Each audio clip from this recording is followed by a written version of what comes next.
Hey guys. Here is what if Naruto saved Haku. The difference of a second can mean life or death to a shinobi. How would Uzumaki Naruto's life change if such a difference had occurred? Above the red waves, Naruto's path is forever altered. Hit like and subscribe if you like this one, and also please check the author in the description. Let's start. We are pain, that's all. We are God.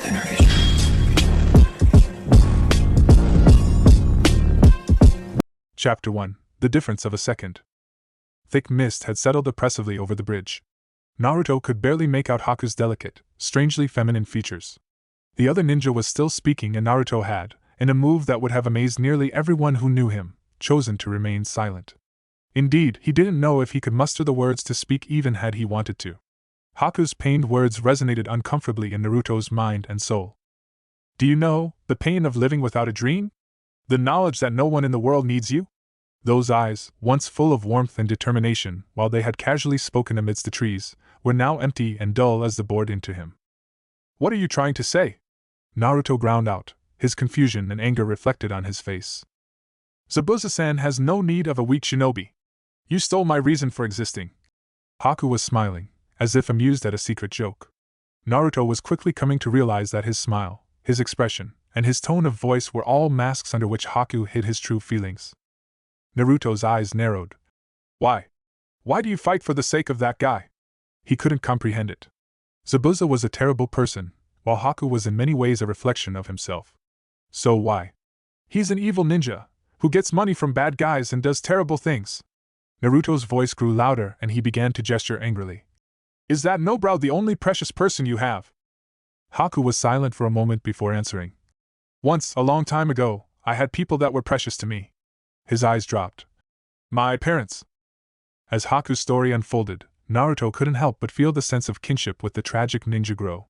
It was a horrifying story, and a part of Naruto, the part that was still innocent, couldn't comprehend that humans could be so cruel to each other.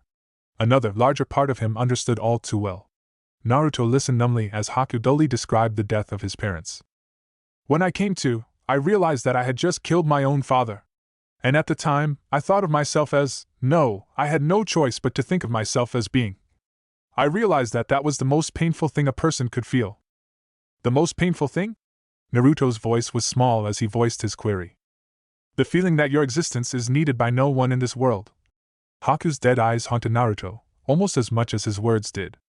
He's the same as me. Naruto didn't know how to describe the strange melange of feelings that thought stirred within him. He was relieved that others like him existed, that he wasn't alone in his pain. He wanted to weep in grief, for the very same reason. He wanted to reach out to Haku, but at the same time he was terrified. He understood this person. Conversely, Haku could understand Naruto. You said this to me, I want to become the #1 ninja in my village, and have everyone recognize me. When someone who accepts you from the bottom of their heart appears, that person should become the most important person to you. Zabuza-san knew that I was from a family with a bloodline limit, yet he still raised me. He wanted this ability that everyone else hated. Haku's head lowered in remembrance. A brat like you won't be needed by anyone, and you'll die a beggar. Haku smiled up at the towering Miss Nin. You have the same eyes as me. Zabuza stared at the tiny, hollow-eyed child for a long moment. Kid, do you want to be needed by someone? Zabuza asked gruffly. Can you give everything to me? Beggar child and Jounin continued to match gazes. Haku gave a single, slow nod. Then, starting today, your ability is mine. Haku rose and moved to Zabuza's side. The man patted Haku's head once with his large, calloused hand before drawing Haku close. Come with me. Haku's expression twisted in bittersweet sorrow. I was happy. Haku still remembered clearly the night that they had left the country of water. But that memory brought Haku no happiness. He had failed in his pledge. I'm sorry, Zabuza-san. I couldn't be the tool you wished for me to be after all. Haku's head lifted, and he began to walk towards Naruto. Naruto anxiously took a step back. Haku stopped and gazed down at him. Naruto-kun. Haku spoke. Please, kill me. Naruto couldn't understand, how a person could serenely ask for death like that. Haku had given up. Why was a single defeat so unacceptable? Did Zabuza really mean that much to him? Please kill me. Naruto clenched his jaw as Haku repeated the request. Dull eyes stared down at him. Why are you hesitating? Naruto looked away, pained, and stepped back. I can't believe that stupid story. Weapon? Tool? Someone like that is a precious person to you. That's okay with you. His hands rose, partly in anger, partly pleading. That's not right, it can't be. Is it wrong? Haku's question, so contradictory to Naruto's inner thoughts, stopped him in his tracks. What? He drew back in surprise. How is that wrong? Naruto's expression wilted. But that's... Zabuza-san had hopes for me. He needed me. Memories flashed through Haku's mind. But now, I have lost the purpose that made me who I am. Zabuza-san will no longer need me anymore. Naruto's face reflected his despair. That's why I am asking you. Haku paused. Now hurry. Haku continued almost urgently.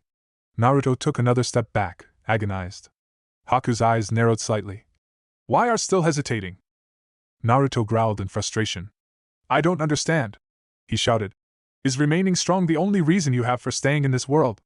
Haku's serene expression never wavered, nor did the other ninja offer an answer to Naruto.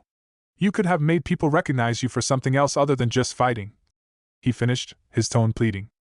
The day I met you in the forest, I felt that you and I were alike, Haku said. That's what I thought. Naruto's eyes widened in shock. You should understand. Haku paused for a moment before continuing. I'm sorry that I have to soil your hands. Is this the only way? Naruto agonized. What was this feeling, welling up inside? Despair? Defeat? Naruto couldn't name it, but he knew for sure that he didn't like it. He didn't like the black ball of misery that had settled in his stomach. He didn't want to kill this person. Haku wasn't his enemy. He wasn't a faceless shinobi anymore, not just some evil nin that Naruto had spent years daydreaming about beating into the ground. Haku was Haku. He killed Sasuke, whispered something in the back of his mind. That's true, but still. Yes. There was no doubt in Haku's voice or posture. The other boy was serene in the face of death. The misery grew bigger and bigger, and Naruto waged a brief internal war with himself. Naruto closed his eyes. If I had met you in some other place, we might have become friends. There was a lifetime worth of pain lurking behind Naruto's words. Why? Why did it turn out to be like this? When Naruto's eyes snapped open, they were filled with deadly determination. His hand dropped to his right thigh and drew a kunai. He was scarcely aware of that first step towards Haku, but he thought that he could feel every minute detail of the cold, damp handle of the kunai as he drew it from his leg holster. He was moving, perhaps as fast as he had ever moved before. Chakra pumped through his legs, accelerating his movement. For a brief, whimsical second, his mind flashed back to the tree climbing training. He had never considered that he would be using those hard-earned skills to kill someone, especially so soon. It was all about jutsu in dreams, or at least it had been. His newfound knowledge, that he had been so eager to learn, now left a bitter taste in his mouth. This is what it means to be a strong shinobi and to protect someone. Haku was almost smiling. Grab hold of your dream. A battle cry was sounding from Naruto's throat, though he wasn't aware of it. Sasuke had a dream, too. The vision of Sasuke's still, cold body, filled with Saban, was painfully clear in Naruto's mind. He could remember all too well the humiliation, the shock, and then the desperation and grief that had come before the rage. That man. I didn't want to die, until I killed my brother. Dark eyes, fading and glossy as the light left from them. Naruto's hand tightened on the kunai. You're okay with that? He was closing quickly now. The distance between the two ninja was decreasing rapidly. Naruto's vision narrowed. The beat of his heart seemed impossibly loud in his ears, and his footsteps seemed to reverberate throughout the bridge. He was screaming now, though he didn't know it. Are you really okay with that? Haku really did smile, watching as Naruto closed the gap between them. Those blue eyes were bright with anger and determination. Naruto had found his resolution to kill. Thank you? You will become strong. Haku's eyes slid shut as a sense of peace filled him. I don't understand. I'll never understand it. The kunai whistled as it cut through the air seeking soft, frail human flesh. A sense of deep foreboding washed over Haku, and his eyes snapped open in alarm. But it was too late, even for Haku's superb reflexes. Cold, dark steel pierced deeply into Haku's side. Haku drew a burbling breath, and blood welled up in his mouth. There was no strength left to speak, or worry, or even think. Soon there was no strength left to draw breath, and then there was nothing at all. Naruto gazed in numb horror at the blood. There was so much of it. His hands were coated with it, as was his kunai, still lodged in Haku's body. He felt warm drops of blood dripping macabre trails across his face. No thoughts went through his mind as he watched his enemy struggle for breath as blood welled from his wound, from his mouth, from his nose. No. What have I done? The mist was clearing. Sakura and Tazuna could only watch and wonder at the two shadows before them. One moved, and then Sakura could barely track it. A strange noise, like the chirping of countless little birds, registered with her senses.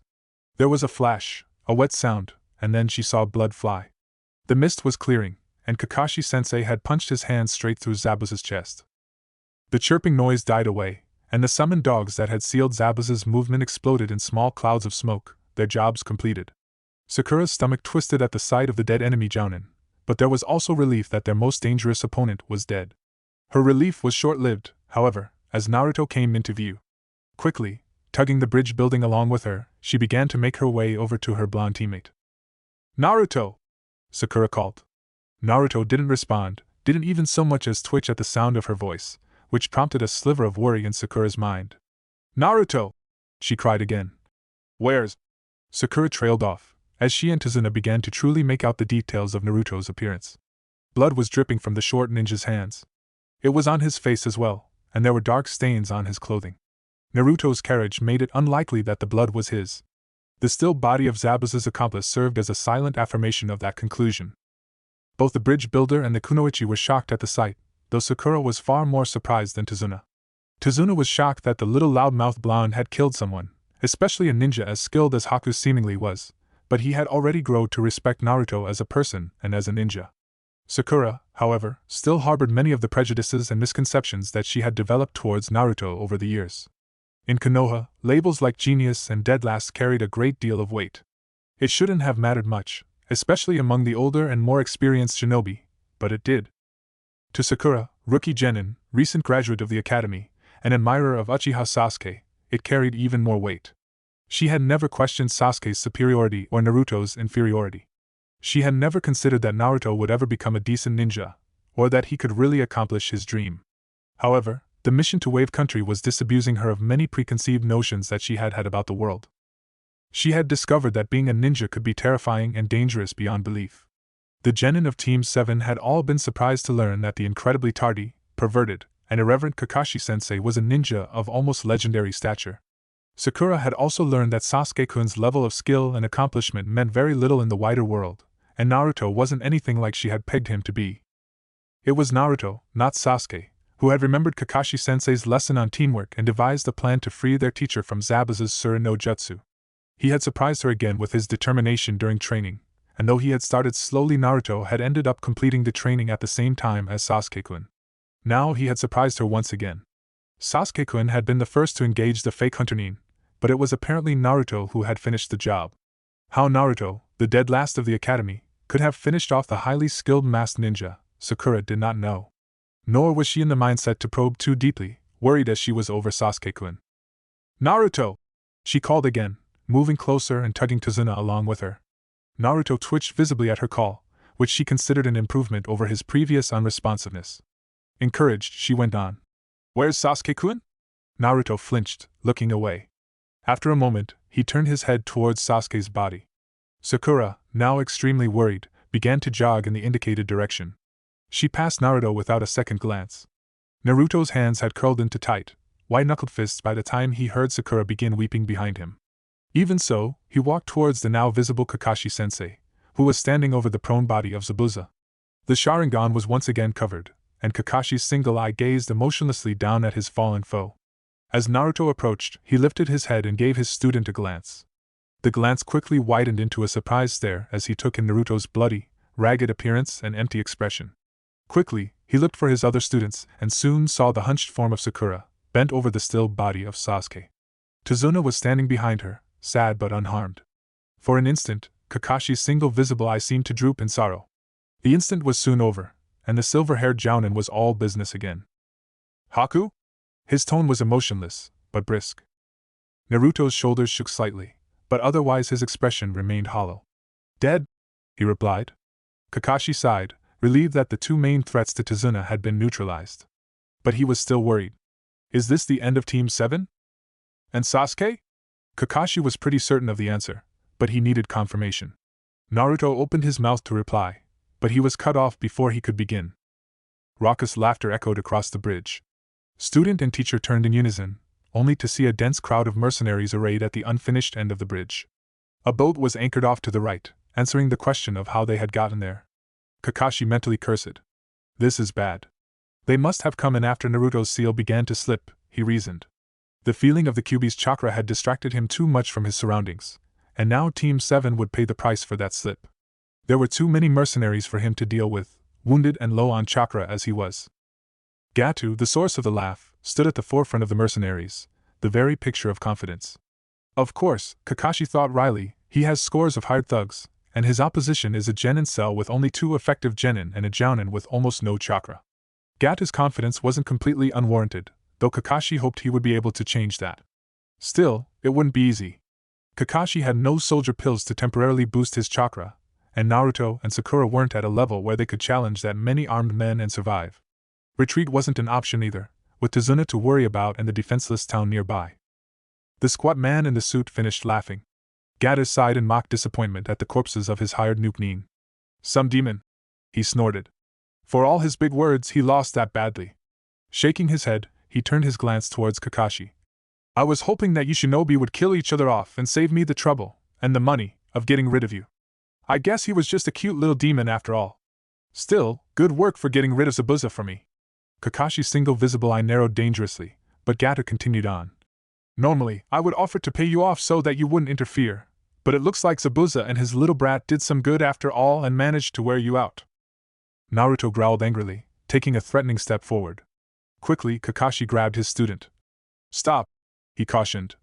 Don't move carelessly. The blonde struggled briefly against his teacher's hold, unable to calmly deal with Gato's provocation. Seeing Naruto's rage, Gato chuckled again in amusement. Angry little brat? He mocked. I see you have blood all over your hands. Were you the one that killed Zabuza's little pet ninja? Naruto, who had been in the process of calming down after Kakashi's admonishment, lunged forward again. Kakashi's grip was the only thing restraining Naruto from charging headlong into the band of merciless hired killers. Gato took Naruto's reaction as confirmation. Good work, for a short little brat like you, he chortled. I wanted to do it myself, but I guess I can live without doing the deed personally. After all, I owed him a favor for gripping my hand until it broke. Gato began to laugh again, loudly and obnoxiously. It was the laugh that sealed his fate. Kakashi looked at Naruto apprehensively, and tightened his grip on the genin. The boy had become uncharacteristically silent, and still once Gato had begun to laugh. His eyes were closed, but Kakashi could see the stark tension in his body language. Naruto was a passionate person by nature, and he grew angry easily and often. However, Kakashi had never seen his student become quiet or stay still while angry, and it gave him an ominous feeling. Was the Kyuubi's influence still present and acting to incite Naruto, or was there something about his encounter with Haku that Kakashi didn't know about? Inside Naruto, the Kyuubi's chakra was indeed still moving. However, it was mostly due to the rage Naruto was feeling, rather than any designs on the Kyuubi's part. Naruto was angry. He was extremely angry. Listening to Gato talk, hearing him demean Zabuza, Haku, and Team 7 like they were trash, was almost too much for Naruto to accept. But the pleased way he spoke of Haku's death, and the way he laughed about it afterwards, that was what truly broke Naruto's already fragile self-control. Gato was laughing at Haku's death, a death that Naruto was directly responsible for. He was dismissing Haku's worth, his existence as a person, and Naruto couldn't bear that. Haku had been a good person, and more importantly, he had been just like Naruto. Haku had known the same pain, the same loneliness, and the same desire to be needed and acknowledged. Yet here was Gato, not even a ninja, a person who could never understand the pain Naruto and Haku had known, laughing. Naruto recognized the laughter. It had been branded into his soul. It was a laugh that mocked Haku and everything he had stood for. It mocked his dreams and ideals, and it degraded his worth. Naruto recognized it, since he had been laughed at and mocked in the same way by countless people throughout his whole life. They had dismissed him, hated him, and stepped all over his dreams and ambitions. Now, someone was doing the same thing to Haku, who was dead and could never come back. Deep within Naruto, something felt his rage. Massive crimson eyes snapped open, and a cruel smirk tugged at inhuman lips, revealing monstrous canines. Red eyes began to glow faintly with malevolent power. Naruto opened his eyes.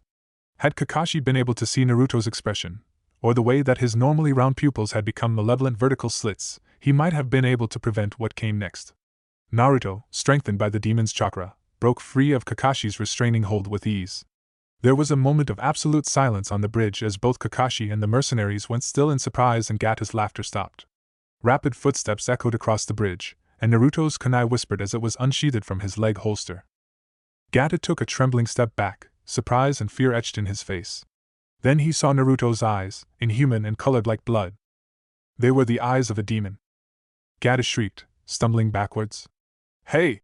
he yelled, shaking the mercenaries out of their surprise. "Kill those guys!" He received an enthusiastic response from the thugs. Weapons were readied, and they confidently prepared to meet the enraged charge of the lone genin. The man in front, armed with a large saw-bladed cleaver, smirked at Naruto. "Idiot!" he scoffed. "Do you think you can beat so many on your own?" He trailed off, his confident voice wavering, as Naruto's charge accelerated. The last thing he saw before Naruto's kunai sliced his throat open was the boy's red, inhuman eyes. Naruto carved through the thugs with speed and strength far surpassing his natural abilities. Rage left his mind mercifully blank of thought. His shinobi training combined with instincts far older and more primal, allowing him to carve a bloody swath through his enemies as he pursued the retreating businessman. Enhanced, instinctive reflexes enabled him to avoid the many attacks coming his way, but that could not last forever when outnumbered so greatly. A spear from behind pierced his shoulder, but the pain only fueled his anger. He turned to kill the one who had wounded him, but he was too late. Kakashi had slipped in on the wake of chaos Naruto's charge had created, and the spear wielder was already slumping to the ground, neck bent at an unnatural angle, when Naruto turned. Kakashi's Sharingan was once again revealed, and he countered the attacks of the mercenaries with an air of ease despite his exhaustion. Kakashi was well aware that he couldn't keep things up for much longer. Still, despite Naruto's reckless stupidity, he was still Kakashi's student and he had to be protected. However, a single glance at Naruto revealed that he didn't need much protection. His eyes, enlarged canines, and jagged whisker marks made for an intimidating appearance, which was only enhanced by the blood dripping from his clawed hands. Raw, unfocused killing intent poured out of the boy, creating a heavy, almost suffocating aura around him.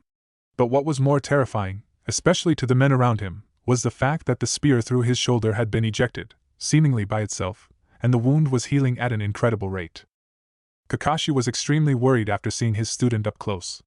The Kyuubi's chakra was obviously running rampant through Naruto's body and Kakashi didn't know how to stop it, nor was he in a condition to kill Naruto should he truly grow out of control.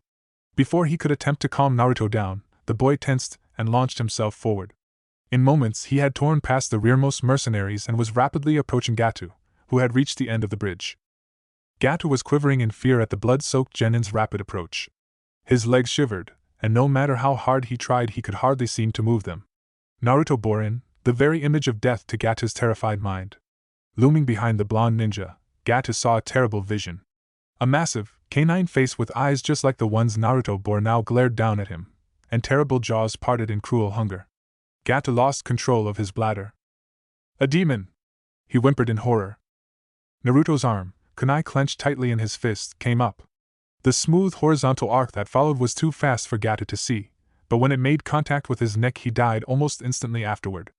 Gatu's head, his face still frozen in a terrified grimace, sailed over the end of the bridge and into the cold water below. His headless body quickly followed, as a result of a casual kick from Naruto. Several men sought to attack him from behind, but a single glance from Naruto stopped them in their tracks. Naruto's killing intent, enhanced exponentially by the Kyuubi's dreadful chakra, was more than enough to terrify the nearby mercenaries. A single chakra-enhanced leap took him over the group of mercenaries. Kakashi, who had retreated back to Zabuza's corpse as soon as Naruto had killed Gatu, watched his student anxiously. However, the boy made no moves to attack him. Naruto stood still for a long moment. He trembled visibly, and when he began to approach closer Kakashi saw that his eyes were once again blue. Blue, but also dull.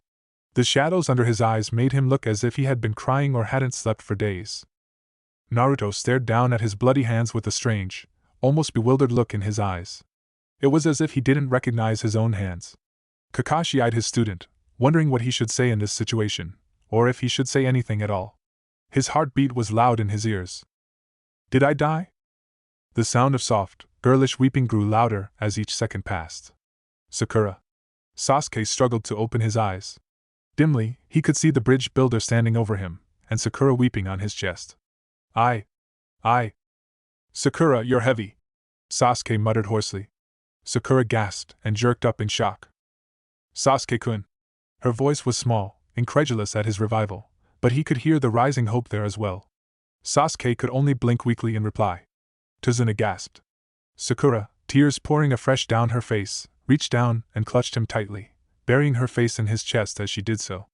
Sasuke-kun! Sasuke-kun! Sasuke-kun! She sobbed. Sasuke gasped in pain. Sakura! He hissed out between clenched teeth. That hurts. He shook his head from side to side, as if to escape her painful hold. Tazuna reached up to wipe the tears from his own eyes as he listened to Sakura's relieved sobs. You must be happy, Sakura. Sasuke struggled to sit up, his jaw clenching tightly as pain that lanced through him. You shouldn't try to move, Sakura scolded worriedly. He ignored her advice. Where's Naruto? And what happened to that masked guy? It hurt to talk, but he had to know. Naruto is safe, Sakura replied. And that masked boy died? She looked aside, her expression suddenly downcast. Died? Sasuke gasped. He quickly brought his head up to stare at Sakura. Did Naruto kill him? Sakura hesitated, but Sasuke's gaze bored intensely into her. I don't know the details, but... She trailed off briefly, not able to meet Sasuke's gaze. It seems like he did.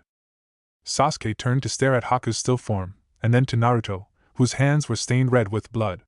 Naruto, you... Sakura, eager to change the topic, went on. I believed in you, Sasuke-kun. You must have dodged the attacks to avoid critical damage, right? Smiling, Sakura rose to her feet. Sasuke stared at the ground. That guy must have done it on purpose from the beginning. Sasuke didn't know what to think. Naruto had killed the ninja that he couldn't defeat. That ninja had subdued him easily, without using lethal violence. Was he really that weak? Naruto! Sakura called happily. Naruto flinched at the sound of her voice.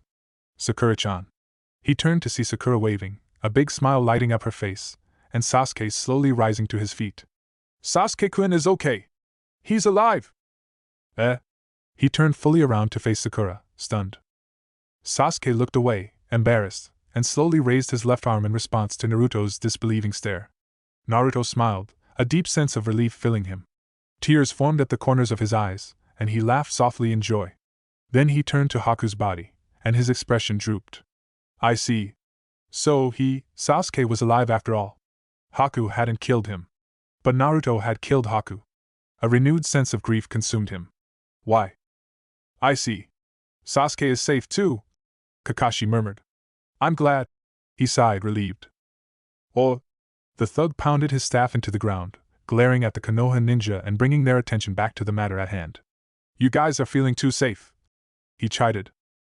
A katana-wielding mercenary beside him nodded in agreement. You damn ninja killed our source of money, he growled, emboldened by the mutterings of his comrades. The mercenary's fear was ebbing away as greed and anger, and not a little humiliation at being beaten by such a small boy, overrode their recent terror. It helped that the demon that had so effortlessly sliced through their ranks no longer seemed very intimidating. Indeed, the suffocating pressure, the weight that had felt like the hand of death had fallen across the bridge, was gone. The crimson-eyed, bloody-clawed demon was gone. In its place, there was nothing but a dazed and exhausted little boy. The staff-wielder smirked cruelly. Now we'll have to attack the town and steal all of the valuables. The group cheered in agreement. Kakashi frowned in consternation. They've regrouped already. He put a voice to his thoughts. This is bad. Naruto, temporarily shaken from his stupor and all out of anger, whirled to face Kakashi. Kakashi-sensei, don't you have a technique that can just beat them all at once? He asked worriedly. Not possible, Kakashi replied. I've used up too much chakra. The temporary spokesman of the mercenaries whipped his weapon forward. Let's go, he roared. The thugs began to charge en masse, yelling as they went. A steel crossbow bolt arced down and buried itself into the pavement in front of the charging thugs. It served to halt their rush, and they milled about in confusion. Kakashi and Naruto quickly turned to spot its source and gasped in surprise. Inari had fired the bolt, and behind him stood a great many of the island's inhabitants, all armed. Anyone who gets any closer to this island will die facing the force of this island. This firm declaration was met with a fierce cry from the islanders. Inari! Naruto shouted happily. The boy in question grinned in return. Heroes are supposed to come late, he said, mimicking Naruto's words to him back at the house. Tazuna was close to weeping with joy. Inari. All of you. Their numerical advantage clearly nullified, the mercenaries hesitated fearfully. Naruto, spotting their fear, grinned. Right. I'll help too. His blood-slick hands whipped up quickly to form the seal for his favorite ninjutsu. Kage Bunshin no Jutsu! He cried. Smoke erupted around him, and when it cleared there were 5 copies of Naruto. Fear in Gata's henchmen was quickly growing. Kakashi recognized Naruto's intent. I guess I can use about the same amount of chakra as him, and use it as a bluff. Kakashi quickly formed the same seal Naruto had used. Kage Bunshin no Jutsu! Kakashi was enshrouded in smoke. When it cleared, a line of Kage Bunshin stretched across the entire width of the bridge. Kakashi version! He called, smirking beneath his mask as terror consumed the mercenaries. Shall we begin? Seeing dozens of Kage Bunshin of the blood-splattered Jounin glaring and cracking their knuckles was too much for the already terrified mercenaries to take. They routed in panic, trampling over each other in their hurry to escape back to the boat. Inari watched them flee, a sense of rising jubilation rising within him. Yeah! He cried happily. The islanders yelled victoriously as the remnants of their oppressors' thugs fled in terror. While the inhabitants of the wave celebrated, the 4 members of Team 7 were somber as they began to wind down and take stock of the situation. Naruto was perhaps the most affected emotionally, though Sasuke nursed his wounded pride and Kakashi just plain nursed his wounds. Sakura hovered near Sasuke, obviously concerned over the state of her crush's health. However, before Kakashi could order his team to return to Tezuna's house for rest and medical treatment, he needed to confirm the deaths of the missing nin duo. He started to walk slowly back towards Zabuza's body, saw Naruto standing still with his head bowed, and stopped. Naruto! He called quietly. The boy quickly brought his hands up, no doubt wiping away tears, and turned to face his teacher. When he saw that he had Naruto's attention, Kakashi continued. Go check the other body. He saw Naruto flinch as if struck. We need to confirm things here. If you're a ninja, act like it. It was cruel of him, but it would hopefully force Naruto to deal with the issue. After all, any ninja who hoped to become a Kage would have to accept the reality of death. Shinobi killed, and were often killed themselves in turn. Naruto had to learn that. Naruto shuffled over to Haku's body. Mechanically, he knelt, put his fingers over the main artery in Haku's neck, and applied pressure. He waited for several moments, not really expecting to feel anything, but something in him hoped. Of course he's dead. All that blood, he jerked in surprise. Was that? Quickly, he reapplied his fingers and waited, a faint flicker of hope stirring within him. Hope quickly began to fade, however, when he did not feel anything. A moment later, just as he was about to remove his hand, he felt something again. Eyes narrowed in concentration, his whole body tense, he waited. There. He felt almost as jubilant as the festive islanders. There was still life left in Haku's body, faint as it was. Kakashi-sensei! He yelled, heedless of the happy tears falling from his eyes. Come quick! Kakashi was at his side in an instant, motivated by the sheer urgency in Naruto's voice. He stared at the still features of the nuke nin, and at Naruto's excited expression, in vague confusion. What is it? He asked his student. Has Naruto snapped from the strain? He's alive! Naruto shouted. In an instant, Kakashi was down on his knees, testing the apparently still alive ninja's pulse. For a moment, he thought that Naruto really had snapped, and then he felt it. Haku's pulse was extremely weak, but it was still there. He looked at Haku's wound with a critical eye, and soon understood how Haku could still be alive. Kakashi shook his head in disbelief. I don't know whether to scold you or praise you. Somehow, you managed to miss all of his vital organs, and you foolishly left your kunai lodged in his body. You left behind your weapon, but it did stem the blood flow a bit, keeping him from bleeding totally to death. Kakashi sighed at the blonde's happy antics. He had gotten up and begun a silly dance halfway through Kakashi's speech. Number 1 surprising ninja, indeed, Kakashi thought wryly. If he had done it intentionally, it would be impressive. But I know he didn't pay attention to anatomy lectures in the academy, and was trying to strike a killing blow. The fact that he missed, against a docile opponent no less, is pathetic. Still, only Naruto could be so incompetent and have it pay off. He has luck in spades, that kid. Kakashi returned his gaze to Haku, and sobered slightly. If he doesn't get treatment right away, he really will die. Naruto, he said firmly, catching the attention of the dancing boy. Go see if there are any trained doctors among the islanders. Naruto looked anxiously at Kakashi. Is he going to be okay? Is he, Kakashi-sensei? Calm down, Naruto. He'll be alright, as long as he gets the proper treatment in time. I think. So hurry up, will you? Kakashi made a brisk shooing motion. Naruto, filled with a renewed sense of urgency, took off at a run. I said all of that to Naruto, but still, it looks pretty serious. I only know some very basic medical techniques, and only because I copied them. Kakashi sighed regretfully. Knowing medical techniques and having the skill and the knowledge to use them well were two different things entirely.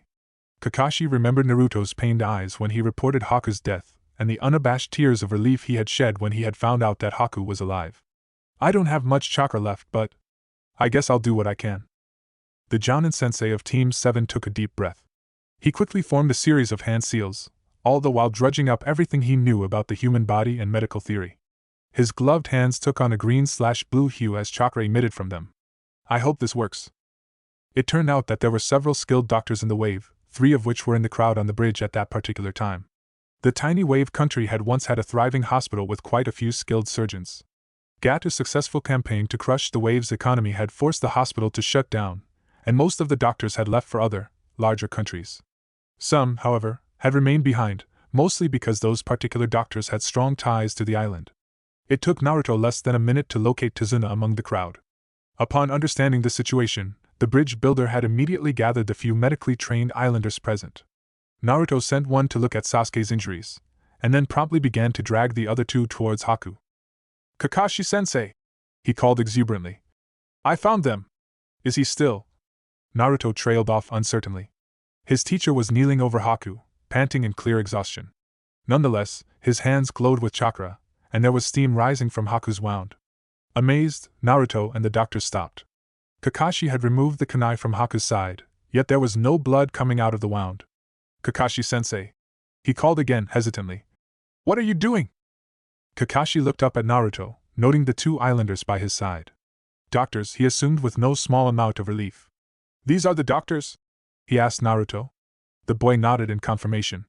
Kakashi let out a deep breath and stopped the flow of chakra to his hands. "I've performed some emergency treatment," he addressed the pair of islanders. "And the bleeding has been stopped, for the most part. The rest is up to you guys."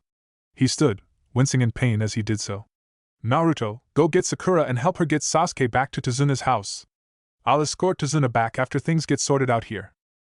Naruto nodded quickly and began to make his way towards his teammates, but he didn't make it more than a few steps before he heard a muffled thump behind him.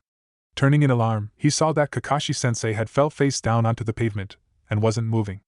Moving quickly, he was at Kakashi's side before the doctors had shaken out of their surprise. He quickly checked Kakashi-sensei's vitals, and was relieved to find a steady pulse. When the doctors finally voiced their alarm, Naruto waved them away. "It's just chakra exhaustion," he explained to them, remembering when Kakashi had suffered the same illness in the aftermath of their first encounter with zabuza, before they had made it to Tazuna's house more than a week ago. Seeing their blank looks, he tried to recall the explanation Sakura had given him. "Chakra is like life force or something," he explained hesitantly. "So if a ninja uses all of it up, they'll die. Kakashi-sensei used up most of his chakra, so he'll probably be unconscious for a day or 2 until enough of it comes back. Anyways, don't worry about him. You guys fix Haku up, and I'll take care of Kakashi-sensei." Reminded of their purpose, the 2 doctors quickly went back to work. Naruto formed the hand seal for Kage Bunshin, molded chakra, and was rewarded with 2 distinctive noises as the shadow clones popped in existence. He sent the 2 clones to construct a stretcher for Kakashi. After, he waved energetically to his teammates. "Sakura-chan!" he shouted, catching his pink-haired teammate's attention. "Kakashi-sensei fainted again, and we're supposed to take Sasuke and Haku back to Tazuna's house. What do we—" Sasuke tuned out the blonde idiots shouting, instead focusing on the 2 Kage Bunshin who were moving among the downed mercenaries, tearing cloth and testing spears and staffs. They were making a stretcher, he soon realized. Then another thought occurred to him. He was exhausted to the point that he could barely move and didn't even have enough chakra for a simple henge. Kakashi had clearly fainted from chakra exhaustion. Yet Naruto, the dead last of the academy who had failed the graduation test 3 times in a row, still had enough chakra to produce Kage Bunshin, which was a Jounin-level technique. Sasuke's eyes narrowed in frustration and anger. Was he really so weak? Had he misjudged Naruto that badly? How could he ever defeat his brother, if he couldn't even keep up with an idiot like Naruto? Sakura noticed Sasuke begin shaking, but she assumed it was from exhaustion, missing the dark glint in his eyes. Naruto's clones had already finished with the stretchers, and Naruto himself had disappeared into the crowd to collect Tazuna. "Sasuke-kun," she began. We should be heading back now. You need your rest, and I'm sure the doctor would have an easier time tending to your wounds at Tazuna-san's house than out here. Sasuke considered this. He wouldn't be able to get back to Tazuna's house under his own power as he was now, but being carried back by Sakura or worse, Naruto, would be humiliating. However, he also knew that Sakura was right. Fine, he assented. Sakura's barely contained expression of relief, and barely concealed glee, almost caused him to rethink his decision. Naruto, he called instead. Several clones looked at him. Bring me a stretcher, he demanded coolly. Inwardly, his guts writhed in humiliation at asking Naruto for any help, but at least his blonde teammate wouldn't get any strange ideas while carrying him. It was an odd convoy that departed from the incomplete bridge. 3 clearly injured people were borne on makeshift stretchers by 6 identical blonde ninja. In front, another blonde, looking exactly like the other 6, marched with barely contained impatience. Behind them was a pink-haired kunoichi, who kept diverting her attention between one of the wounded and the old bridge builder beside her. Behind the odd pair was a large procession of armed islanders, who had yet to shed their good cheer. To many it would be a very strange sight. To the inhabitants of the island who did not know of the events on the bridge, it would be even more amazing. It was amazing because, for the first time in many years, the citizens of the wave were smiling and happy. For a time, the poverty, fear, and the ugliness of human nature that had gripped the country of the wave for so long had been dispersed by hope and a renewed sense of courage, all due to the actions of a single, inexperienced team of young Konoha ninja. Chapter 2, Reflections in the Water. Hatake Kakashi was no stranger to fatigue. Saying that shinobi missions above D and C rank tended to be demanding would be an understatement. So yes, Kakashi was very familiar with fatigue in all of its many varied forms. He was also very familiar with being injured. However, if he was forced to choose one type of fatigue that he hated the most, Kakashi would probably say chakra exhaustion. It was a very irritating condition. The enemy did not even have to hurt you for it to occur, and when it did happen, you pretty much became helpless for days on end while you waited for your chakra stores to replenish. Chakra exhaustion could lay even the strongest ninja low, and by the time a shinobi reached Jounin level, they had gone through enough life and death situations to hate feeling weakness. In a relatively safe place, such as Konoha, Kakashi would not mind it so much. He could sit back in a hospital bed while nurses, preferably pretty ones, cared for his every need. He would also have all of the time in the world to read the ongoing Ika Ika series. However, dealing with chakra exhaustion during a mission was not pleasant. It was enough, in fact, to drive even a normally even-tempered Jounin up the wall as paranoia and boredom took turns assaulting his sanity. Kakashi was grateful when Naruto entered his private room and broke his reverie. The blonde tended to be noisy and energetic, as well as mildly amusing when teased. He could grate on the nerves, but for now Kakashi was thankful that Naruto was around to break the tedium. It had become a daily occurrence for Naruto to visit him separately from his teammates at least once a day.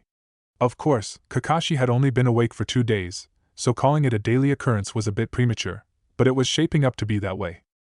Kakashi knew that Naruto was coming more for his own sake than Kakashi's.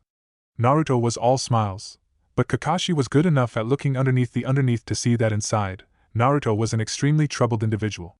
There were times when he would grow silent, his eyes shadowed, and he would often begin to ask a question. Naruto had yet to follow through with it, and Kakashi had felt it would be best to let Naruto come to terms with things in his own time, so he let the younger ninja be. Naruto was Kakashi's primary source of information while he was bedridden. Sasuke was still confined to bed rest, and Sakura tended to hover over him like a mother hen despite the dark-haired boy's clear irritation at her coddling. Thus, Naruto was acting in place of the rest of the team, escorting Tazuna everywhere he went and maintaining the perimeter around the house when Sakura couldn't be bothered to leave Sasuke's side. Kakashi worried sometimes, since Naruto wasn't exactly what he would call the sharpest kunai in the bunch. Still, nothing had happened yet, and Naruto had proven himself to be more capable than anyone, including Kakashi himself, had given him credit for. So, after the initial greetings were out of the way and Naruto settled down, the first thing Kakashi did was ask for a report. Naruto nodded, folding his arms and screwing his face up in concentration. Sasuke is finally able to stand up by himself, though he can't walk very far and is being a jerk about it. Naruto frowned in exaggerated disgust at his self-proclaimed rival's behavior. Sakura-chan is still hanging around Sasuke, and she's been really moody lately. He shivered, rubbing his jaw as if feeling a phantom pain. For all Kakashi knew, maybe he was. Sakura was a rather passionate girl, and despite the facade she adopted in front of most people, she had a quick temper. She also had the alarming tendency to express it physically. Kakashi thought it rather ironic that she expressed more of her true self in front of Naruto, whom she thought was annoying, than she did in front of Sasuke, whom the girl proclaimed to want to spend the rest of her life with. For Naruto it was a rather mixed blessing, since he was frequently the target of Sakura's wrath. Naruto visibly shook off whatever thoughts that had troubled him and perked up. "The bridge is getting longer every day," he continued, this time with real enthusiasm. "Old man Tazuna's getting a lot of help now, and it looks like the whole town is starting to pitch in." He smiled, puffing up proudly. "Of course, without my Kagebunshin, things would be going a lot slower." "Anything unusual?" Kakashi asked. Naruto's grin dropped from his face, quickly becoming serious. He knew what his teacher was asking. "No," he said, shaking his head. "I've been on the lookout, but I haven't noticed anyone suspicious. I scouted around the town, and I used henge to infiltrate the local gathering places, but there's nothing that hints at a counterattack." He stopped for a moment, looking at Kakashi for approval.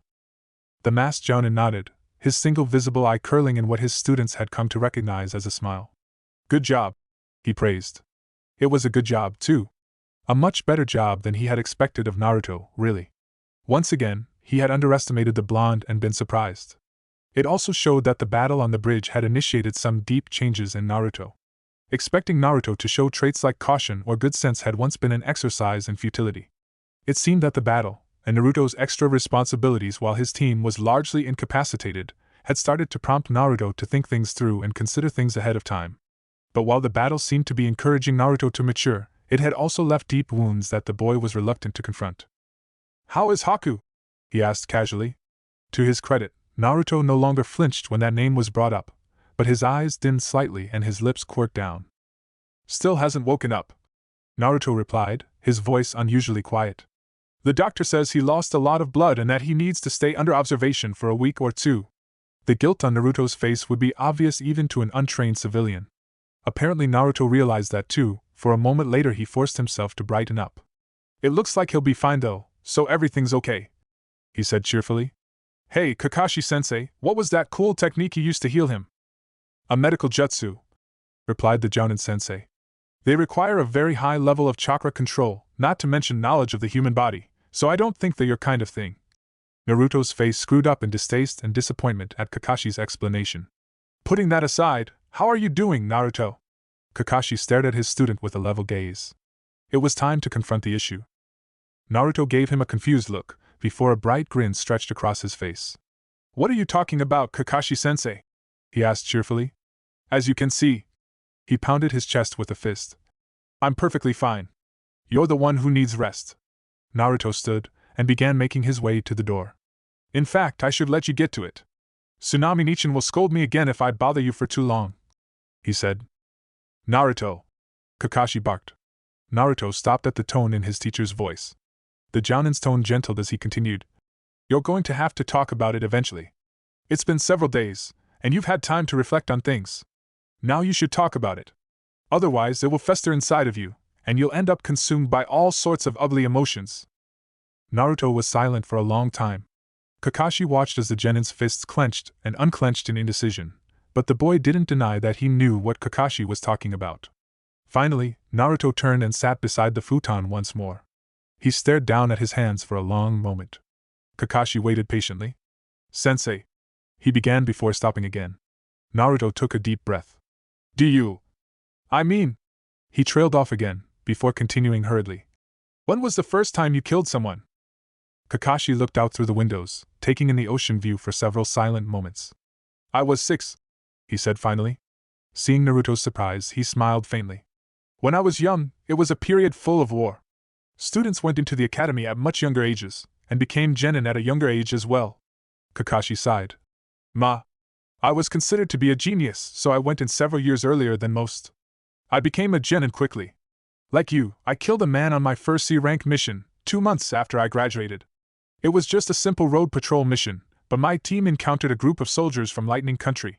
I don't know what they were doing so deep in Fire Country, but the Fire Country and Lightning Country were at war, so we attacked. I killed 2 soldiers. The first one died as we descended from the treetops. I broke his neck. The second, I killed with a kunai to the throat. Kakashi grimaced slightly under his mask. It was messy. Naruto stared at his teacher for a long time, wide-eyed. Then, in a small voice, he asked, Does it get easier? Kakashi sighed. It depends, he said finally, on what type of person you are. For some, it never gets easier. Other shinobi grow to like killing. Naruto looked horrified at this, and Kakashi smiled. It doesn't look like he'll turn out to be the second type, at least. Despite what most people in Konoha seem to think. The last thought was a sour one. For most, he continued, well, they get used to it.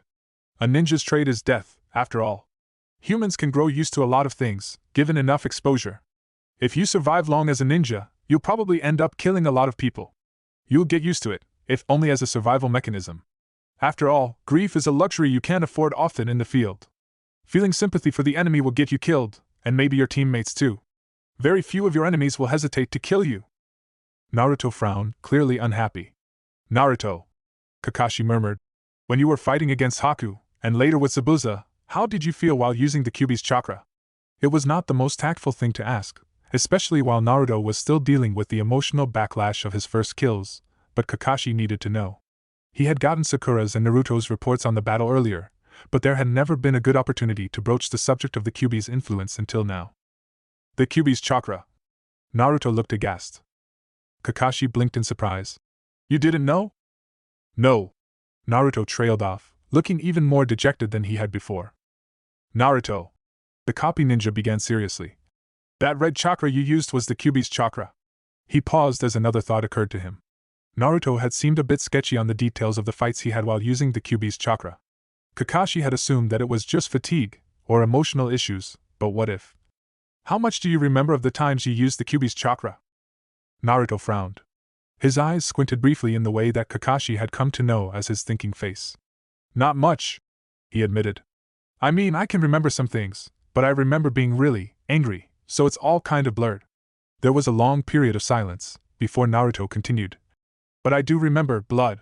He stared at his hands, clearly reliving dark memories. Kakashi cleared his throat, disrupting Naruto's thoughts. That chakra, he began slowly. It'd be best if you kept your temper in check from now on. It seems like your anger brought it out, but if you can't control yourself well while you're using it, well, you might end up hurting more than your enemies. Kakashi paused, letting the implications of his statement sink in. Judging by Naruto's suddenly pale face, he had gotten the message.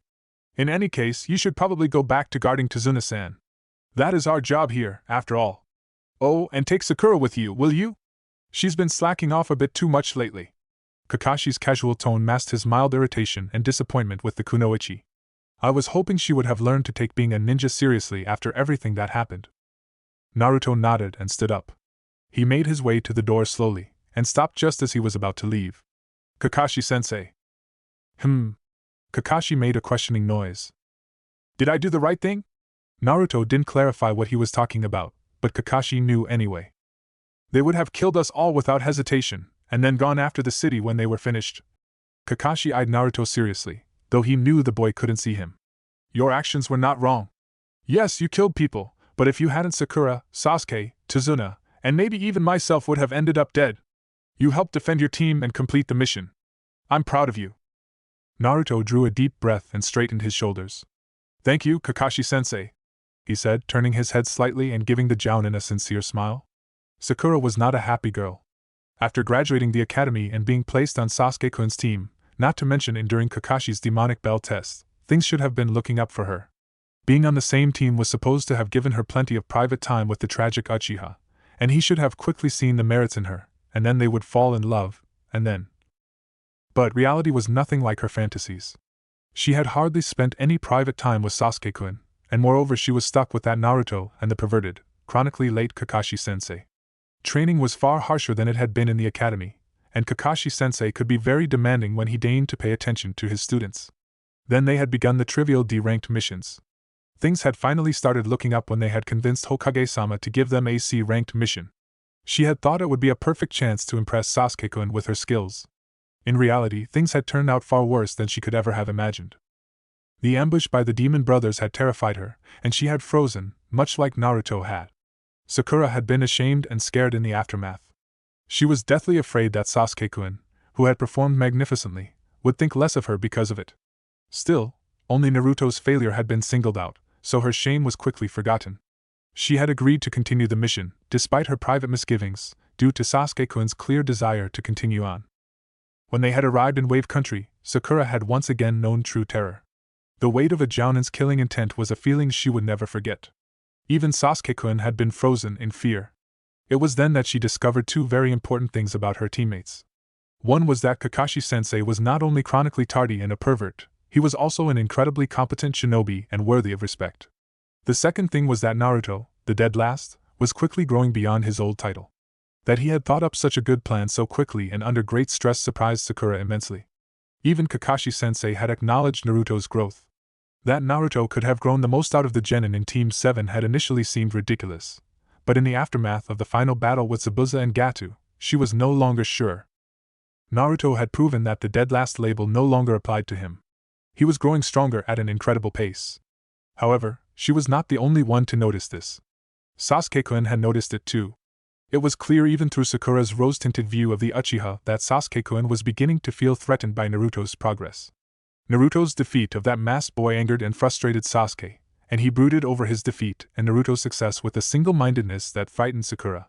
It also made Sakura even more snappish than usual towards Naruto. How dare he make Sasuke-kun feel inferior? She had tried to comfort Sasuke-kun and reassure him that of course he was stronger than Naruto, and that his defeat must have just been a fluke, but her well-intended words only served to make Sasuke angrier. She had yet to successfully banish the image of the cold look that he had directed at her as he ordered her out of his room. This is all Naruto's fault, she grumbled internally as she rechecked her equipment for the third time out of sheer boredom. If it wasn't for him, Sakura muttered. She stopped. If it wasn't for him, what? A chill thought touched her awareness. If it wasn't for him, Sasuke-kun might really have died. Was she being unfair to Naruto? Even though his actions had irritated Sasuke-kun, it was thanks to him that the masked boy had been defeated and Gato had been killed. Sakura unconsciously furrowed her brow as her mind explored the implications of this new thought. Maybe I should thank him. Her radical thoughts were cut off by a loud banging noise. Sakura whirled in alarm, her right hand instinctively going for a kunai, before stopping suddenly as she saw the source of the noise. Naruto! She growled. What do you think you're doing, barging into my room like that? Her voice had steadily risen in volume with each word that she spoke. Sakura was about to unleash her frustration onto the hapless blonde when she remembered her earlier thoughts. She forced herself to take a deep, calming breath. Naruto, seeing Sakura calm herself down, laughed sheepishly. Sorry, Sakura-chan. But I did knock, and you didn't answer. I was worried. Sakura blinked. Was I so focused on my thoughts that I didn't hear him knocking? It was an embarrassing and rather alarming thought. She was a kunoichi, after all, and shinobi that didn't pay attention to their surroundings ended up dead sooner rather than later. She sighed in resignation and accepted Naruto's apology. It's fine. Just try not to do it again, okay? Naruto nodded, eager to escape arousing his crush's wrath again. So? What do you want? Sakura asked. Naruto exclaimed. Several moments of silence passed. What was it again? A tic developed over Sakura's left eye. Now are you two? She growled. Naruto, having once again tested Sakura's patience, quickly remembered the relevant details. Kakashi-sensei wanted you to go out on patrol today, he said hurriedly. Something about you slacking off too much. Naruto trailed off nervously, fearing that he had said too much. Surprisingly, Sakura didn't seem to take offense at the accusation. Instead, she nodded and collected her equipment, which for a short-range patrol meant only her kunai holster and equipment pouch. The two Konoha genin reached the bridge, with Tazuna in tow, without incident. Sakura felt touched, and just a little embarrassed, by the enthusiasm that they were greeted with as they had passed through town. Naruto, however, had seemed slightly odd. Normally, she would have expected the attention-hungry ninja to be overjoyed by so much adulation being directed towards him. Instead, he had seemed almost indifferent to it, aside from a few polite greetings to islanders he had come to know. It was yet another mystery about Naruto that she had no answer to. Sakura was coming to find that the more time she spent around Naruto, the less she really knew about him. Naruto, she realized, was exceedingly easy to categorize and write off at first glance. She was also beginning to believe that it just wasn't possible to categorize Naruto. He was constantly evolving and changing, and was probably the most unpredictable person she had ever met. The trouble with revelations was that they could change a person's worldview in rather uncomfortable ways. Sakura's realizations about Naruto left her uncertain about how to interact with her teammate. She no longer knew how to approach him, and so spent the trip to the bridge in uncertain silence. Naruto, ever perceptive to the ways people looked at him, noticed Sakura's strange behavior immediately. Her hesitation and uncertainty shone clearly to Naruto. However, as skilled as Naruto was in recognizing how people perceived him, he was no expert in deciphering people's thoughts beyond that. So when he saw Sakura's hesitant regard for him, combined with her strange silence, he immediately grasped for a reason and found one nestled within recent events. The battle on the bridge had been a pivotal moment in Naruto's life, and it had changed many things. Blood now stained his soul and left mental scars that would never completely go away.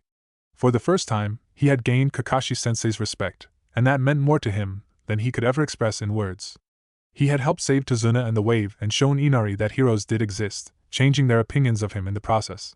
Was it so far-fetched that Sakura's opinion of him would change, and not for the better? Naruto had spent the last 2 nights haunted by the screams of the men he had killed, the sight, and the smell, the feel, and the taste, of blood, and the sensations he had felt as he had slaughtered human beings. Sakura had been present at that battle as well, and had seen the bloody aftermath his rage had wrought.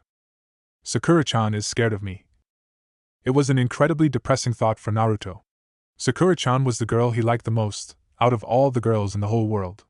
She was his teammate, the object of his affection, and his friend, one of his precious people. And now she was afraid of him. Now that he had figured out the reason for Sakura's strange behavior, Naruto shut himself off even further. Don't think about it, he advised himself fiercely. Focus on the mission. If he thought about it, the emotional pain would distract him too much, and he refused to be a failure or a liability anymore. He would always treasure the few precious memories he had of Sakura-chan, starting with the day that he had first seen her years ago amidst the leaves. The vision of a girl with bubblegum pink hair, alone and weeping, had stirred Naruto's heart on so many levels. But it had taken him too long to work up the courage to step out of his hiding place to comfort her, and another blonde, blue-eyed child had beaten him to it. He had been too fearful, too afraid of rejection, and terrified of adult retribution. That very night Naruto had vowed, after a bout of crushing disappointment and self-loathing, that he would not hesitate again. Never again would he hide in the shadows fearing rejection or the wrath of adults. When Naruto next saw Sakura again, on her first day at the academy, he had immediately gone up to her and asked to be her friend. It was the first of many, many rejections. Later, when it had seemed like all of the girls Naruto knew had begun sighing after the dark-haired Uchiha heir, Naruto began to ask Sakura out on dates, dubbing her Sakura-chan. Every time, she brushed him off, disregarded him, and belittled him. After all, nobody who cared about how others viewed them would associate with that Naruto. Her behavior towards him hurt, but Naruto continued on regardless. One day, Sakura-chan would say yes to him. Even if she never did, though he couldn't allow himself to believe that, Naruto had promised. The day they had been assigned to the same team, he had used the Henge no Jutsu to impersonate Sasuke and find out what Sakura thought about him. Her blunt words had hurt him badly. Being called annoying and a hindrance by Sakura had almost made him want to weep, except that he had made a promise with himself about that as well. Besides, he was used to being put down, and Naruto had bounced back quickly enough. Now, Naruto could no longer afford to invest so much of himself in chasing Sakura-chan. This mission had shown Naruto a great deal about the realities of being a shinobi, and he knew that he needed to focus more. For all of his dreams, boasts, and hard work, he was sadly underprepared to perform a shinobi's duties. In the end, it was only with the help of the fox demon that had destroyed his life that he had survived. He knew that part of his deficiencies were not his fault. Prejudice towards the blonde Jinchuriki had extended as thoroughly throughout Konoha's ninja population as it did among the civilian population. His Chunin instructors had shown blatant contempt for him during his years at the academy. A small number of them had simply acted totally indifferent, as if he didn't exist, which wasn't much better. Only Iruka had truly sought to teach Naruto, and even he had taken a long time to warm to the boy. Mizuki had also been nice, if distant, but that had turned out to be a front for his sinister ambitions. However, despite his faulty training, Naruto knew that it was also mostly his fault. In response to his instructor's neglect, he had begun skipping class, playing pranks, and ignoring the teachers. By the time Iruka had begun to warm towards Naruto, and Naruto realized that Iruka was genuinely trying to teach him something, it had been too late. The habits he had developed in response to years of neglect and bias was too deeply ingrained, and as a result he had missed out on a great deal of essential training and information. Naruto hadn't thought it a problem until the last few days. An uncharacteristically intense bout of self-reflection, driven by his feelings of failure and incompetence due to the events on the bridge, had shown Naruto that not only was he lacking in essential skills, He was also ignorant of many facts a shinobi should know. Haku's near-successful impersonation of a hunter nin, and his own embarrassing ignorance of chakra, only served to drive that point home. Naruto had come to these conclusions reluctantly, and only with a great deal of thought. He might never have come to them had he not killed for the first time 2 days ago. But he had, and he knew that he needed to focus on his shinobi duties more than ever. He needed to train, to learn, to become stronger and wiser until he could call himself worthy of taking the name of Hokage, and more to a point, until everyone else had to acknowledge that he was worthy of becoming Hokage. But to do all of that, he needed to commit his undivided attention to that cause. Naruto was slowly coming to the uncomfortable conclusion that he needed to let go of his pursuit of Sakura-chan. Not permanently, of course, since he still held his promises above his life, but for a while. Naruto thought it was a wise decision, but then, why did it hurt so much? The fact that he frightened Sakura-chan hurt, even more so than when she had called him an annoyance, or brushed off his repeated attempts to get her to go out with him, to acknowledge him. It threatened to demolish his focus on the mission, despite his resolve not to let it weaken him. He needed to, turn to Sakura-chan and confront her about the issue. Naruto wanted to reassure her that she never had anything to fear from him, that he wasn't a monster. No. Naruto banished that train of thought with a deep, calming breath. I can't keep chasing after her forever. I'm not that Naruto anymore. I have to grow up and grow stronger, until I never have to watch anyone's back ever again.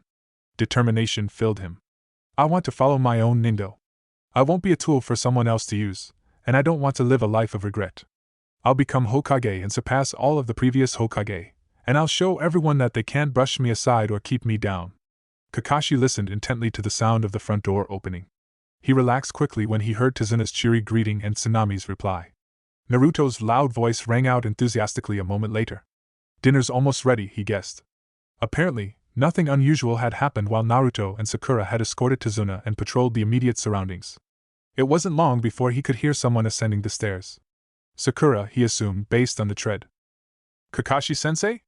Sakura called meekly through the door, validating his guess. Come in, he replied, absently flipping Ika Paradise shut and sliding it underneath his blanket. He doubted that Sakura would appreciate the sight of his favorite book, especially since she seemed to want to talk about something serious. The pink-haired girl entered quickly and quietly, shutting the door behind her. You're looking better, Sakura commented politely. Yeah, Kakashi agreed.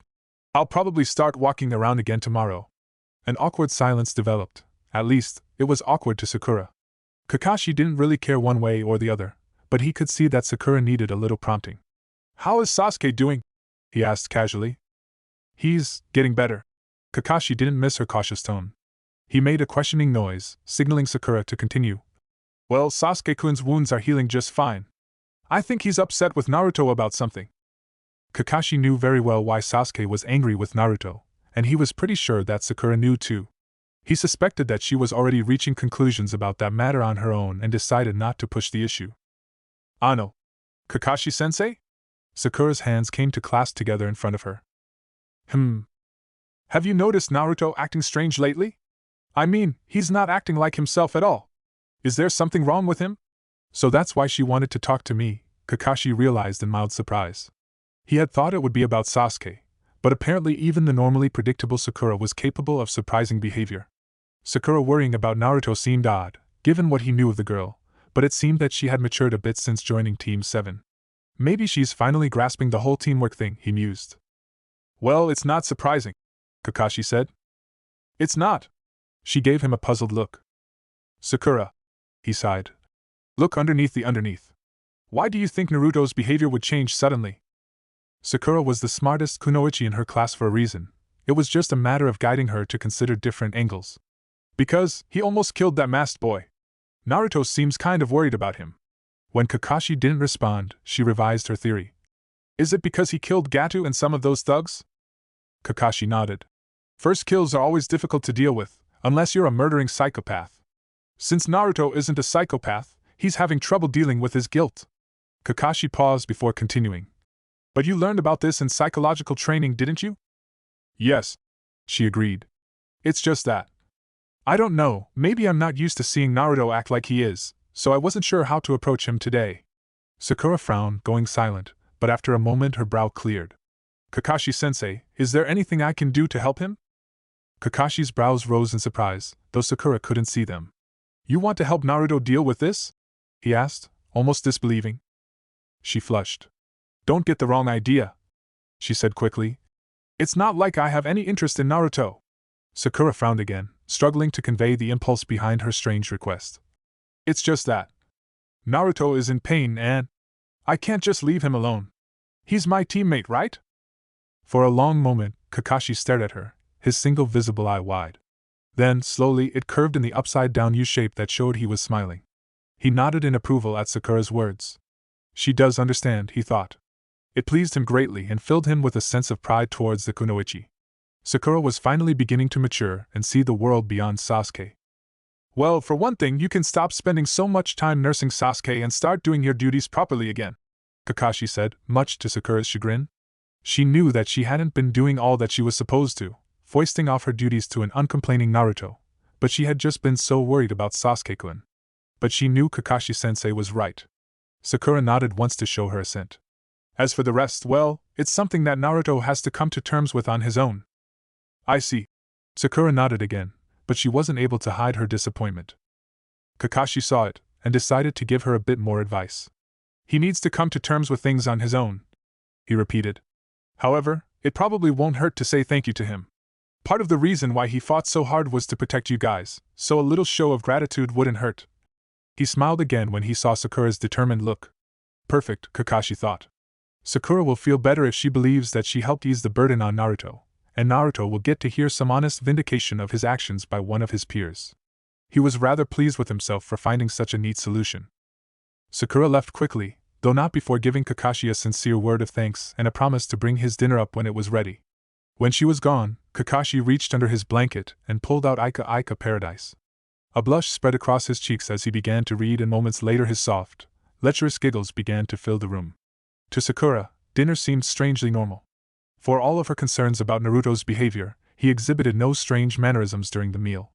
He laughed at Tazuna's lame old man jokes, teased Inari, and lavishly praised Tsunami's cooking.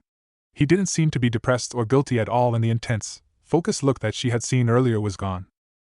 Sakura almost believed that Naruto had dealt with his issues until she caught sight of his hands. They were raw and pink, as if Naruto had spent minutes intensely scrubbing them. She abruptly recalled the sight of Naruto standing over Haku with blood dripping off his hands. Naruto. Sakura didn't know why the thought of Naruto scrubbing his hands until they were raw, as if trying to clean of the stain of blood, made her feel sad. Naruto excused himself quickly once dinner was over. Sakura waited a few moments before following him at a discreet distance. The blonde ninja did a quick inspection of Tazuna's home, making sure all was well, before leaving the house. He performed a brief check on the surrounding grounds before darting off deeper into the dense, shadowed woods that covered most of the island. She pursued Naruto for a brief while before stopping at the edge of a small clearing. Naruto had stopped in the middle of the clearing and was drawing a kunai. Did he sense me following him? Sakura wondered in surprise. Naruto's sensing capabilities were rather abysmal. She doubted that had changed in the past few days. Still, she prepared to drop out of cover to reassure Naruto that she was not an enemy. Instead of continuing to prepare for combat or throwing the kunai towards her, Naruto instead charged the tallest tree in the clearing. His sandaled feet made an audible impact as they met wood, and Naruto continued to run up the tree, unimpeded by gravity. He's training, Sakura realized. She frowned in confusion. Hadn't Naruto already mastered the tree climbing exercise? So why was he still training? Hard work and Naruto had never mixed together, as far as Sakura knew. In the academy, Naruto had been one of the biggest slackers that Sakura was aware of. He had always been skipping class, usually to play pranks, and during lectures he was sleeping or goofing off more often than not. In training he would often boast, only to fail and move away to sulk. So it was a surprise for her to see Naruto train with so much determination even though, as far as he knew, no one was watching him. You're running away. Sakura's inner persona was normally a loud, passionate voice within her mind. The flat, faintly accusing way her inner self delivered her statement surprised Sakura enough to freeze her in place. Didn't you ask Kakashi-sensei how you could help Naruto? Why are you going to run away, when you know how to help him? Stop making excuses and go help your teammate. I'm not running, Sakura wanted to reply. But how could she reply to herself? Some part of her thought she was being a coward, so perhaps she was only deceiving herself, and not very successfully at that. Sakura silently considered this, and the more she thought about it the more she knew. Naruto's new behavior scared her. It was out of the parameters that she knew him by, and it was human nature to fear the unknown. However, Sakura was a kunoichi now, and she couldn't allow the behaviors that had guided her through childhood restrain her now. Sakura took a deep breath and lightly jumped off the tree she had been standing on. Slowly, she began walking until she stood just inside the clearing and waited for Naruto to notice her. To his credit, he noticed her the moment she stepped out of the cover provided by the trees. Her distinct pink hair allowed him to immediately identify her, even using peripheral vision. Seeing that she was not an enemy, he finished his run to the top of the tree and continued down at a sedate pace, since walking down the tree tested his chakra control even more than running up the tree did. "What's up, Sakura-chan?" he queried, slightly worried. It was unusual for Sakura to seek him out alone. The strange half-pensive, half-determined look on her face didn't make Naruto feel any better either. She didn't answer his question immediately, instead gazing at him in silence. Naruto began to fidget uncomfortably under her gaze. Finally she said, "I'm just taking a walk." "Oh." Naruto blinked. He had thought that she would go straight to Sasuke's bedside after dinner. "Are you training?" Sakura asked casually, managing to sound as if she had not spent several minutes secretly observing that very thing. Naruto nodded, grinning. "Yep," he replied enthusiastically. "I have to work hard so that I can become Hokage one day." Sakura smiled, unable to reply to his statement. She had always made fun of his ambition to become Hokage, just like everyone else had. Seeing him working hard for it, especially in the aftermath of the battle with Zabuza, was somewhat jarring. The image she had of a blood-drenched, grim-faced Naruto didn't mix well with the image of the bright, incompetent blonde who had always sworn he would become Hokage. Still, it was a relief in a way. Naruto hadn't changed completely, at least not yet. "Ano, Sakura-chan?" Naruto asked hesitantly. He had grown uncomfortable with Sakura's thoughtful silence. Sakura blinked, shaken out of her thoughts. "Yes?" she asked. "Nothing." Naruto smiled sheepishly. "I was just wondering what you were thinking about." Sakura hesitated for a moment. She gathered herself visibly and gave Naruto a direct look. "I was thinking about the battle," Sakura murmured. Naruto flinched and opened his mouth, struggling to give Sakura a reply. "That's... I was remembering how surprised I was when I saw that you were the one to beat that masked boy," she interrupted him. "When you killed Gato and fought those mercenaries, I was frightened of you. The way you looked, the way you fought, it was completely unlike anything I've ever seen from you." Naruto winced and looked down, clearly pained at her words. "But in the end, it was you who saved us, right? You protected us against Gata's men." Naruto looked back up at Sakura, his filled with emotions that she couldn't name. "Naruto." "Thank you." Sakura gave the blonde genin a soft, sincere smile. "Sakura-chan," he mumbled. His eyes were wide as he stared at her, at a loss for words. I thought you would hate me," he managed. "Idiot," Sakura replied, though there was no spite in her tone. "Why would I hate you for saving us? I'm grateful. Besides, without you Sasuke-kun probably would have died." Naruto felt a brief stab of pain. Is she only thankful because I helped out Sasuke? Naruto wondered. Still, it was best not to look a gift horse in the mouth. Sakura was thanking him. She was praising him for the role he had played in their team's latest mission. Naruto grinned brightly, and for the most part his smile was sincere. "It was no problem, Sakura-chan!" he exclaimed. One hand came up to rub the back of his head in a gesture of embarrassment and pleasure at getting praised. "Hey! Since I did well, do you want to go out and get some ramen with me?" he asked eagerly. A tic developed above Sakura's right eye. "What the hell? I'm thanking him to bring his spirits back up, and the first thing he does after I finish is ask me for a date." Inner Sakura burned with righteous indignation. Still, she did owe Naruto. She stared at Naruto's squint-eyed, hopeful face for a second. "No," she decided firmly. "He's lucky that I don't smash him in the face for his insensitive stupidity." "No thank you," she grated out in a semblance of politeness. The disappointed look in his eyes almost made her change her mind, but not quite. "I have to get back to the house," she said, and promptly turned around to do just that. Naruto stared at Sakura's retreating back. He was uncertain why he had asked Sakura to go on a date with him after he had resolved earlier to ease up on his pursuit of the girl. Was it just a habit, or the hope that her words had stirred within him? "Sakura-chan!" he called after her. Sakura stopped, though she didn't turn around. Why did I stop her? Naruto took a deep breath and knew. "I'll always protect you," he promised quietly. By the way her shoulders stiffened, she had heard his promise to her. Sakura made no reply other than to resume her walk back to Tazuna's home and Sasuke. Naruto gave her retreating form a melancholy smile.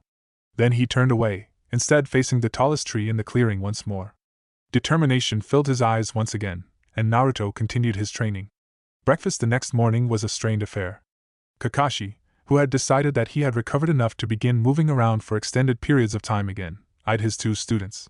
Sakura seemed normal at first glance, but Kakashi soon noticed that she wasn't speaking to Naruto. In fact, she was doing everything she could to avoid eye contact with the boy. Naruto was subdued, which was also odd. Tazuna and Tsunami had yet to notice anything off about the blonde's behavior in the past few days, so Kakashi had assumed that Naruto had kept his cheerful manner up in front of them. The logical conclusion was that something had happened between Naruto and Sakura last night, and not something particularly good at that. Looks like my little plan didn't work out as intended, Kakashi thought ruefully. Sakura was in turmoil. Last night she had accomplished all she had set out to do, right?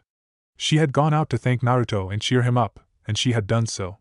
But then Naruto had opened his stupid mouth and ruined everything. "I'll always protect you." Why had those words caused her heart to skip a beat? Why did she feel like blushing every time she remembered, which was all too often, that quiet promise? It was nothing out of character for Naruto, who had chased after her like a yapping lovesick puppy for several years now. There was no reason Naruto's words should affect her. She was in love with Sasuke-kun. Naruto was just a stupid loudmouth who talked big and failed in everything he did. Sure, this mission had changed her opinion of him somewhat, but not that much. It was probably the atmosphere, Sakura decided. The moon had been bright, and silver light had cascaded through the trees, illuminating the small clearing where Naruto had been training. The quiet, solemn way he had promised had been so different from the usual Naruto that it had shocked her. For a moment, she had almost believed him. Yeah, she thought, warming to the idea. It was just the atmosphere affecting me, not Naruto.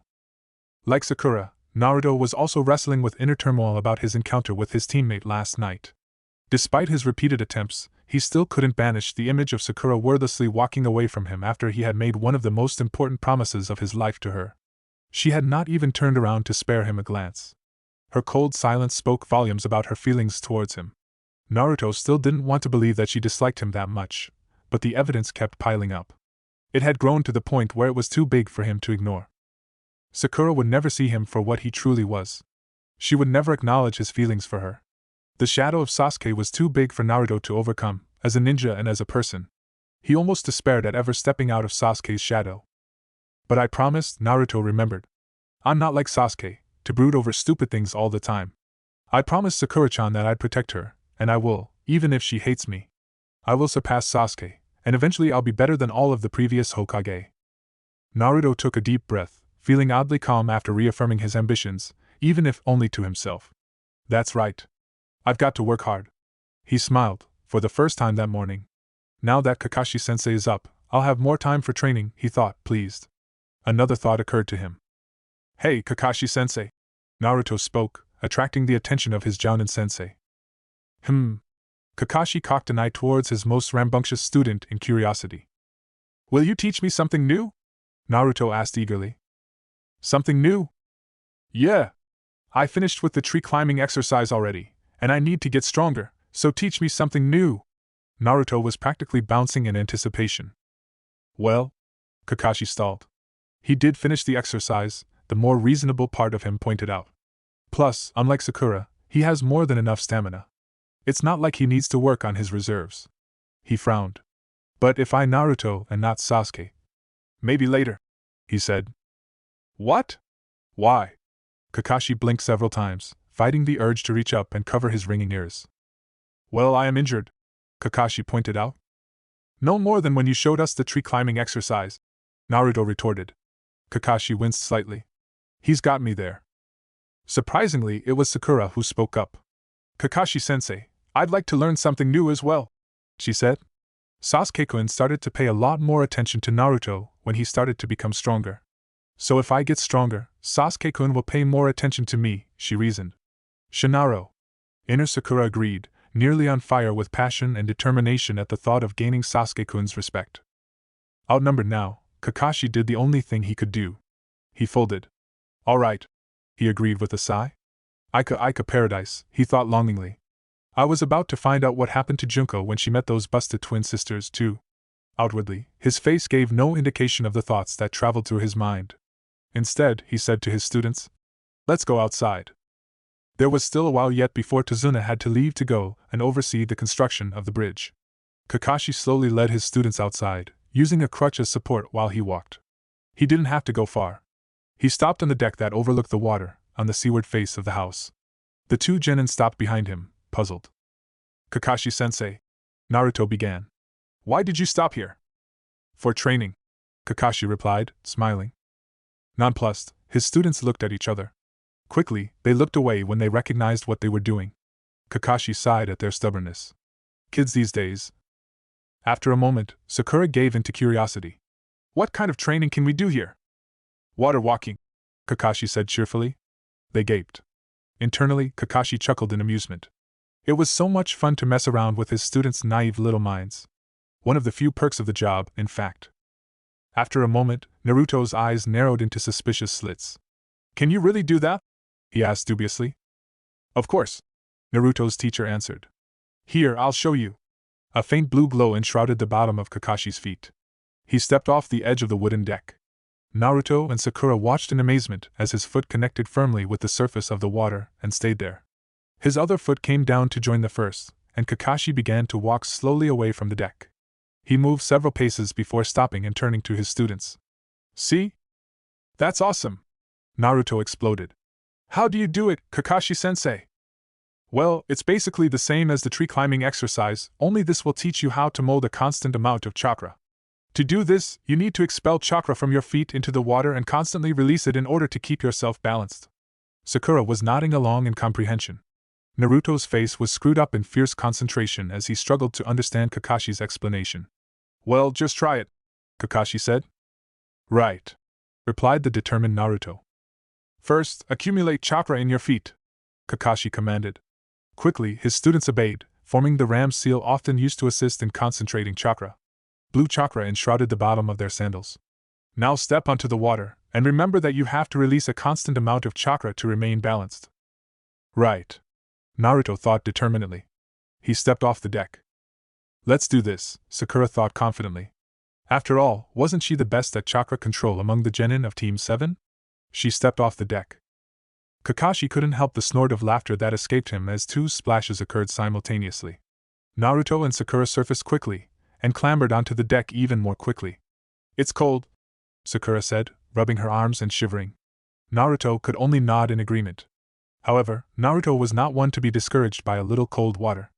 "I'll do this no matter what." His hands quickly whipped up into the ram seal to focus his chakra again. With a determined cry, he quickly charged back onto the water, only to sink again. It was a cycle that soon repeated itself many times. Kakashi watched in amusement as Naruto continued to plunge feet first into the cold waters that surrounded wave country. Sakura, he noticed, was being far more cautious. Apparently, that first plunge had been more than enough for her. She was now sitting on the edge of the deck, her feet dangling lightly on top of the water, as she concentrated her chakra into her feet. Periodically, she pushed her feet down into the water experimentally, testing the chakra flow. "It's a reasonable approach, but she'll have trouble when she tries to focus her full weight on the water," Kakashi observed. Kakashi walked back to the deck, steering clear of Naruto as he did so. He continued to oversee the two as they trained, and after 20 minutes of repeatedly plunging himself into water, Naruto showed his first sign of progress. "I think I'm starting to get the hang of this," Naruto grunted. He was submerged up to mid-shin in water, but he had halted his descent. "He's grasped the trick of this chakra control exercise pretty quickly," Kakashi thought approvingly. It was an impressive feat, considering Naruto's lack of innate talent and poor grasp of the basics, not to mention his horrendous chakra control. Naruto's concentration wavered and he sank again, but when he surfaced his expression spoke of renewed determination. From there, his progress grew by leaps and bounds. Once Naruto had understood how to do it, it took him only another 10 minutes until he was walking across the water without a hint of instability. Sakura had also made quick progress. Like Kakashi had predicted, she had fallen in once more when she had attempted to stand after getting her feet firmly balanced above the water. But she had adjusted quickly, and finished 5 minutes ahead of Naruto. Seeing his two students walking and, in Naruto's case, jumping, on water brought a smile to Kakashi's face. Suimen Hoku no Waza was an advanced genin skill after all, and yet 2 of his rookie genin had mastered the skill in less than an hour. The peaceful, happy moment did not last. Kakashi heard the pounding of feet and the sound of loud voices. He tensed, and Naruto and Sakura stopped their training at the sounds. Tazuna soon barreled out of the house. "What is it?" Kakashi asked the bridge builder. His voice casual, but his eyes were cold and hard, a jounin on alert. "That masked boy," said Tazuna. "He's woken up." A splash from behind Kakashi told him that Naruto had just fallen into the water. Haku stared at the plain, dark wooden ceiling above for a long moment before looking at the woman by the bedside. "Where am I?"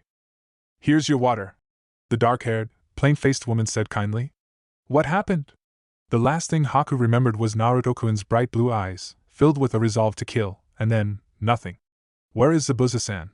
Anxious, Haku struggled to sit up, ignoring the sharp, throbbing pain this brought. "You shouldn't sit up," the woman protested. Haku continued to struggle upright.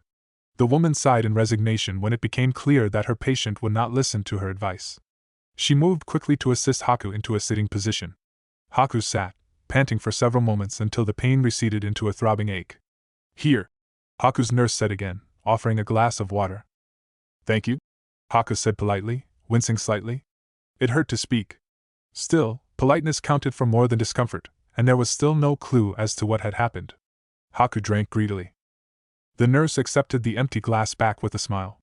"You poor dear," she said kindly. "You lost a lot of blood, so it's not surprising that you're thirsty. I'll go get some more water for you." She paused, frowning at Haku for a moment. "That gown is rather indecent," she murmured. "I'll get you some new clothes as well." Haku blinked in surprise, glanced down, and froze. No wonder it felt drafty, Haku thought dizzily clearly, the blood loss remained an issue. The clothing was clearly made for a much bigger person in mind, for it draped loosely over Haku's shoulders and fell open at the chest. Then, slowly, alarm began to set in Haku's mind. "My bindings are gone." Haku reached up. "My choker is gone." Haku shivered, and this time it wasn't from the cold. The full, perky curves of her breasts were almost totally exposed by the too big yukata. Her choker was no longer there to hide the fact that she didn't have a telltale bump on her throat that would have been the sign of a man. Habits ingrained by a solitary existence in the unforgiving back alleys of the hidden village of the mist told her to run, to hide, to do something other than sit there while that woman was out of sight. She knew Haku was female after all, and in Haku's experience that meant nothing good. Little homeless boys in Kirigakure no Sato were either ignored or treated cruelly. Their frequently short lives were incredibly harsh and painful, but they were mostly left alone by predators. That wasn't a good thing, but attention in Kirigakure was almost always worse. Little homeless girls in Kirigakure were lucky if they were captured and sold to slavers to be brought up to become a working girl in the water country's many brothels. If they were unlucky, they were raped and killed in a dark alley, where no one would care even if they heard the screams. She had learned this the hard way, and that incident marked the second time Haku had used her bloodline limit to kill. Luckily no one had seen the act taking place, nor had anyone cared enough to investigate the screams, otherwise she would have been killed on the spot by shinobi for possessing a bloodline limit. The village was nicknamed the Bloody Mist for a reason. So Haku had disguised herself as a boy, and surprisingly it had worked. Luckily, there was a rather great stigma against homosexuality in the water country, at least at that time, so feminine little boys were generally not in danger of being targeted by slavers or sexual predators. The mist had no tolerance for those who went against society. Then Zabuza-san had appeared during that snowy day on another bridge, and had taken her in and taught her to be a shinobi. He hadn't cared what gender Haku was, only that she served as an effective tool. Haku had never completely forgotten those hard-learned habits. However, at the present she could barely move, much less try to escape or obtain a disguise. Moreover, she was extremely worried about Zabuza-san. There was a flurry of commotion outside the room, and Haku heard the nurse's voice yell something. Haku tensed in alarm, which only brought a stab of agony as her injured muscles protested. In any case, there was little enough she could do in this situation. The door slammed open. There was a skidding noise as sandaled feet scrambled for traction. Silence fell upon the small room as Haku and the intruder stared at one another. A blonde-haired, blue-eyed Konoha shinobi gaped like a fish. It took a moment for Haku to realize that the boy was staring at her cleavage. Embarrassed, Haku reached up and tugged the yukata closed. Other emotions tumbled through Haku's mind in quick succession. She was happy that the blonde was still alive, and apparently doing quite well at that. But what was this icy feeling that was slowly clawing its way up from her gut? If Naruto-kun was still alive, then didn't that mean? Zabuza-san. Chapter 3 Bloody Vows. You're a girl! Uzumaki Naruto yelled, clearly flabbergasted at this revelation. Haku could not help but wince as the young genin loudly proclaimed her true gender to anyone within hearing range, which, given the volume of Naruto's voice, was significant. Yes, Haku confirmed. But, in the forest, you said? Naruto trailed off. There were few things that could prompt Konoha's most infamous prankster to be at a loss for words, but apparently this new revelation was one of them. I lied, the injured girl admitted. It was nothing personal, just a habit. If he asked why she had such a habit, what was she to do? Haku did not think that she was up to explaining the reasons behind her misdirection quite yet. Naruto banished her worries with a laugh. I'm so relieved. Naruto sighed after he had finished laughing. Haku cocked her head in puzzlement. When I first saw you, I thought you were prettier than Sakura-chan. The boy explained, rubbing the back of his head in embarrassment. Then you told me you were a boy. He shivered dramatically. But now I know you really are a girl, so it's not weird or anything anymore. Naruto crossed his arms and nodded his head authoritatively. Despite the trauma that had occurred in the past few days, Haku couldn't help but laugh softly at Naruto's words. Somehow, Naruto had managed to briefly banish the melancholy that had built up within Haku with just a few irrelevant words. It took a moment for her to realize that Naruto was laughing with her. She paused in consideration. Did he do it on purpose? Seeing the humor leave Haku's face, Naruto stopped laughing and moved to sit at her bedside. I'm sorry, Naruto murmured. His eyes were shadowed. Memories of the battle abruptly came to the forefront of her mind. The remains of Haku's good cheer evaporated. It's all right, she replied quietly. It was what I wanted. The Nukenin paused and looked down at her hands. They had been cleaned while she was unconscious, even her nail polish, and they bore no signs of the recent battle. Looking at her delicate hands, it would be nearly impossible to guess that those long, slender fingers had choked the life out of men. Nearly impossible, until they turned her hands over and saw the calluses that developed while learning and practicing a shinobi's trade. Why did I survive? She asked after a moment. Naruto grinned weakly. I ended up missing anything too serious, and Kakashi-sensei and the doctors here were able to save your life. He answered her. His grin faded when she didn't reply. Naruto cursed himself internally. Damn it! I just had to open my big mouth and make her depressed again. Sakura-chan is right. I am an idiot. And Zabuza-san? What happened to Zabuza-san? It took Naruto a moment to realize that she had asked the question, so quiet was her voice. Naruto's hands gripped his orange pants tightly in a white-knuckled grip. He knew that the answer would break Haku. But he couldn't lie to her either. Defeated, Naruto answered her question. Kakashi-sensei killed him, he said dully. Gato came to double-cross you guys and killed Tazuna. He brought a bunch of mercenaries, but I killed Gato and the mercenaries ran when the islanders came to help us. Naruto no longer flinched when he thought about being responsible for Gato's death. That man had been a true monster in a way that was completely different from the Kyuubi. Besides, Gato was responsible for the whole mess Team 7 had become embroiled in. Without him, the people of the wave would not have had to suffer so much, and Zabuza and Haku wouldn't have tried to kill Tazuna. Zabuza wouldn't have met a swift end at the hands of Kakashi-sensei. Haku wouldn't have become a broken shell of a person. He no longer flinched, but sometimes, in the depths of the night, he would remember the terror in the man's eyes, the sound of his screams, just before his head was gruesomely separated from his body. Naruto remembered that moment very well. I see. Haku showed little physical reaction to the news, but Naruto thought he could see her eyes grow bleaker. Haku felt numb. She couldn't deal with the reality conveyed by Naruto's words. Zabuza-san dead? That could not be true. It was impossible, a bad dream. Surely, Naruto-kun was joking around, or was lying, or something other than telling the truth. But Naruto was not laughing. Nor was he smiling. If anything, his face was twisted into a pained grimace. I'm sorry, he said again, and Haku could see the sincerity and the honest regret in his eyes. Zabuza-san. It hit her like a punch to the gut. Zabuza-san is dead. Her mentor, her savior, her entire reason for existence, was dead. She had failed him on a scale that she had not believed possible. She had sworn to him that she would be his weapon, a powerful tool that would allow him to accomplish his dreams. Instead, she had been defeated. Because she was too weak, Zabuza-san had been killed. Why did it turn out like this? What cruel twist of fate had allowed her to live and Zabuza-san to die? Was it because she had been too soft on Naruto-kun and that dark-haired boy? Perhaps it was because she had coaxed Naruto-kun into ending her existence, or at least trying to. It's their fault, Haku grimly decided. If we hadn't met them, Zabuza-san might still be alive.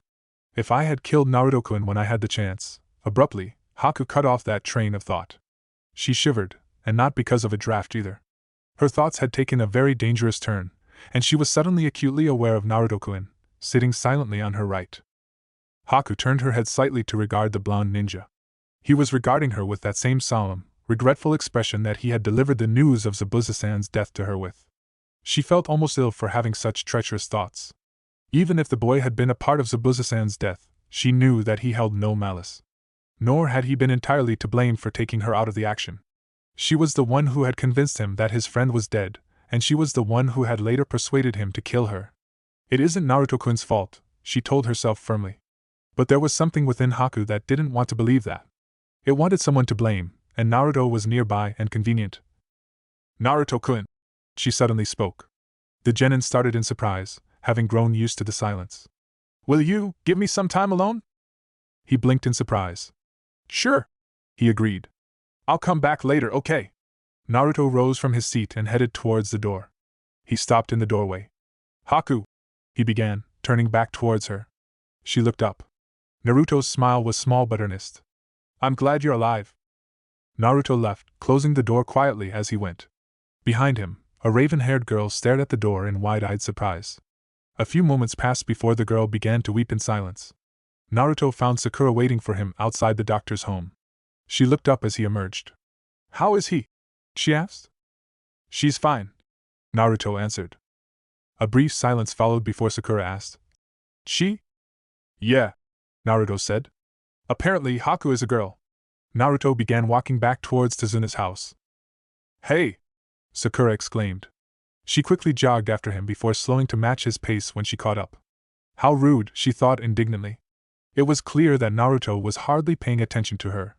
Her irritation at being brushed off by Naruto of all people quickly caused her to forget her resolve to avoid him. Where's Kakashi-sensei? He asked absently. He stayed behind. He said that Tazuna-san shouldn't be left alone, so he sent me after you. Sakura answered promptly.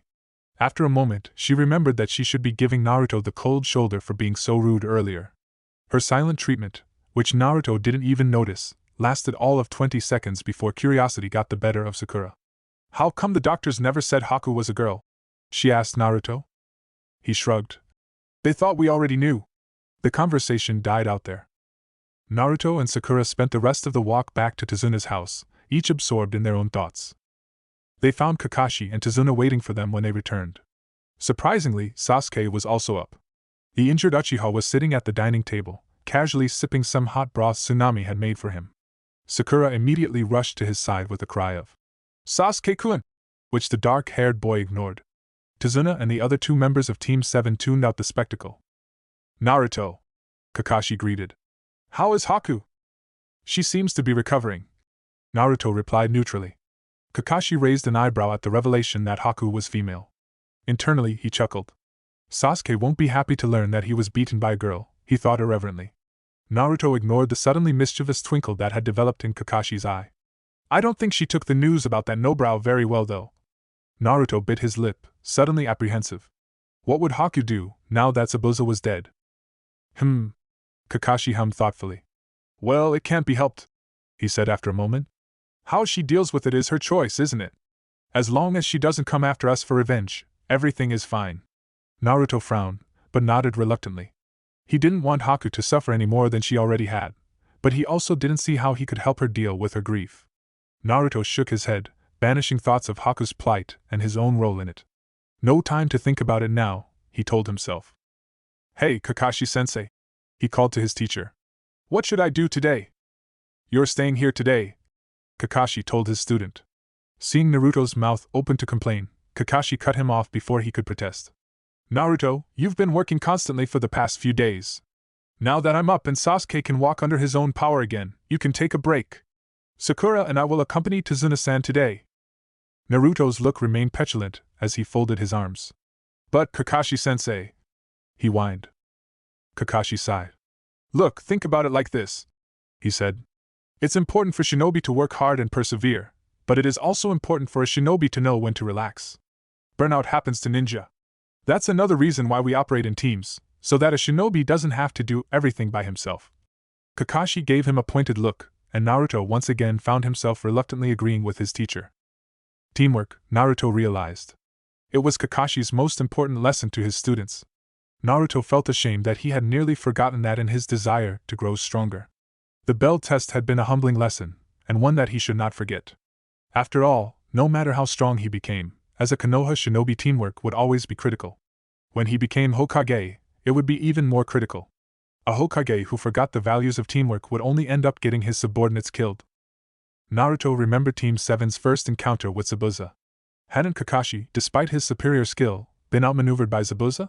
Yet, for all of Zabuza's strength, he himself had been outmaneuvered by 2 rookie genin. Naruto's cunning plan had required Sasuke's assistance to work. Their teamwork had forced the eyebrowless Jounin to release Kakashi-sensei from the water prison. Right, he decided. I won't forget again. Right. Naruto agreed with his sensei's words, smiling brightly. Kakashi smiled back. Sakura, Kakashi called casually. Let's go. Clearly, Sakura was not happy about being dragged away from Sasuke. The boy in question, however, looked relieved enough that it showed through his stoic mask. Nada, Kakashi mimicked. You're still on duty. Let's go. Reluctantly, Sakura was parted from Sasuke. Tazuna and his 2 accompanying ninja left for the bridge. Uchiha Sasuke casually put down his spoon, finished with his early morning meal. He ignored the twinges of pain that even that slight movement produced. Sasuke frowned as he looked at Naruto. The dobe was still standing there like the idiot he was, staring in silence at the floor, as he had the entire time since Kakashi and Sakura had left. Clearly, the idiot was straining his mental capacity to the point of collapse, and he had no brain power left to multitask. Whatever had caused the normally loud blonde to be so thoughtful, Sasuke didn't know. However, he could guess, and Naruto had been like that since he had returned from visiting Haku. Thoughts of Haku changed Sasuke's mild frown into a dark scowl. Thinking of the masked shinobi that had defeated him always brought a bad taste to his mouth, though that might have just been acid reflux from Tsunami's cooking. Sasuke rather doubted it was the second reason. He could remember with bitter clarity how completely the other shinobi had outclassed him. There was even his incredibly embarrassing rescue of Naruto. What had possessed him to save that idiot in the first place? The feelings he had felt at the time had already been forgotten in a tide of bitterness and envy. He didn't remember the feeling that had risen up inside of him when it looked like he was going to see another important person die in front of him. Naruto's defeat of Haku had buried the memory that he had even considered Naruto to be an important person, a friend, a teammate, a rival, and someone who shared the pain of being an orphan. There was one good thing that had emerged from that battle, and it was the one good thing that Sasuke could recall. His Sharingan had awoken. The feeling had been incredible. Enabling his bloodline changed the way he perceived the world. In the battle with Haku, it had even allowed him to catch some of the faster ninja's movements. It had changed the tide of the battle, of that, Sasuke was sure. Had Naruto not been in the way, Sasuke had no doubts that he would have crushed Haku. The power of the Sharingan undoubtedly surpassed Haku's bloodline limit. Finally, after all these years, his Sharingan had manifested and he had taken the first truly significant step on the road to killing Itachi. Now that he had the Sharingan, he would be able to put Naruto in his place. The blonde continued to dream that he could surpass Sasuke, a genius born from the Uchiha clan. For a while, in the aftermath of the bridge battle, Sasuke had harbored his own doubts. But he no longer doubted himself. Even if the blonde did have some hidden talent or special power, the Sharingan would not let Sasuke down. Special power, Sasuke thought, his eyes narrowing. Sakura had said something about Naruto's battle with Gata's thugs, something about a special power. Naruto, Sasuke said, snapping the blonde out of his reverie. Sasuke? He asked quizzically. Naruto was surprised. Normally, he was the one to initiate dialogue with the Uchiha. Sasuke uncharacteristically hesitated. He felt stupid even asking. Naruto, have a special power? It was ridiculous. Still.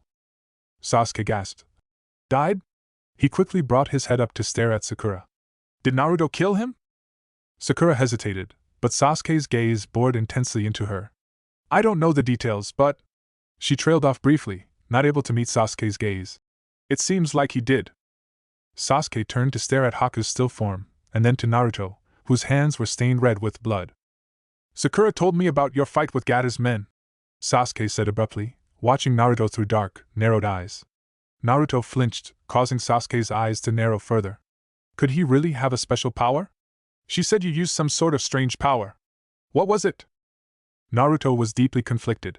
He knew that Sakura had seen something on the bridge. He remembered their late-night conversation all too well, but he had no idea that she would have spoken about that to Sasuke. What did she tell him?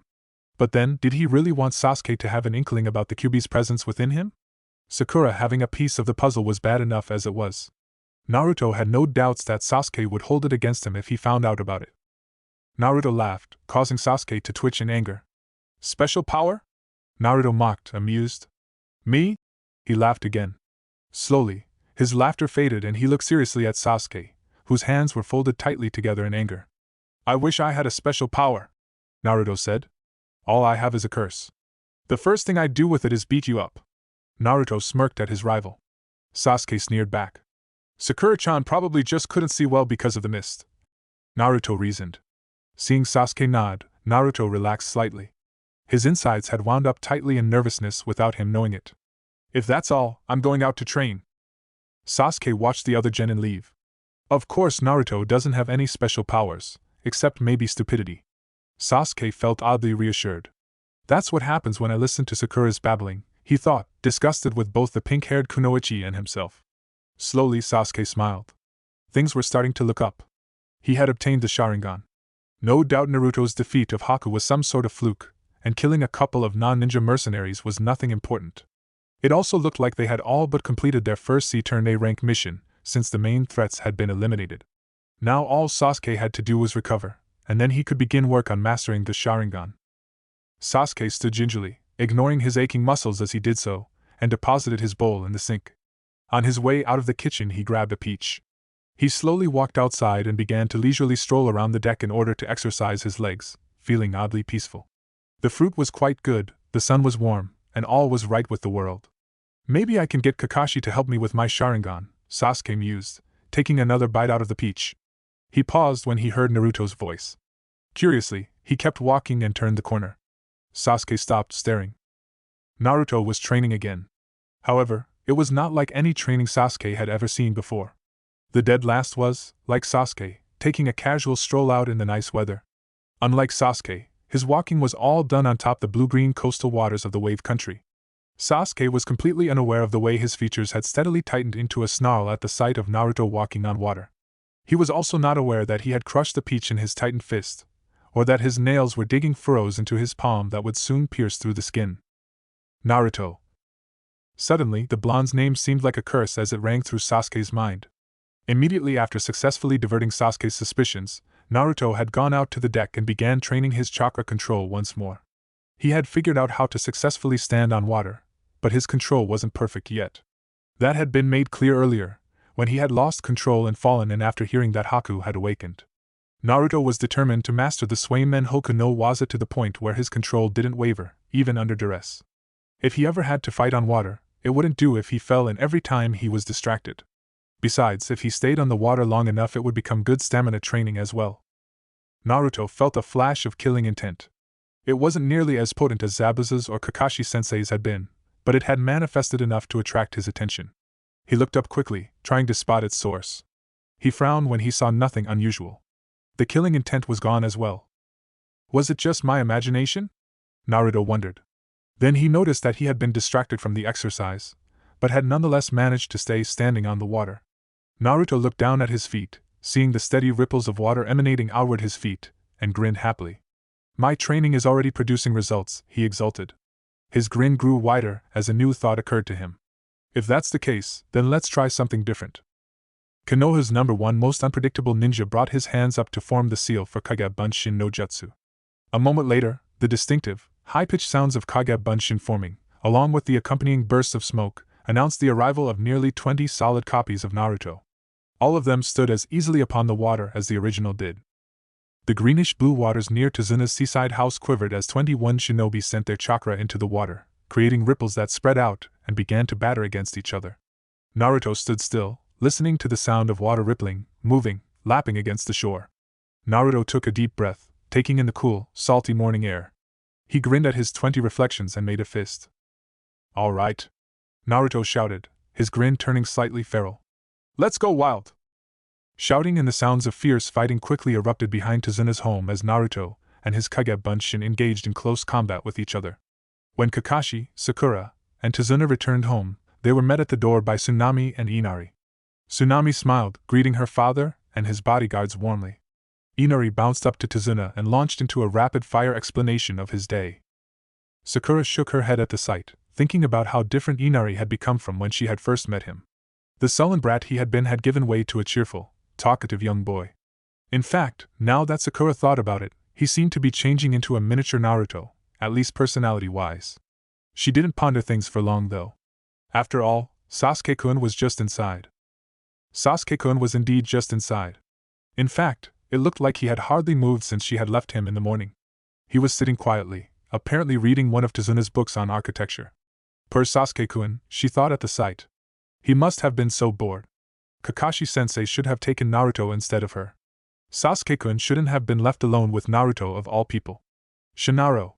Inner Sakura punched her fist in the air, reflecting her frustration with this morning's turn of events. Kakashi-sensei came up beside Sakura, startling her out of her thoughts. Sasuke, he greeted the boy. Where's Naruto? Kakashi asked when Sasuke didn't reply. Sasuke lifted his hand to point towards the back of the house. Outside. There was a dark undertone to Sasuke's voice that the silver-haired Jounin did not like. He frowned for a moment, eyeing his most talented student. Kakashi dismissed his momentary worry with the mental equivalent of a shrug. Ah, thanks. Kakashi turned and went back through the front door. As Kakashi made his way to the back of the house, he began to hear the sounds of combat. Naruto's voice rang out from multiple throats. As Kakashi turned the corner, he saw over a dozen Naruto clones locked in what was apparently a prolonged taijutsu battle. Naruto and his clones were panting furiously for breath, and all of them sported torn clothes and bruises. He's been at this for a while, Kakashi observed. Naruto's movements were uncharacteristically sluggish, and his general condition hinted at a level of exhaustion that was rare in the blonde genin, given his naturally high stamina. The battle lasted another 2 minutes. Naruto and his remaining clones were all exhausted, but the desire for victory meant that none of them stayed on the defensive for long. Kakashi watched the final, chaotic brawl with a critical eye, noting the flaws in Naruto's technique. He needs help. Badly, was the conclusion that Kakashi came to. Naruto's taijutsu was incredibly sloppy. While that was something Kakashi had known, he had not known how terrible Naruto's form was. Watching Naruto fight what was essentially himself, without Sakura or Sasuke to draw Kakashi's attention away, showed Kakashi just how badly the blonde genin's education had been screwed up. There were only 3 left. One Naruto stood still on the water, glancing back and forth warily. Around him, 2 other Naruto clones circled slowly. They had apparently declared a temporary truce in order to get rid of the 3rd Naruto. Sunlight beat down harshly, casting a fierce glare down upon the ocean. Blue-green water reflected sunlight, the surface becoming nearly blinding to look at in some spots. Beads of sweat rolled down Naruto's cheeks. More flowed down in forehead, dripping down into his eyes, but he dared not blink. He was hot, tired, and his muscles ached. He was also determined to finish things. Naruto kept his eyes on the Kage Bunshin in front of him, using his peripheral vision to study the reflections in the water. The glare may have been annoying and limited his visibility, but it also allowed him to see the reflection of Kage Bunshin behind him, even as distorted as the water was by ripples and other disturbances. The circling Kage Bunshin charged simultaneously from opposite directions, hoping to exploit the defending Naruto's blind spot. However, Naruto did not stand still to receive the attack. The instant he saw the Kage Bunshin to both sides of him move, he abruptly launched himself to the right and made to attack one of the charging clones. His charge was met with a swift punch.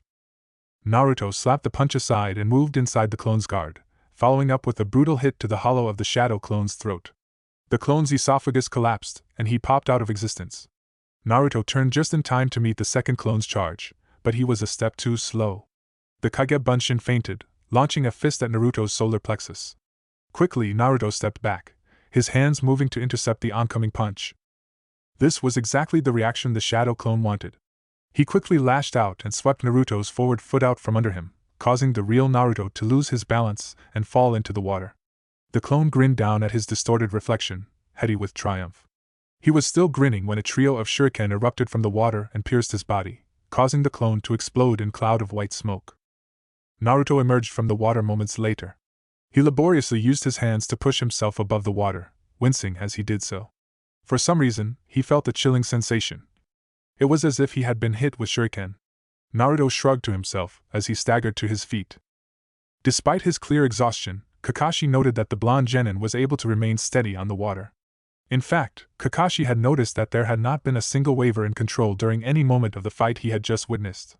Considering that Naruto had only learned the skill that morning, his progress was nothing short of phenomenal, especially in view of the fact that Naruto was not what one would call the sharpest tack in the box.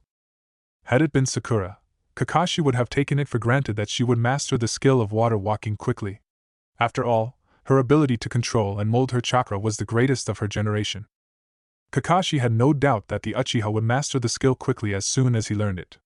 Sasuke was a genius of the infamous Uchiha clan, a prodigy who could master shinobi talents at speeds few could match. Of course, if his Sharingan was developed enough, Sasuke would not have to learn how to walk on water. He could copy it from someone else. Kakashi had already known of Naruto's enormous potential regarding his chakra reserves, but for a while it had seemed like that was all that Naruto had going for him as a ninja: stamina and bullheaded determination. The last of the Hatake family had come to know that Naruto had a tendency to defy expectations, but he had not realized how extensive this trait of Naruto's was. Over the course of this mission, Naruto had changed dramatically, to the point where, appearances aside, it was difficult to recognize that the naive boy who had left Konoha several weeks ago and the capable genin training on the water were the same person. Kakashi-sensei. Naruto greeted, acknowledging Kakashi's presence. Yo! When did you get back? The blonde asked while he wrung the water from his jacket. Just now, Kakashi replied absently, his eye trained on his book, which he had quickly retrieved from his pouch before Naruto had noted his presence. Kakashi looked up from his book curiously when Naruto made no further attempts at conversation. Naruto was still trying to squeeze the water out of his jacket, and was apparently content to ignore his sensei. The Jounin frowned at Naruto's back, considering whether or not he should offer his advice on the boy's taijutsu. Finally he shrugged to himself. I'll think of something when we get back to Konoha. He turned to go back inside. Naruto, Kakashi said, stopping as a thought occurred to him. Now that Haku is awake, it's your responsibility to keep a watch on her. Considering the history between Sasuke and Haku, putting Sasuke on watch duty would likely end up with one or the other dead. He doubted that Sakura would be able to stop Haku, should the Nuke Nin attempt anything. That left Naruto and himself. Naruto was the best choice, since he was the one who had incapacitated Haku in the first place. Besides, those two seemed to share an understanding of some sort, so it was probably for the best. She's still too weak to move much, so having the doctor and his family watch over her is fine for now. But starting tonight, I need you to start keeping an eye on her. Right, Naruto said quietly. He frowned glumly as he looked out towards the blue horizon. Guilt curled in his chest as he thought about Haku. He wasn't looking forward to confronting her again, not at all. Sakura stared uneasily at the dark, smooth surface of the wooden table. She fiddled with her fingers and smoothed out imaginary creases in her dress. Occasionally, Sakura would peek shyly at Sasuke, who sat across from her in what she had come to know his classic brooding pose. Tazuna and his family were upstairs and Naruto and Kakashi were outside, doing who knows what. They were alone together, which was great in Sakura's book. Unfortunately for Sakura, Sasuke was brooding with particular intensity. That meant that all of her attempts at conversation were ruthlessly shot down. When he caught her staring at him too long, he would snap at her. Sakura's happiness at being alone with Sasuke was rapidly plummeting into despair at being ignored by Sasuke. Worst of all was that she had no idea why Sasuke was angry this time. He had not been so angry when she left in the morning, and she doubted that Inari or Tsunami could have upset him so much. That only left. Of course, Sakura sighed. Naruto. It made perfect sense to Sakura. Naruto had done something incredibly stupid or offensive again, and had gotten Sasuke angry. Having drawn her conclusions, Sakura stood up abruptly. Righteous anger was already filling her as she stalked, gracefully, of course. Sasuke-kun could still see her, after all, towards the door in order to hunt down Naruto. Sakura. Sakura stopped as abruptly as she had started. Yes, Sasuke-kun? She asked, turning towards her crush and favoring him with a sweet smile. The boy still didn't look at her, and after a few moments Sakura began to wonder if she was imagining things. Sasuke stared intensely at the wall opposite to him, and his hands clenched convulsively together in a white-knuckled grip for a brief moment. He relaxed visibly, letting out an inaudible sigh. Do you know how to walk on water? He asked finally. Sakura blinked. She hadn't been expecting a question like that. Sure, she replied innocently. Naruto begged Kakashi-sensei to teach us something new this morning, and we both learned it. Sakura trailed off. If she had thought that Sasuke's glare was bad before, it was now several times worse. The young Uchiha was almost quivering with anger and frustration. Suddenly it occurred to Sakura why Sasuke was mad. But I'm not very good at it, and it took Naruto forever to even get the basic concept down. He plunged into the water so many times it was dash. Sakura! Sasuke interrupted her harshly. Quickly, the pink-haired girl ceased her babbling, staring at Sasuke with wide eyes. Sasuke held her gaze for a long moment, his eyes burning into hers, and not in a good way.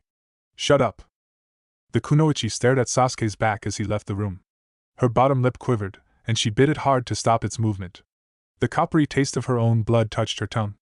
Tears threatened to fall from suddenly watery eyes, and Sakura sniffled. She shook her head almost violently and urgently wiped her tears away. I'm not going to cry, Sakura thought fiercely to herself. I'm a ninja too. A shinobi must not show any emotion in any situation, Sakura whispered bleakly. A ninja must put the mission first, and have a heart that does not allow tears. It was the 25th clause among many that Konoha taught its young students. It was one of the many rules that governed ninja behavior, all of which Sakura had studied and knew well. It was one of the many things she was rapidly discovering that she was a failure at. She was learning all too well that she could not, possess the heart that a shinobi was supposed to have. Sakura was bitterly beginning to realize that the knowledge she had accumulated in the academy, and the grades she was so proud of, meant very little in the field. Over the course of the mission, she had not been able to accomplish anything of note. She had wept and trembled while her teammates fought and bled. Her dream of impressing Sasuke seemed farther away than ever. The reality of chasing Sasuke had proved to be far different from her fantasies. Early on, back in the academy, she had imagined that if she was pretty enough and smart enough to catch his eye, everything would fall into place. While she had worked hard and proved to be the smartest student of their year, Sasuke had never once praised her for it. Worse was that, as hard as she tried, he had never acknowledged her as cute, or pretty, or in any way feminine. Of course, if good looks were the way to Sasuke's heart, then Ino probably would have beaten her to it, if some older, more developed girl didn't do it first. Still, during her later academy years, her rivalry with Ino and, to a lesser extent, the other girls in the class had kept her from dwelling on her total failure to make any progress with her crush. Once they had been put on the same team, Sakura had believed that she would finally be able to snag the elusive Uchiha. The thoughts of spending all of that time together, alone, Naruto didn't count, had made her shiver in glee. Of course, things did not go that well. Sakura discovered, to her chagrin, that Naruto did count. He counted more than she did, apparently. As much as Sasuke tried to ignore Naruto, the blonde idiot was always able to provoke a reaction from the normally stone-faced boy. Sasuke paid attention to Naruto. At first, Sakura had assumed that it was because Naruto just naturally irritated Sasuke, but she soon began to suspect that it was something else. Sasuke acknowledged and feared Naruto's potential, at least on some level. It was something that shocked Sakura. How could anyone in their right mind believe that Naruto, the dobe, could ever match up to Sasuke? Naruto had been Sasuke's self-proclaimed rival for years, but no one had ever suspected that Sasuke took it seriously. But ever since the bell test, Sasuke had started to take the rivalry he had with Naruto seriously, even though he tried to hide it. The mission to the wave had confirmed Sasuke's worst fears about Naruto's potential and shown Sakura sides of her two teammates that she had always been blind to before. Sasuke was afraid that Naruto would surpass him. It was a hard truth for Sakura, who had always held Sasuke up on a pedestal and viewed Naruto as a failure, to swallow. Sakura's perfect image of Sasuke was starting to crack. Somewhere, deep inside herself, she was beginning to question if Sasuke was worth the pain. It was not something she was able to consider seriously for very long. The implications were simply too great, and too painful to bear. For so long, she had invested everything in chasing after the raven-haired boy. Her hopes and dreams for the future were all bound to Uchiha Sasuke. In the end, he was the reason she had come so far as a kunoichi. Her appearance was carefully crafted around what she believed that he liked. All of her noteworthy accomplishments in the academy had been attempts to impress him. The reason she was a kunoichi had become intimately tied to Uchiha Sasuke. She was a ninja because Sasuke would be nothing but a ninja. She had forgotten her original reasons for wanting to become a kunoichi in favor of Sasuke. Everything she was today, she was for him. Not for herself, or her friends, or her family, but Uchiha Sasuke. The idea that he wasn't worth what she had done for him was simply ridiculous. It was as ridiculous as saying that she wasn't the one who would snag him in the end. It just wasn't something she ever could or would doubt. Ever. Even as Sakura brought her emotions under control and went to freshen herself up in the bathroom, the tiny little seeds of doubt that had burrowed deep within her heart were beginning to blossom. A plant's roots can burrow through stone, opening and widening cracks in a previously unbroken surface, and the walls that kept Sakura's heart safe from doubt were not as strong as stone. Stars shone brightly in the sky as night deepened its hold on the small island of the wave. The bright, waxing moon continued its slow march across the night sky. Uzumaki Naruto sighed as he trudged towards his current objective, the house and clinic where Haku was presently being held. Takanaji Jushiro was one of the few doctors still living in the wave, with his wife and assistant Kanako, and he was the only one with medical facilities available to him. Those medical facilities consisted of a few rooms of his surprisingly large, if rundown, house that had been converted to serve as a clinic. It was a far cry from Konoha's large, well-appointed hospital, but it was the best the wave had. Jushiro and Kanako were warm and welcoming, and very different from any of the doctors Naruto had ever met. But then Naruto had never met a single genuinely nice doctor in his life, so even their disposition made them unique to him. The night air in the wave was crisp and cool, with the slightest tang of seawater, and in the distance the young ninja could hear the faint sound of waves crashing against the shore. Normally Naruto would have been running, or leaping from branch to branch in the trees, in order to get to his destination faster. Tonight, however, he had no inclination to hurry towards the clinic. His usual impatience was tempered with dread. Naruto had never dealt well with guilt, and he was dreading facing Haku because of it. He didn't feel it often, but when he did it clung to him persistently, and he didn't know how to get rid of it. Naruto felt guiltier than he had ever felt before in his life, and surprisingly it wasn't about his first time killing. He had gotten over that, well, not really, but he was starting to come to terms with the fact that his team would be dead otherwise, so he was beginning to accept the necessity of it.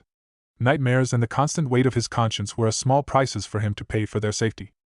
Naruto felt guilty because he couldn't shake the nagging feeling that Haku's pain was his fault. Rationally, he knew that there had been a lot of things out of his control during that battle, but reason and guilt didn't necessarily mingle in the same circles. As soon as he began to think about it, he would begin to imagine scenarios where he had been stronger, or faster, or smarter, or if he hadn't. Naruto shook his head angrily, his hands balling into tight fists, as he tried to shake that train of thought.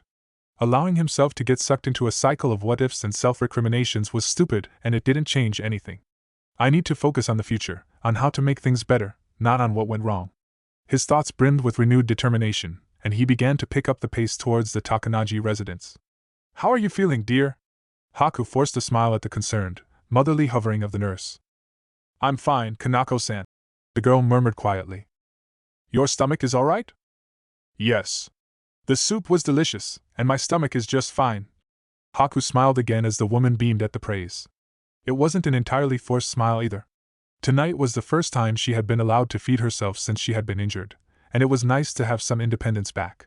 As a plus, the soup had been genuinely good. "Is there anything you need? Some water or—" It had been a very long time since Takanaji Kanako had needed to take care of a live, injured patient, and her professional decorum had long since evaporated. She had 2 children, both boys, and they were both grown and had left home years ago. The slim young girl on the bed seemed more like a daughter than a patient after spending several exhausting days and sleepless nights struggling to save her life and nurse her back to health. "No, thank you," Haku replied politely. "Well, all right. I'll just take this tray and leave you to your rest." Kanako leaned over the side of the bed slightly, picking up the tray from across Haku's lap. A pale, slim hand flashed towards the woman and back in a quick, deft movement that only another ninja could have caught sight of. Kanako began to walk out of the room with the food tray. She stopped at the doorway, hesitating. "If you need anything, just ring the bell and I'll come right away, okay?" "Yes." Apparently satisfied, the nurse left, closing the door as she went. Haku regarded the item she had pilfered from Kanako critically. Haku had no idea why the woman had been carrying around a small kitchen knife, but she was grateful that Kanako did. The knife was rather dull and scratched, as well as slightly bent to the right, but it was serviceable for her needs. Lightly, she pricked her index finger with the point. Blood welled immediately from the puncture wound, and Haku nodded in satisfaction. "It would do." "Zabuza-san," the girl murmured into the still silence that had come over the room. "I was a failure as your tool. Because of me, not only were your dreams never fulfilled, but you lost your life as well." Haku sighed and looked at the blood welling from her fingertip again. She smiled sadly. "I should have died on that bridge. Now I have no reason to live." Blank hazel eyes slid shut, and Haku took the small knife into a 2-handed grip, pointing upwards. Trained muscles tensed. A noise shook her concentration. The door creaked open, and light flooded into the dark room. Haku's eyes snapped open. Naruto-kun. There was no time left. The blue-eyed boy was stunned by the sight that greeted him, but only for a second. He was moving even before Haku drove the knife towards the junction where the neck met the jaw with lethal force. The sound of sharpened metal slicing into living flesh is something all ninja become intimately acquainted with, sooner or later.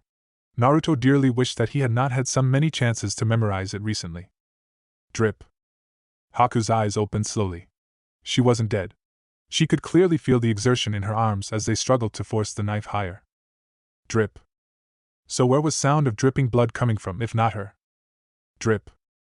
She looked down and saw that a calloused, tanned hand had wrapped around the blade of the knife. Red blood ran freely down the sides of his hand, falling down and staining her yukata. More continued down and wrists and Cut it out! Naruto growled, his voice rough with rage. There was no sign of pain in his face or in his voice, despite the fact that the knife had surely cut deeply into his hand. Haku stared at him with wide eyes. Finally, she shook her head. Let go, Naruto-kun. No. His voice was flat now. Let go, she said again, this time more forcefully. Haku struggled to force the tip of the blade to her throat. Naruto's hand shook as he struggled against her. No. Let go! Haku growled, her eyes wild. With all of her strength, she brought the blade closer. Release was so close. Why was he interfering? No. Naruto's face had become totally expressionless, but his eyes gleamed brightly with emotion as he stared down at her. Let go! She was screaming now, heedless of who heard her. Let me die! No, he said firmly. I'm not going to let you die. Haku seemed to collapse in on herself. Tears streaked down her face, and the strength seemed to suddenly leave her arms, leaving her with a tenuous grip on the knife. Please, she begged. Let me die. No. Why? Why do you care? I'm worthless. I failed Zabuza-san. I tried to kill you and your friends. She sobbed. I even killed my own parents. I'm a monster. I deserve to die. Naruto was trembling. He bit his lip, struggling to rein himself in. The taste of blood filled his mouth. I have no dreams left. With Zabuza-san gone, I have nothing. She stared up at him with dead eyes. Please let me die.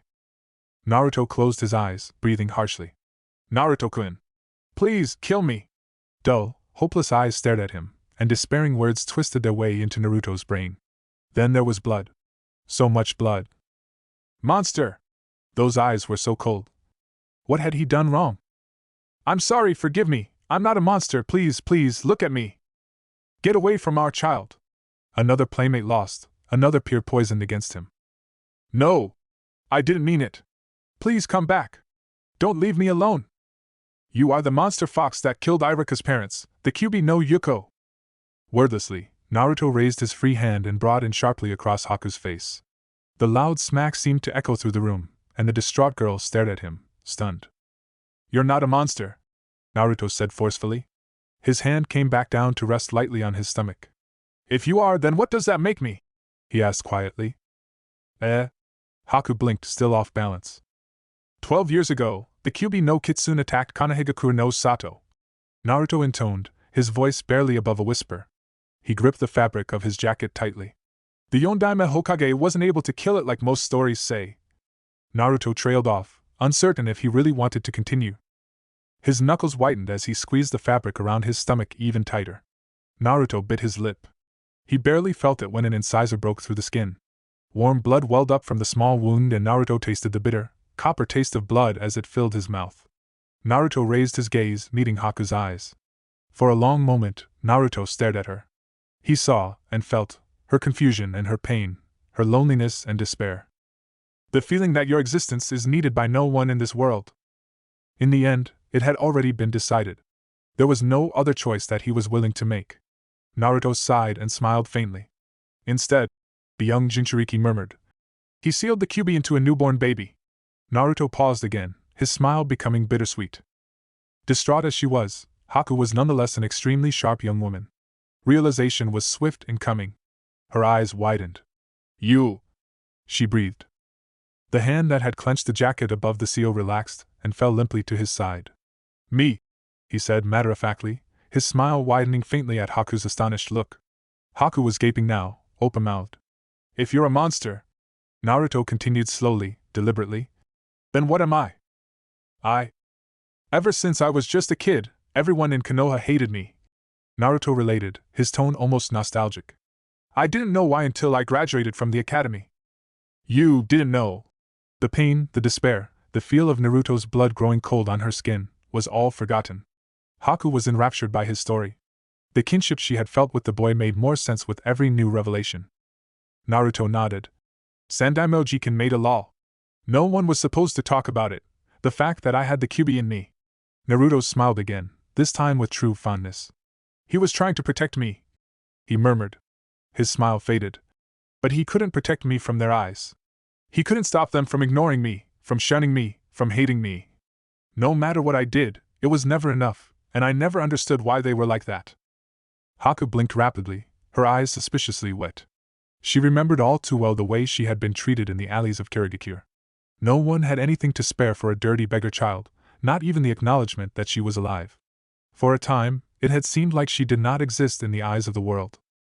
The kids saw the way the adults treated me, Naruto said. Even to them, I was an outcast. It was like I was dirty, or had some kind of disease. No one wanted to come near me, at least not until I had spent several years in the academy. Kiba, Shikamaru, and Chuji hadn't cared. He was just a fellow slacker, if a stupid, but funny, one. For a while, he had dared to hope that he might have found friends.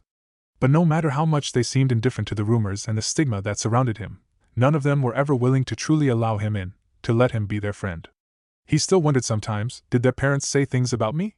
Most of his peers had been poisoned against him through their parents. But once several scorned him, the rest had quickly followed. Were they just afraid of what the other kids would say? Dirty. Unclean. Haku shuddered. To possess a bloodline limit in the land of water meant death. Those whose blood carried such traits were filthy. They were less than human. In the slums of the Hidden Mist, the filthy, ragged children that roamed the streets were the same as stray dogs. They didn't exist, except to kick out of the way one might kick a stray pebble on the street. But those who did acknowledge their existence represented death, mentally or physically, and for an unlucky few, both, dragged across slow and agonizing years, to any homeless children caught in the shadows. Thanks to Sandaime Jiken, they couldn't touch me.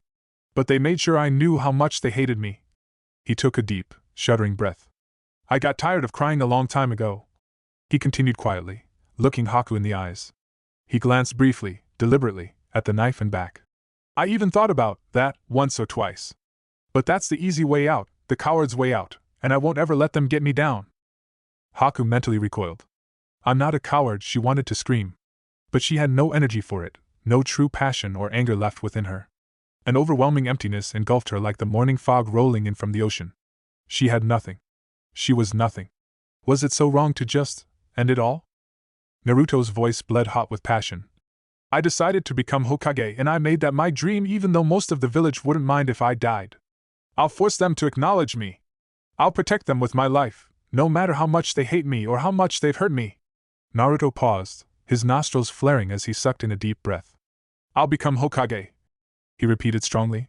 I'm not the stupid fox. I'm Uzumaki Naruto, damn it! I'll show that to everyone, no matter how hard it is or how long it takes. I'll show it to them, no matter what. Naruto shouted fiercely, his face red. He panted, trying to catch his breath. Haku tried to speak, but she couldn't form the words. Whatever the purpose of his speech was, it had certainly derailed her momentum. But her grief was too strong and too fresh to be put off for long. She looked away from him, breaking eye contact. I don't have anything left, she whispered. You still have your life.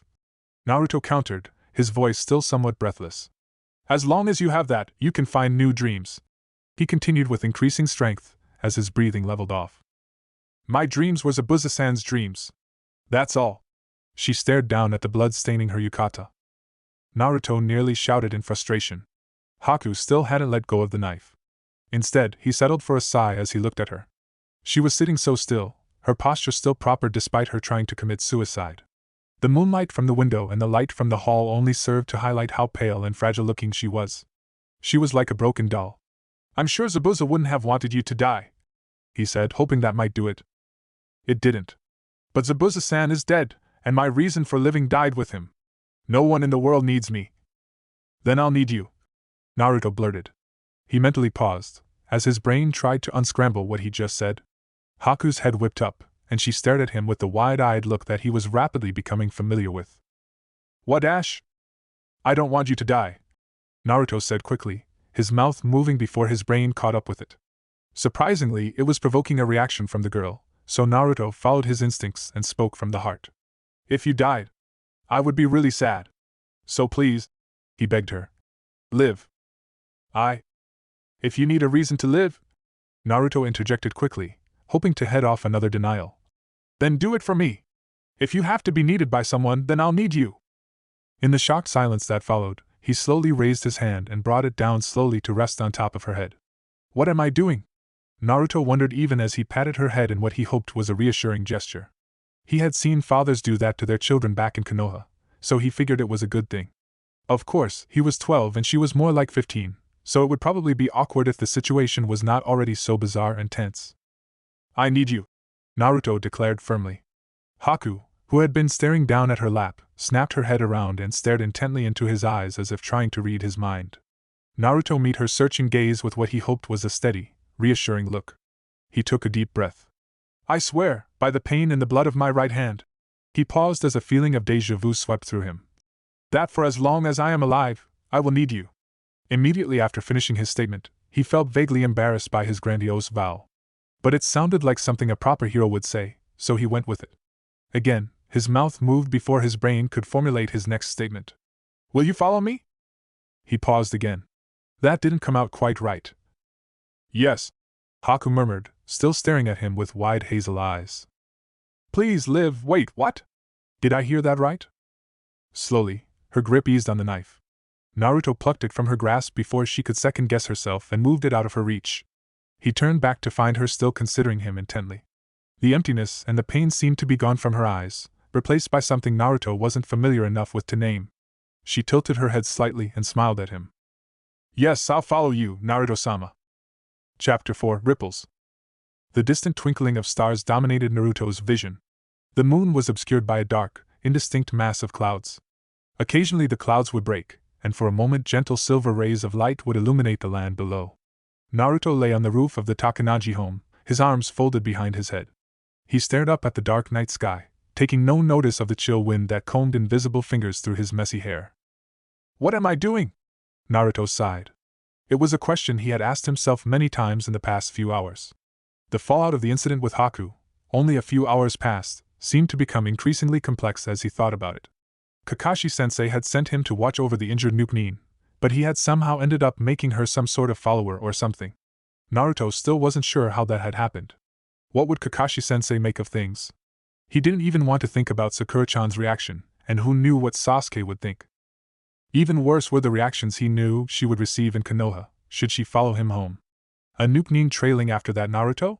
He doubted that she would be received warmly, but he had no idea what he could do to change that. What would she do in Konoha anyway? Naruto had no idea. But that was just the beginning of the worries that had begun to consume him. Being responsible for another human being was an incredibly heavy responsibility. It also terrified Naruto. He was only 12 years old and for most of his life, he had been alone. He was completely at a loss in regards to what he was supposed to do. But it's my responsibility, Naruto thought. I can't back down now, not after all of the things I said to her. It wasn't the first time his reckless mouth had gotten him into hot water, and it certainly wouldn't be the last. However, it was the first time that the trouble was so significant.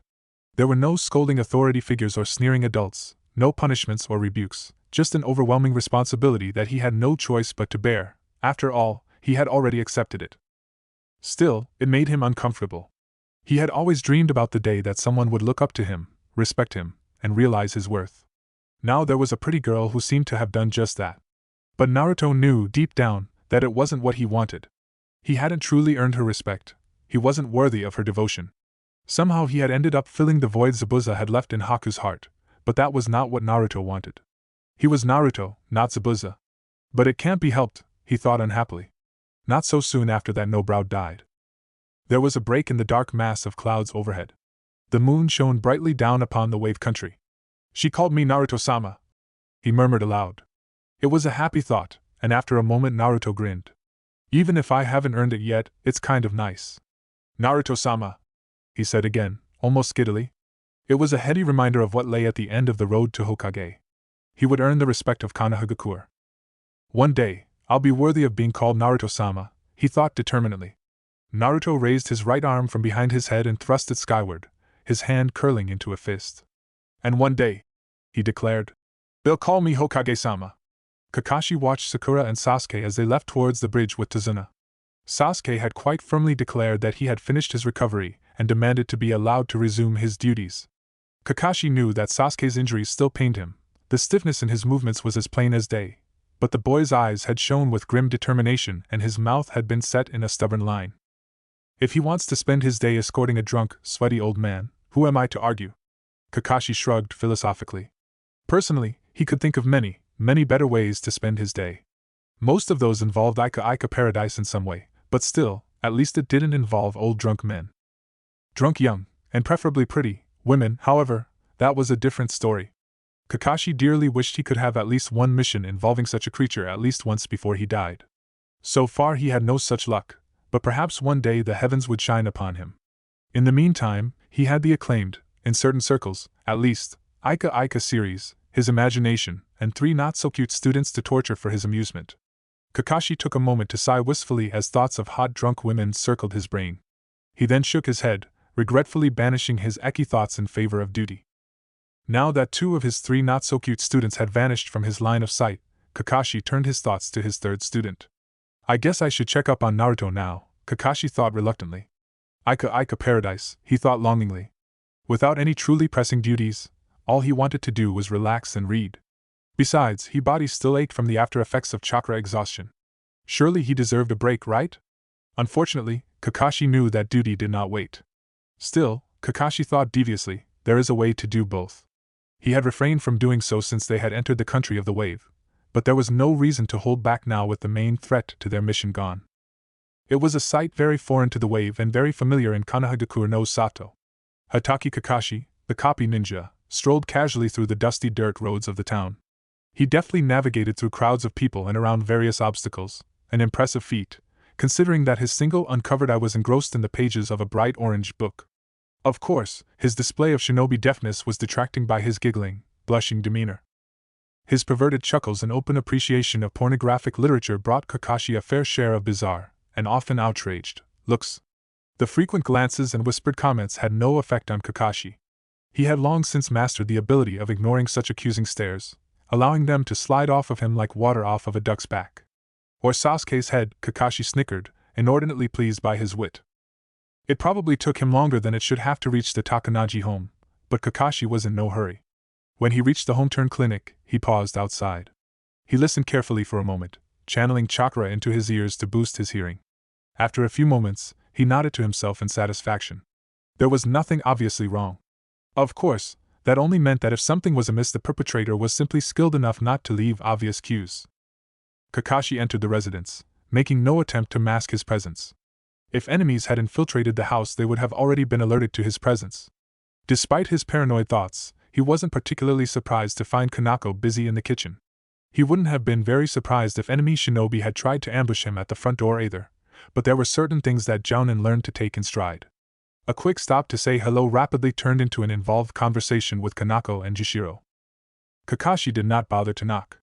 He entered the room casually, appraising the situation as he did so.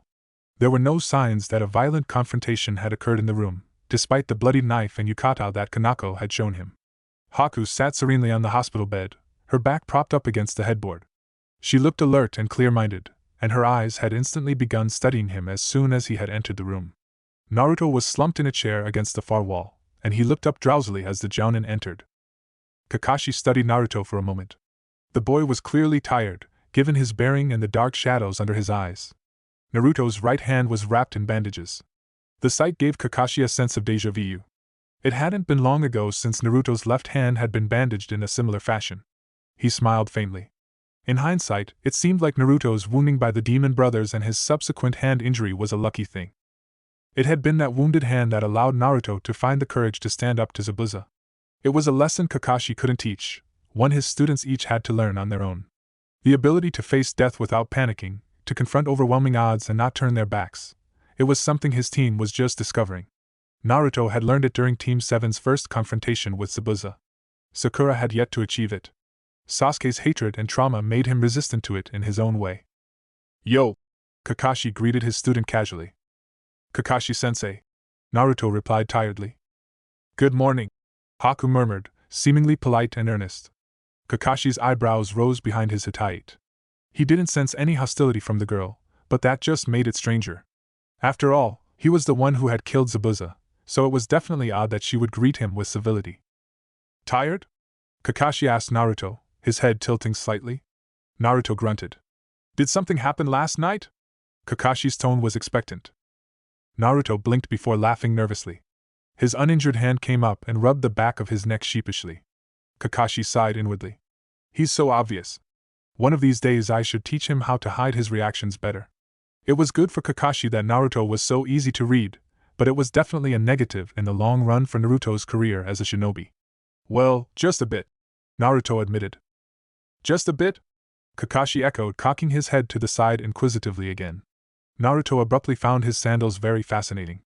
He shot a quick, uncomfortable glance at Haku, only to see the girl smiling at him. The boy blinked. Naruto-sama stopped me from making a serious mistake last night, Haku informed Kakashi nonchalantly. Kakashi made a questioning noise. Haku continued to smile, giving nothing away.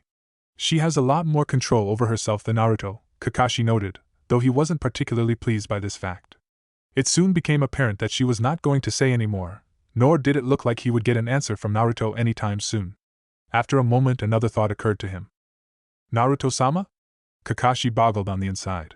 That someone would refer to Naruto in such a manner seemed outright bizarre to Kakashi. For a moment he turned his gaze back to Naruto. Yep. Still the same Naruto. Naruto had apparently forged a very strong impression in the kunoichi's mind, but Kakashi couldn't figure out how. He had a strong suspicion that it had to do with the prior night's events, but until he knew exactly what had happened he wouldn't know for sure. Naruto, what happened to your hand? This? Naruto shrugged. I had an accident with a kunai, he said blandly. Now Kakashi was doubly suspicious.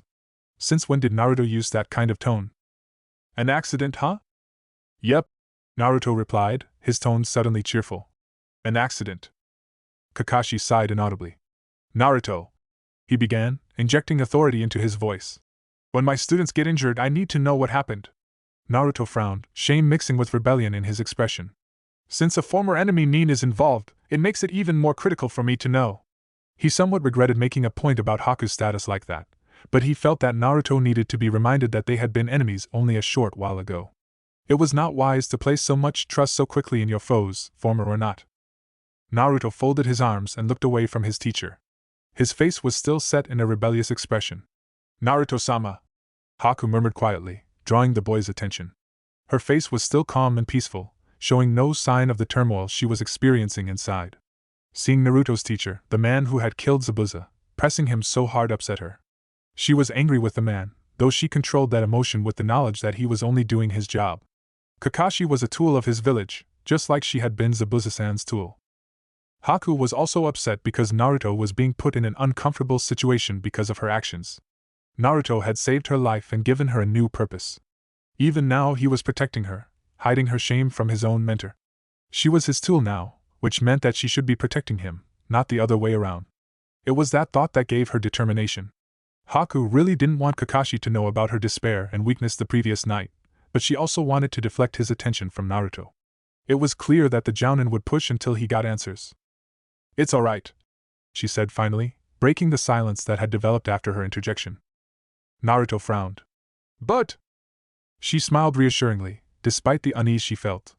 It's alright, she said again. Kakashi frowned at their interaction. One of the most important skills a shinobi could possess was the ability to look underneath the underneath. Sensing and understanding the multiple layers of meaning in people's words and the motivations behind their actions was critical for survival in the long run. It also made for a much more effective shinobi. Right now, Kakashi could sense deeper currents of meaning behind their conversation, but he didn't understand it. It's been one night, he thought to himself. How could they have formed such a deep understanding? Kakashi did not know of Haku's past, nor could he have truly understood even if he did know. He was one of Konoha's most skillful jounin, and he had fought and lived through the last great shinobi war. He had taken countless lives and he had seen many horrible things, but he had never been treated as Naruto and Haku had.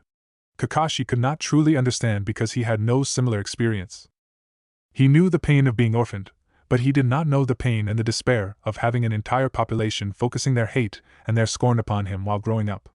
He had always been praised as a genius and a prodigy, so he could not truly comprehend Naruto's hurt at being scorned, mocked, and overlooked for the entirety of his ninja career. Kakashi's father had committed suicide and abandoned him at a young age, but he didn't know the pain of having his father attempt to kill him like Haku had. "I got cut stopping her from killing herself," Naruto said quietly, his eyes meeting Kakashi's again. "That's all." "I see." Kakashi regretted putting Naruto on the spot, especially considering that it had apparently been an emotionally trying night for the boy. Even so, it was something he had to confirm. He now had an important insight into Haku's mental state as well as the knowledge that she had not tried to attack Naruto. He turned to look at Haku. "You're all right now?" he asked. "In other words, are you going to try and commit suicide again?" Haku thought, not without a touch of bitterness. "Yes," she said aloud in answer to his question. Kakashi eyed her for a few more moments before nodding. He turned his attention back to Naruto. "You should go rest. I'll guard her today." Haku blanched. Staying alone in the same room with the copy ninja did not appeal to her at all. Deep down, she was both afraid of him and furious at him. If she didn't spend the day silently battling apprehension, she might end up with her hands around his throat before she could consciously think about it. Either way, she didn't want to be alone with him. The injured girl gazed at Naruto, pleading him with her eyes not to leave her alone with the jounin. Naruto couldn't read her mind, but he could tell what she was thinking anyway. "I want to stay here," Naruto told his sensei. The man hesitated. "Please." Naruto looked at Kakashi with pleading eyes to match Haku's. "You're obviously exhausted. What good are you as a guard in that condition?" "She won't try to run away," Naruto retorted. Kakashi nearly snorted in disbelief, but Naruto's supremely confident tone stopped him. Even Naruto wouldn't be that confident without reason, right? A second later, he sighed inwardly. Of course he would. He's Naruto. "You know," Kakashi began, adopting a lecturing tone.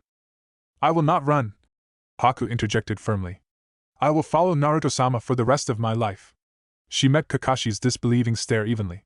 Even Kakashi, a man incredibly adept at controlling his reactions, couldn't help but openly gape. Of course, the mask obscured it, but it was a telling indication of his level of surprise that he would show his honest reaction so openly. Inwardly he wondered, how am I supposed to react to a statement like that? Having someone seriously call the blonde genin Naruto-sama was one thing, having Naruto gain an apparently devoted, lifelong follower was an entirely different story. Haku was a competent, an intelligent shinobi in her own right, and she was clearly experienced at the job. She was also older, more talented, and more skillful than the boy. Besides, Naruto is not exactly what you'd call a great leader right now. It just did not compute. Naruto frowned, seeing how hard of a time Kakashi was having trying to wrap his mind around the concept. Why is it so hard to believe? Naruto wondered grumpily, temporarily forgetting his own doubts about the issue. He cleared his throat forcefully, breaking Kakashi out of his stupor. "I see," Kakashi managed finally. It took him a few more moments to recover his composure. "Naruto," he said when he had finally achieved his normal expression again. "Since that is the case, she's your responsibility." He still did not trust Haku, and he was far from convinced that leaving her alone with Naruto, who was clearly exhausted and in no condition to fight, was a good idea. Yet, against his better judgment, he found himself agreeing. "I know." Kakashi blinked at how glum his student sounded. I would have thought that he'd be leaping for joy at finding someone who respects him so much.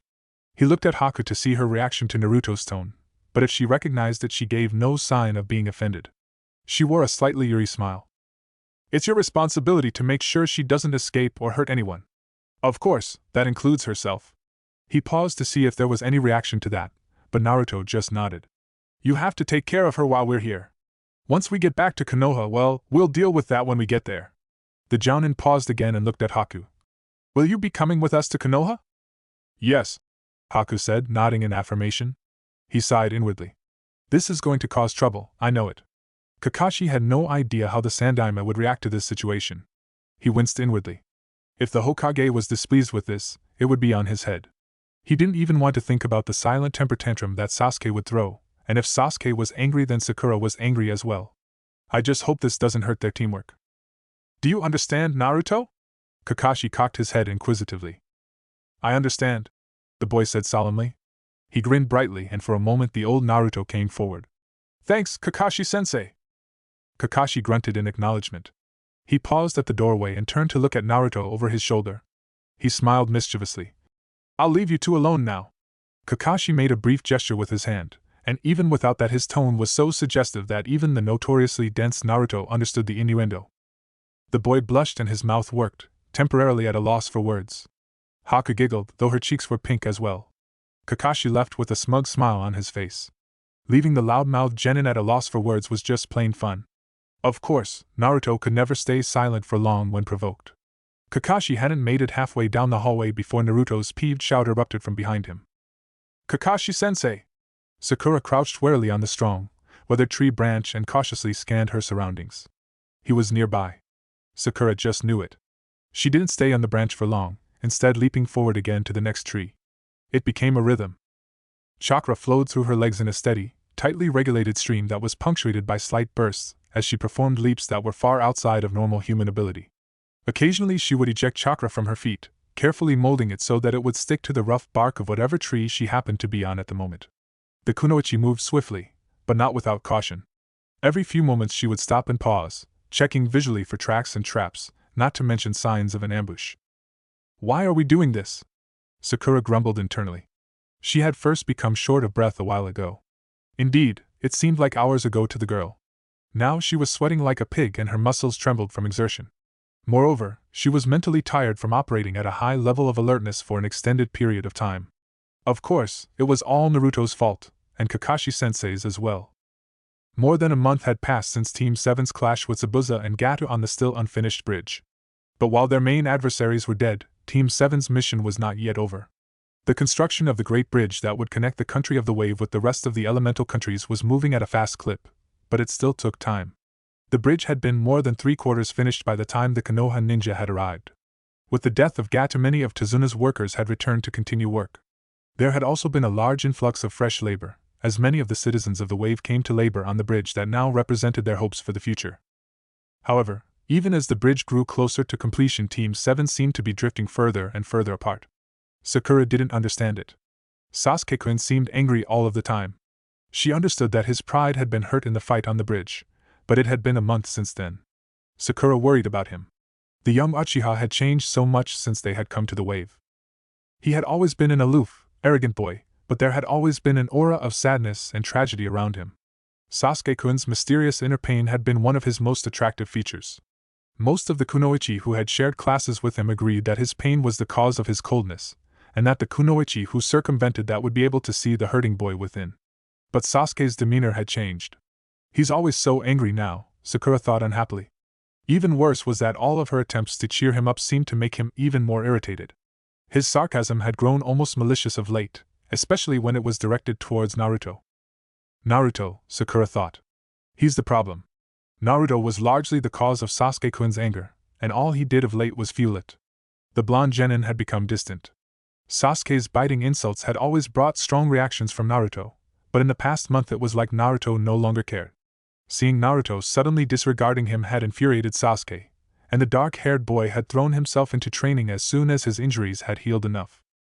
That meant that Sakura saw Sasuke even less than usual, and she no longer had Naruto to take her frustrations out on. Naruto had also become a stranger to her. Not only were his actions of the bridge shocking and his unusual introspection unsettling, he had also taken to disappearing at random times. Usually he was with Haku. Sakura frowned. Haku was the other half of the problem. Haku was the catalyst that had prompted Naruto's actions. Moreover, her survival unsettled Sasuke-kun. Sakura knew that Sasuke felt humiliated by the girl because she had put him down using non-lethal force for the whole duration of their fight. Her survival denied Sasuke of a sense of closure.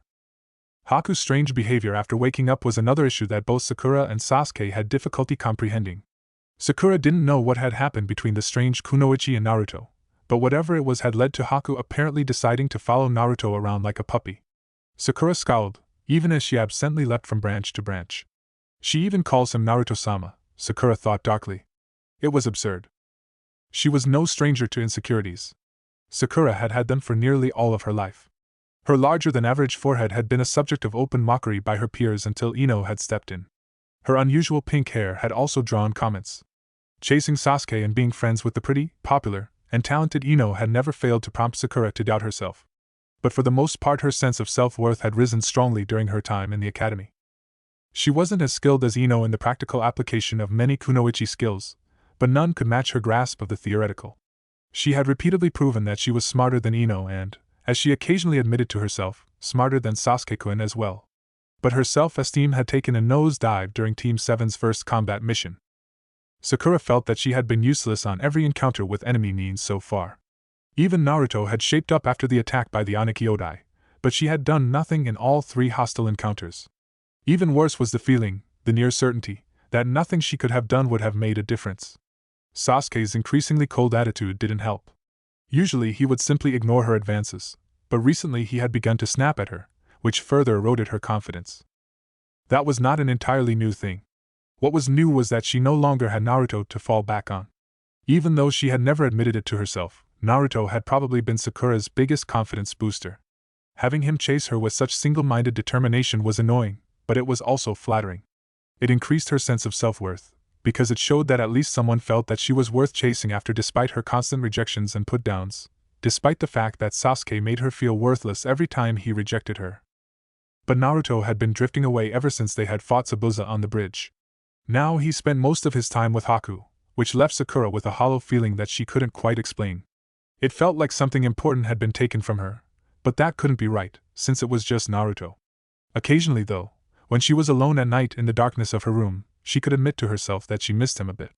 She had never felt so lonely in all of the years since Ino had become her friend as she had in the past month. Sasuke and Naruto were her teammates, regardless of what feelings she had or didn't have for each of them, and the feeling that they were drifting apart in opposite directions was depressing. Without Naruto around, Team 7 had become gloomy. Sasuke-kun's brooding tended to dominate the atmosphere without Naruto's brightness around to counteract it. Kakashi-sensei was no help at all. Even when Kakashi felt the urge to lighten the mood, his off-color jokes and teasing tended to be even more irritating and outrageous than Naruto's own stunts. The fact that she felt lonely with Naruto gone was a shocking revelation to Sakura. It was also one that she didn't dwell on too much. Instead, she focused her thoughts on Haku. Haku irritated Sakura. The Nuke-nin was prettier than her, more developed than her, and more skilled than her. She seemed to be better than Sakura at everything. Moreover, she had seemingly stolen Naruto from Team 7, her apparent devotion to the boy aside. She also loomed larger in Sasuke-kun's thoughts than Sakura did, even if Sasuke's thoughts about her were far darker than Sakura would wish for herself. Sakura felt alone and inferior. She felt like she was fading into the background. She envied Haku not only for her superior looks and skills, but also for the way she seemed to have everyone's attention. Sakura suddenly felt she understood all too well the reason why Naruto had donned his garish orange jumpsuit and taken to pranks. He had been screaming for attention through his actions, and it was something Sakura herself wanted to do for the first time in her life. For some reason, her new insight into Naruto's character just made her unhappier. It shouldn't have, since she had become curious about his seemingly contradictory nature in the past month, but it did. Because now I understand why he acted that way, Sakura realized. I didn't before, but I do now. And now I wonder if he really deserved to be treated the way I treated him. Guilt curled uncomfortably in her chest for a moment. Being able to relate to some part of Naruto's loneliness had given her an uncomfortable insight into how he must have felt when his peers alternatively ignored him and mocked him. It's just like Sasuke-kun said, Sakura thought gloomily, I don't understand. She remembered his rebuke on their first day as genin all too clearly. That solitude. Sakura stared at Sasuke-kun's back. What? You can't even compare it with the sadness of your parents getting mad at you. There was a dark tone to his voice that Sakura had never heard before. What's wrong? Sakura raised her arm in front of her, almost as if making a warning gesture. He looked over his shoulder at her, his eyes narrowed. You're annoying. Sakura's eyes grew wider, her expression both horrified and disbelieving. She could only stare numbly at Sasuke-kun's back as he walked away from her. His words had stung her harshly, and it had been the first time that she had been able to relate to Naruto's feelings even a little bit. She had resolved to be nicer to the blonde then, but when he walked by she had barely been able to force a few kind words out. His misunderstanding had destroyed any vestiges of goodwill she may have had towards him. Her consideration of Naruto's feelings had promptly been forgotten. Now she was in the same situation again. She had gained a bit of understanding about Naruto and his feelings and had resolved to be kinder in the future. But this time her understanding of him was deeper, and she was determined not to backslide into her old behavior. Of course, that was easier said than done. Sakura had been hunting Naruto for what seemed like hours as a part of Kakashi's new training exercise. It was essentially a game of tag, except that it had very little in the way of rules and was endlessly more frustrating. They had drawn straws to determine which of the 3 genin would hide. Naruto had picked the short straw and he had become it. Kakashi had restricted Naruto's hiding place to a square mile, most of which was forested. Naruto had been given an hour to hide and prepare the ground, which he had done quite thoroughly. Neither Sakura nor Sasuke had fully appreciated the sheer volume of traps Konoha's most unpredictable ninja could set up in an hour. Naruto's judicious use of Kage Bunshin had turned the training exercise into an exercise in frustration. The forest had been filled with a ridiculous amount of basic, and non-lethal, traps, and the tracks left by the Kage Bunshin had made tracking the real Naruto incredibly difficult. Instead of minimizing his presence, and leaving no traces of himself, Naruto had chosen to create so many tracks and traces of his passing that it was nearly impossible to rule any out as decoys. Moreover, Kage Bunshin still roamed through the forest in small numbers, distracting Naruto's teammates. The confusion had slowed down Sakura greatly. She didn't know where Sasuke was. Without his terse, infrequent reports over the radio, she would have had no idea if he was even still participating. Still, between the two of them they had been steadily tightening the circle around Naruto, and there was little room left for the hunted boy to maneuver. Sakura's fingers were twitching in anticipation. Naruto had turned such a simple training exercise into a brutal training course, and Sakura was itching to repay him for ruining her day. Only her previous thoughts about being kinder to Naruto prevented her from dwelling on a cathartic, for her anyway, beating. Still, she would relish the moment when the time came to subdue and secure him. Sakura! Sasuke's voice crackled as the wireless headset came to life. She nearly lost her footing in surprise, though she was able to recover smoothly and leap to the next branch without losing much momentum. Sasuke-kun! Sakura exclaimed in surprise. What is it? Naruto! He answered in a tone of grim satisfaction. You found him! As expected of Sasuke-kun. Yeah. It's not a Kage Bunshin this time. He's in Grid E6, heading southeast. Cut him off. Roger. She answered crisply, but Sasuke had already cut the connection. Sakura quickly checked her map and smirked. It's over for you, Naruto. Sasuke pursued Naruto doggedly, utilizing his newfound chakra control to boost his speed in short bursts. Naruto grinned. He had that skill as well, and he had mastered the Swayman Hoku no Waza 2 weeks before Sasuke had learned it. It had taken Sasuke a single glance to learn the skill, but Naruto had put in many hours of practice over the past month. Water walking had become nearly instinctive to the orange-clad genin, and many hours of practice had given Naruto a substantial boost to his chakra-controlling abilities. Naruto was also quite used to running away from pursuers. It was not hard for him to maintain a decent distance from Sasuke. The only problem was that he could not increase the distance between them easily. Sasuke's Sharingan enabled him to spot and avoid Naruto's traps and Kage Bunshin with ease. The constant pressure exerted by Sasuke's pursuit diverted Naruto's attention from what was in front of him. Naruto didn't notice the scowling pink-haired girl that was moving to intercept him from the front. Or rather, he did notice, but not until a powerful right hook smashed into his jaw and sent him careening to the ground. Naruto groaned, but the sound was muffled by his swollen jaw. He twitched, only vaguely aware of Sakura and Sasuke landing on the ground nearby. It hurts, Naruto thought dizzily. His loss of awareness might have been fortunate, for he missed the sight of steel wire stretching out tautly and the almost sinister looks his teammates had donned. 15 minutes later, Sakura and Sasuke had arrived back at Tazuna's home, a tightly bound Naruto being carried roughly between them. Kakashi blinked at the sight before chuckling. The sudden twitching of Sakura's right eyebrow at Kakashi's amusement only served to make the jounin laugh harder. Naruto was bound and gagged tightly. The abundance of steel wire wrapped around his torso almost looked like a cocoon. Naruto's wiggling struggle only further enhanced his larvae-like appearance. Sakura and Sasuke were both clearly exhausted. They were dirty and scratched, and there was a sort of vindictive satisfaction on their faces as they watched Naruto squirm on the ground. Well, Kakashi said after his chuckling died down, it looks like the training exercise was worthwhile after all. He clapped his hands together in mock delight. But, Kakashi continued, letting the word hang in air for a moment, you took way too long to catch Naruto. He frowned at the two standing genin. But we caught him before noon, Sakura protested. Noon had been Kakashi's time limit on the exercise. Had Naruto evaded capture until midday, he would have won. That's only an hour away, Kakashi replied. That means it took you 4 hours to chase down Naruto. He shook his head in disappointment. Sakura reddened.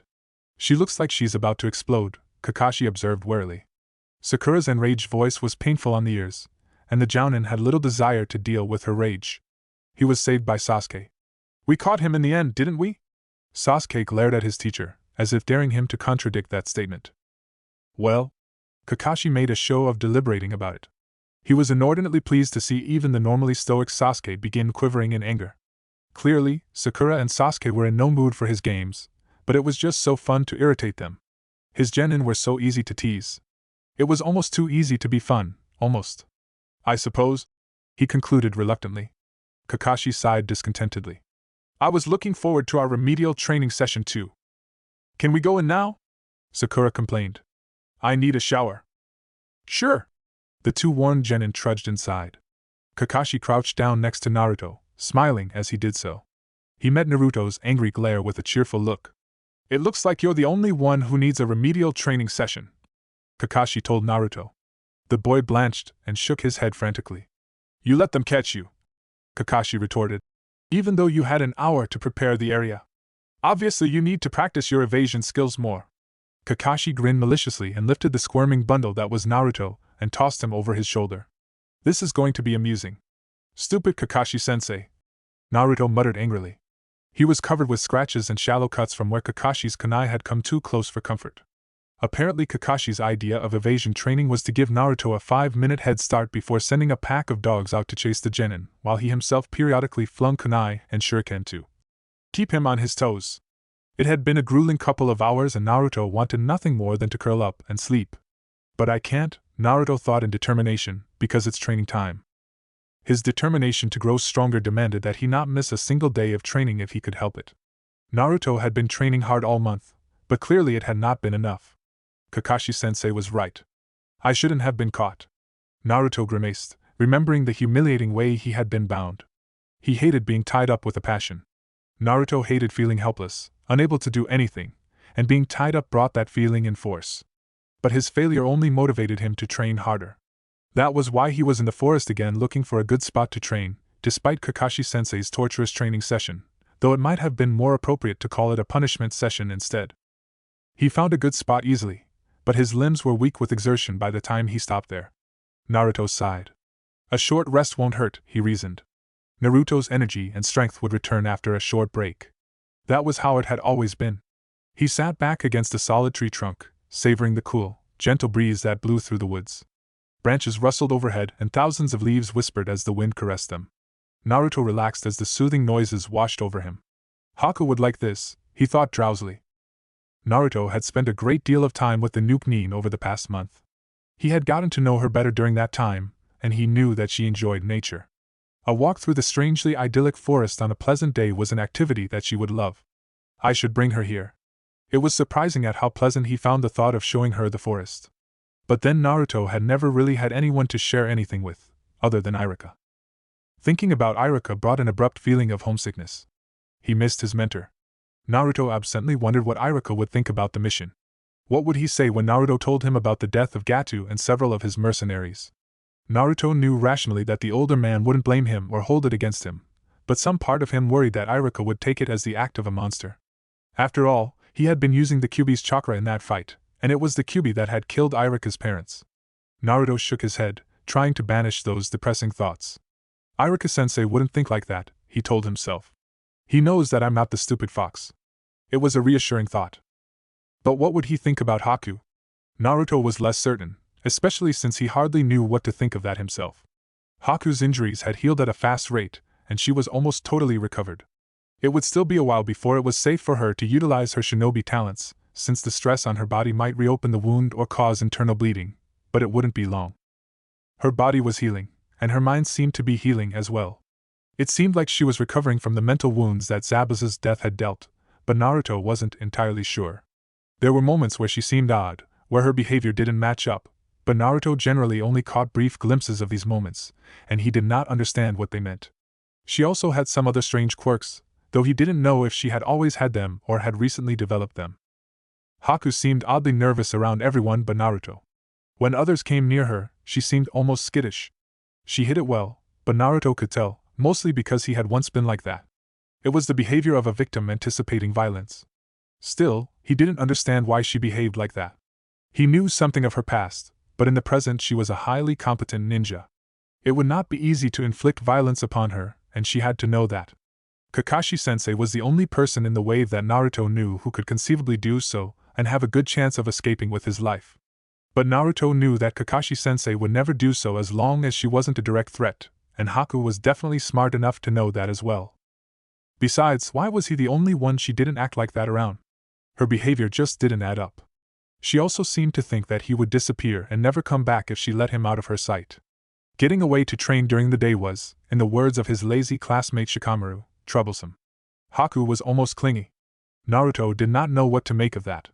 The closest behavior he had seen was the way Sakura, Ino, and the other kunoichi of their year had behaved towards Sasuke, but that wasn't quite right either. Now that she was recovering, she seemed to want to follow him everywhere in order to keep him in her sight. He could still get away with going out alone since she still was not in perfect health, but soon that would not be an excuse. It was surprisingly wearing to have someone want his company so much. Sometimes it nearly brought him to tears that someone could want him to be around that much. Other times it just wore on his nerves. Naruto had yearned for warm companionship and company for most of his life, but in that time he had gotten used to being independent. He had never had to worry about anyone else before, nor had anyone ever been reliant upon him. It was something he had craved, but the reality of it was different from his dreams. Naruto was ecstatic that he now had such a bond, but the limitations it placed on him chafed. Still, he couldn't run away from it. I promised. Promises were important to Naruto. He had failed so many times to live up to his own promises to improve. Few people had ever made any promises with Naruto, and even fewer had kept their word. Naruto knew intimately the shame that came from failing to uphold a promise. Likewise, he was also closely acquainted with the disappointment and pain that came from others failing to uphold their promises with him. Naruto's determination to uphold his promises to others came from his own negative experiences. However, there was one incident that truly stuck at the heart of the matter. Naruto had sworn in front of his teammates that he would not be a burden, that he would not run away or need saving. Yet, in their first encounter with Zabuza, Naruto had very nearly broken the oath he had sworn on the pain of his left hand. He had nearly fled from the battle like a coward, too intimidated by the new Nin to do anything but quiver in fear. Naruto had come very close to abandoning his teammates, and Tazuna to what had seemed like certain death. Even worse was the realization that they seemed to have expected him to do just that. He was a coward in their eyes, and his word meant less than nothing. It was that experience that had truly served to solidify the determination within him. He would show them that his promises meant something, that he was not simply a cowardly braggart. I will not go back on my word, he had sworn inwardly with fierce resolve. There was no warning, no feeling of killing intent, just the faint whisper of a taut chain slicing through air. Naruto leapt to his feet and pulled out a kunai, but it was too late. What? Naruto exclaimed fearfully. Bladed chains dug into his flesh and blood began to seep through his clothes. He struggled frantically to move, opening more wounds in the process, but the chains had wrapped firmly around him and he was pinned to the tree. He looked around frantically, but there was nothing in the clearing. Suddenly there was something at his right ear, the dark familiar sound of a voice muffled by a water respirator. The second one was the dark-cloaked ninja's grim pronouncement. Naruto's eyes widened in shocked recognition. You're the... The chains tightened with explosive force. Naruto barely had time to scream. The tree toppled and a cloud of sawdust and dirt was kicked up in its place. Heh! A second shape scoffed. No one saved you this time. Like the first ninja, his lower face was covered with a black water respirator. Unlike the first, he wore no cloak, and the dirty brown camouflage of his uniform contrasted greatly with the gleaming metal of his gauntlet. He looked to his partner. Our revenge for our defeat and the death of Zabuza-sama has begun. Only 3 more to go, right? He frowned when his partner did not respond. Aniki? No. Gozu, the elder of the Aniki-Odai, growled. He tensed, his eyes scanning the area. He's not dead. What? But he's... Meizu, the younger demon brother, trailed off. His eyes widened as he beheld the finely sliced log. He scowled. Kawarimi. Idiots. The Aniki-Odai turned sharply in unison towards the direction the mocking voice had come from. Uzumaki Naruto grinned at their obvious anger from his treetop vantage point. You're too slow, he mocked again. Inwardly he was cursing. It was true that he had been far too inattentive of his surroundings, but it was also true that the 2 new Nin were faster than him. Weren't the Anbu supposed to have picked these 2 up? Naruto wondered anxiously. It was only due to luck and pure desperation that he'd been able to use the Kawarimi no Jutsu in time. His mind worked frantically. He now knew enough about his strengths and weaknesses to know that he could not take on 2 Chunin, especially two Chunin with such finely honed teamwork, and win in a direct fight. So I'll have to get sneaky, he thought grimly. Gozu and Meizu had not taken kindly to Naruto's taunts. They were closing quickly on his position, alarmingly quickly. Naruto brought his hands together. Kage Bunshin no Jutsu. He leapt from the treetop along with more than a dozen Kage Bunshin to meet the brothers' charge. The chain snapped and whirled through the air. 4 Kage Bunshin exploded in puffs of smoke. 6 more collided violently with the Onikyodai in midair, while Naruto and 2 other clones dropped past them. I'm behind! 3 kunai, then 6 sailed up at the demon brothers' unguarded backs. The brothers turned smoothly in unison, using each other to turn in midair, and suddenly the 6 Kage Bunshin that had attacked them were between them and the kunai. Shit! Naruto cursed. The Kage Bunshin exploded and the kunai fell back towards the earth, their momentum cancelled. I need space, he thought frantically as the brothers began to race down the tree. 2 Kage Bunshin swiftly charged up the tree trunk. Too easy, Gozu sneered. The giant, clawed gauntlet on his right arm flashed forward and 2 more Kage Bunshin died. Naruto frowned even as he rapidly backpedaled across the clearing. Those claws give them a lot more reach than me, he realized. Naruto whirled abruptly and leaped in another reversal of direction. A clawed fist slammed violently into the ground he had just vacated. Meizu grinned darkly. Naruto had to consciously push down the rising panic bubbling up within him. With Meizu in front of him and Gozu behind him, he was in an extremely vulnerable position. Moreover, the long, sawed chain was stretched taut between the 2 brothers. It hung, an intimidating vision all on its own, on Naruto's right. Abruptly, Naruto recalled the way Kakashi, or at least a log that had looked like Kakashi for a few moments, had been wrapped up in chains by the demon brothers. This formation. Meizu saw the abrupt realization on Naruto's face. Naruto sprang left, pushing chakra violently from his feet in order to give him an edge. It's too late. Meizu chortled. Their prey usually went in the opposite direction of the chain. Gozu had already begun moving to cut off Naruto's escape in that direction before Naruto had even realized the trap. A dark shadow blurred into Naruto's line of sight. Naruto ducked beneath a lethal claw swipe that would have taken his head off had it connected and darted away. But he had nowhere to go but up or down, and he realized that too late. Meizu and Gozu completed their circle. The chains whirled in a violent circle around him as they tightened swiftly. Clearly the Onikyodai did not want to leave their prey with any time to escape. They didn't. Naruto closed his eyes tightly an instant before the chains hit. It's over. It's over. The brothers echoed in unison. 1,000 flying water needles slammed the chain into the ground with brutal force. Naruto could only blink in surprise as he was covered in cold water. A moment later, he gaped as the chain that had nearly ripped him into pieces shattered into hundreds of fragments. A lithe shape emerged at the edge of the clearing. Haku! Naruto didn't know whether he was more surprised or relieved. He was immensely relieved that he hadn't died, but Haku's showing up to save him at the last moment was surprising. She was clearly not dressed for battle. Her yukata was pink, flowery, and very feminine. It was quite similar to the one she had worn while gathering herbs in the woods, except that it had sleeves and a floral pattern. All in all, it looked very elegant on her, but the effect was somewhat ruined by the fluffy white indoor slippers that she wore. Her expression contrasted her outfit even more sharply. She stared at the Onikyodai with eyes cold enough to freeze the marrow in their bones. Her face was perfectly blank otherwise, set in a mask without expression. If Naruto was surprised, Gozu and Meizu were stunned. Haku! Gozu finally exclaimed in shock. You're alive! He stared at the girl. Haku's a girl? Gozu and Meizu thought wonderingly to themselves. Yes, she acknowledged, her voice as cold as her expression. She began to walk towards Naruto. The brothers remained in a stupor long enough for Haku to reach Naruto's side. She knelt before him, a pale hand reaching out to touch his shoulder. Are you all right, Naruto-sama? Haku asked, concern etched on her features. Naruto wondered at her abrupt change in demeanor, but he managed to smile reassuringly at her. Yeah, he replied, grinning. He paused, and his smile dimmed. You saved me, he murmured. I couldn't stand by and watch. She lowered her head apologetically. I was worried about you, so I came to find you. Haku murmured, trying to explain herself.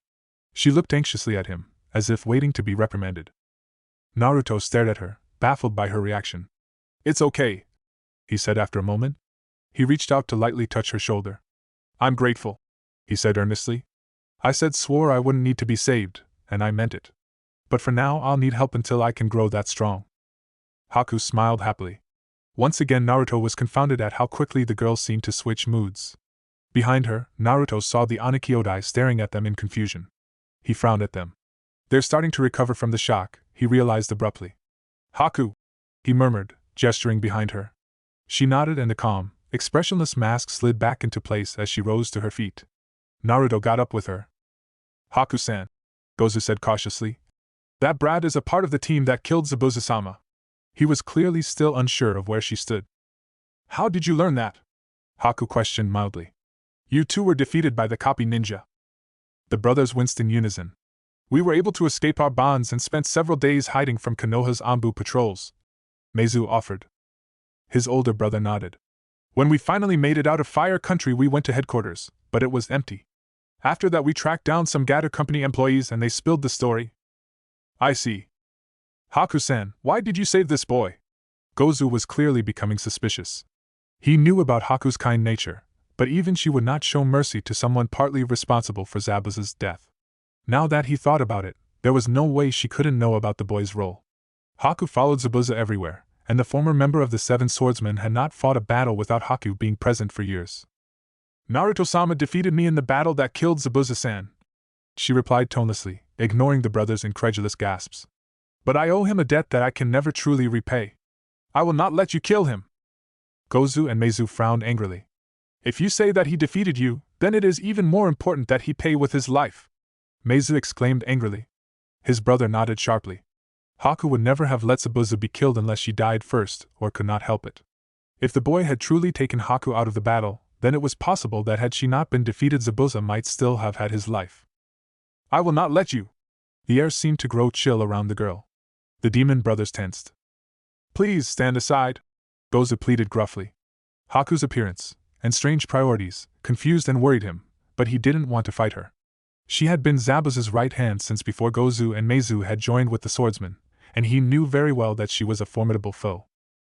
Haku shook her head slowly, her eyes never leaving the pair in front of her. Why? Meizu asked. Why are you protecting him? The boy standing next to Haku seemed to have played an instrumental part in Zabuza's downfall. Meizu couldn't comprehend why Haku would protect him. Hadn't she been the most loyal of Zabuza's followers? Wasn't she their comrade? Why would she choose to stand at that boy's side against them? I owe him my life, Haku answered, her eyes sharp and hard. Gozu sighed, closing his eyes for a moment. I see, he muttered. When he spoke again, his voice was cold and businesslike. That's your answer then? Yes. We will be enemies, Meizu said quietly. For the first time, the brothers could make out a hint of emotion from Haku. Yes, Haku agreed, a trace of sadness in her tone. So be it then, Gozu growled, forcing himself to think of Haku as just another enemy. Anger grew in him. Traitor, he labeled her with grim finality. Haku's eyes narrowed. The Onikyodai were dangerous. While their chain combo was their most effective technique, they were far from weak without it. Their teamwork was top-notch, chain or no chain, and they were both experienced Chunin-level shinobi. Haku inwardly frowned as she contemplated how to deal with the two. If she could trap them within the Makyu Hayashu, then she could finish them off easily. But dealing with both of them at once would be difficult without that, and their speed and coordination with each other would make it difficult to trap both of them at once. They were familiar with that technique, so they would not let themselves be trapped easily. Oh, Haku! Naruto's voice jarred her from her contemplation. She didn't take her eyes off the demon brothers when she responded. Yes, Naruto-sama? I'll take the one on the left, he told her tersely. Meizu, her mind filled in. While he was the younger brother, he was just as skilled and experienced as Gozu, and he kept his clawed gauntlet poisoned.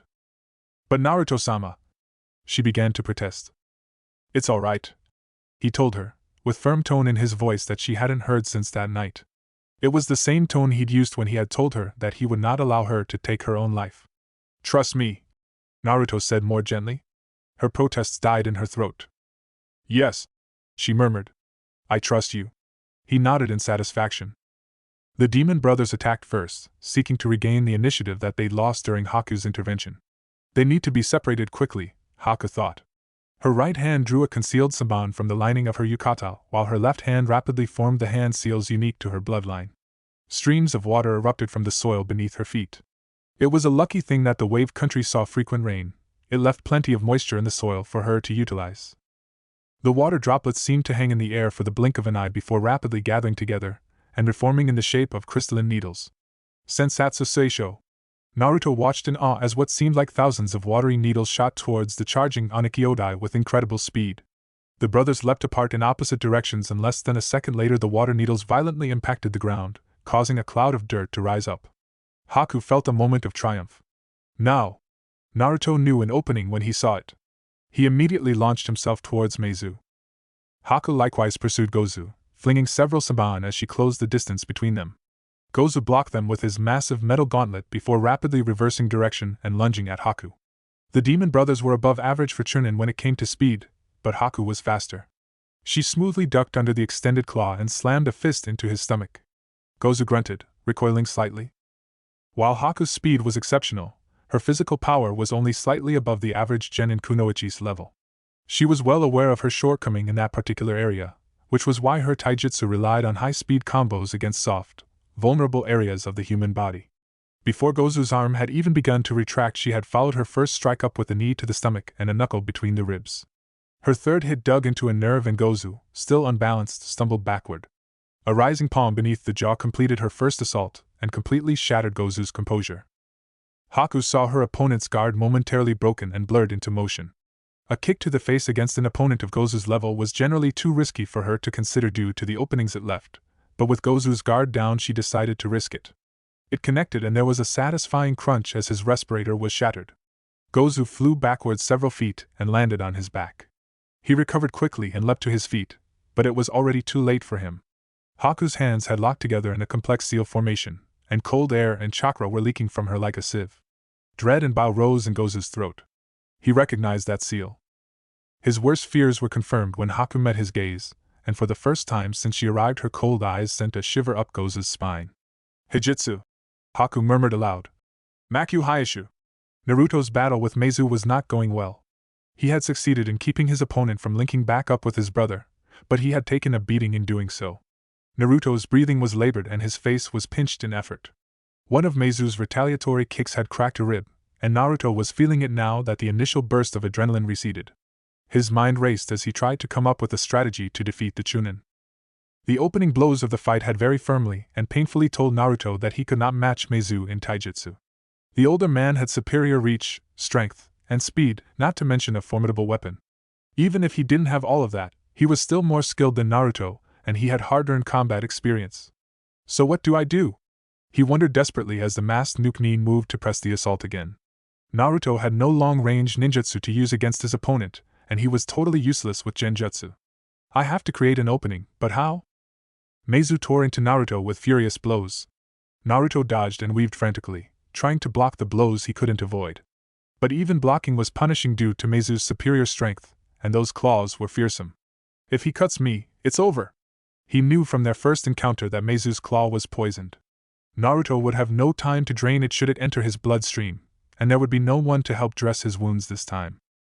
He successfully avoided being cut, for the time being, and was able to connect a punch to Meizu's face, or rather, his water respirator. It broke under Naruto's fist and blunted the impact, but it distracted Meizu long enough for Naruto to create some distance between them. But even though he had avoided being cut open and poisoned, he had come out of the exchange far worse than Meizu, who did not need his water respirator anyway. His left hand was bleeding, having been cut by the now broken facepiece. His arms were bruised from absorbing the impact from some of Meizu's blows, and he feared that his forearm had a fracture. His whole body was in pain, but the other man wasn't injured at all. It was only thanks to the long, tedious hours he had devoted towards improving his chakra control that he was even fast enough to have come this far against Meizu. He gritted his teeth. I can't give up now. I said I would take care of this guy and I will. You're in the way, brat. Meizu growled. He blurred into motion. He's fast. Naruto leaped into the air, hoping to maneuver to Meizu's back. His movement was arrested by a powerful blow to his stomach. Naruto cried out, but the only sound that came was a silent wheeze as the air was driven from him. He tasted blood in his mouth as he fell towards the ground. Naruto was barely able to maintain the presence of mind required to twist his body and land on his feet. He panted furiously, desperately trying to suck air back into his lungs. Naruto stood in a crouch, fighting the urge to fold up in a ball and clutch his stomach. His legs trembled as he struggled to remain on his feet. Suddenly Meizu was in front of him, the steel gauntlet glinting in the sun as he drew back his arm. Naruto moved, but his movements were too sluggish to get out of range in time. 5 massive bladed fingers tore into Naruto's side. Naruto cried out and fell to his knees. It was a desperate struggle to maintain consciousness, as Naruto experienced more physical pain than he had ever known before. Blood was flowing freely from the hideous gash, and Naruto feebly pressed his right hand against his side, futilely trying to slow the blood loss. "Tch." Meizu sneered in irritation. "I missed." He looked down at the bleeding boy for a moment longer before snapping his foot out and kicking the boy in the stomach. Naruto wheezed in pain and toppled face first to the ground. Meizu turned to look towards his brother and froze, his eyes widening. His brother's dark shape was completely surrounded by large, rectangular sheets of ice that reflected light like mirrors. "That technique!" Meizu breathed, horrified. "Aniki!" He moved to help his brother. His movement was halted sharply, and Meizu nearly tripped and fell on his face. He turned in surprise, scowling in rage as he saw a panting Naruto firmly gripping his ankle. Naruto's grin was insolent, if strained. "Heh!" he panted. "It's not over yet. You're a nuisance, brat!" Meizu's giant gauntlet flashed towards Naruto's head, terrible claws extended. An orange blur slammed into his side at the last moment, knocking him away from the prostrate boy. "What?" He lashed out at his attacker only to have it explode in a cloud of white smoke. "Kagebunshin!" Meizu exclaimed, surprised. 2 more shapes darted through the already diminishing smoke cloud, but Meizu was prepared this time, and he made short work of them.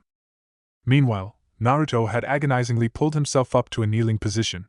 He reached behind to feel around in his ninja tool pouch before finding what he wanted. Naruto dropped the tool when a savage kick slammed into his chest, hurling him several yards away.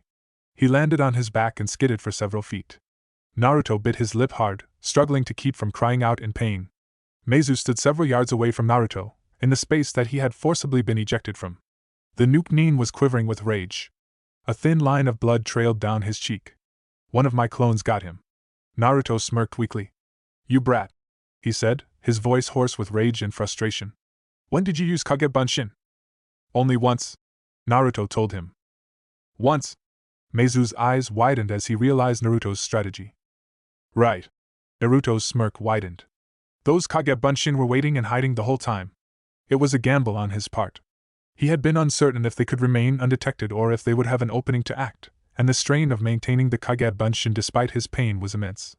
His near-death experience had occurred far too quickly for him to put them into play, but his gamble had paid off. Now, it's time to start part 2. He had been slowly and painfully pulling himself upright while they talked. Meizu had underestimated him, was still underestimating him, and the Nuke-Nin would pay dearly for that mistake. He brought his hands together to form the cross seal for the Kagebunshin no Jutsu. There was a blur and a whine as air was displaced by the shadow clones. He didn't have much chakra left to waste, so he only created 10. Naruto dearly hoped that it would be enough. All 10 clones were bloody and beaten. Kagebunshin no Jutsu evenly divided the user's chakra between each clone, but another aspect of the technique was that the clones took on the appearance and approximate physical condition of the user at the time they were created. Since he was wounded and low on chakra, the clones were far weaker than normal. "It'll be enough," he thought in determination. "It has to be enough." Meizu was scowling as the clones moved to surround him. He allowed them to. "He's still angry," Naruto realized with something close to glee. Angry shinobi were more prone to mistakes than calm ones were. It was exactly the kind of behavior Naruto had been praying for. Hopefully, Meizu would act the way Naruto thought he would. The clones abruptly charged as one, and Meizu accelerated forward, making a beeline towards the real Naruto. "I don't have time for this," Meizu thought angrily, frantically. His elder brother was in danger, and he needed to finish the nuisance off quickly. Meizu had faith in his brother, but even Gozu wouldn't be able to stand against Haku for too long if the girl was as serious as she had seemed to be. His movement was halted as an uninjured Kagebunshin dropped from above, delivering an axe kick to Meizu's skull. The Chunin had seen the Kagebunshin's shadow just in time and blocked the kick with his metal gauntlet. But that pause in his movement was enough. A second fresh-looking Kagebunshin, the last of Naruto's hidden reserve, had begun moving the instant Meizu had begun his charge. It used the brief moment that Meizu was distracted by the descending clone to slip through Meizu's guard and latch onto his metal claw. Meizu struggled with it for several seconds. The 10 newly created Kagebunshin had taken the opportunity as well, and they swarmed over the Chunin, binding his movement. Naruto grinned in triumph and his hands moved to form the ram seal, ignoring the sharp flashes of pain even moving his right arm brought him. His plan had paid off, and luck had delivered the means for him to end the fight. It was ironic that Meizu had seeded his own demise when he had kicked Naruto and forced him to drop the ninja tool he had been fumbling for. White puffs of smoke surrounded the Nuke-Nin as he violently dispelled the Kage Bunshin one by one. "It's too late," Naruto pronounced grimly. Meizu, seeing Naruto's hands arranged in a seal formation, struggled harder to remove the Kage Bunshin clutching his limbs. Naruto focused his chakra sharply. "Boom!" he whispered. The explosive note nestled underneath Meizu's feet exploded. Naruto staggered backwards as the force of the explosion buffeted him. He swayed dizzily, but he was able to remain conscious. Slowly he began to stagger towards the fallen form of Meizu. A terrible howl erupted from the cloud of dust and dirt, the remnants of the explosion, which obscured Meizu's position. Naruto stopped, shocked.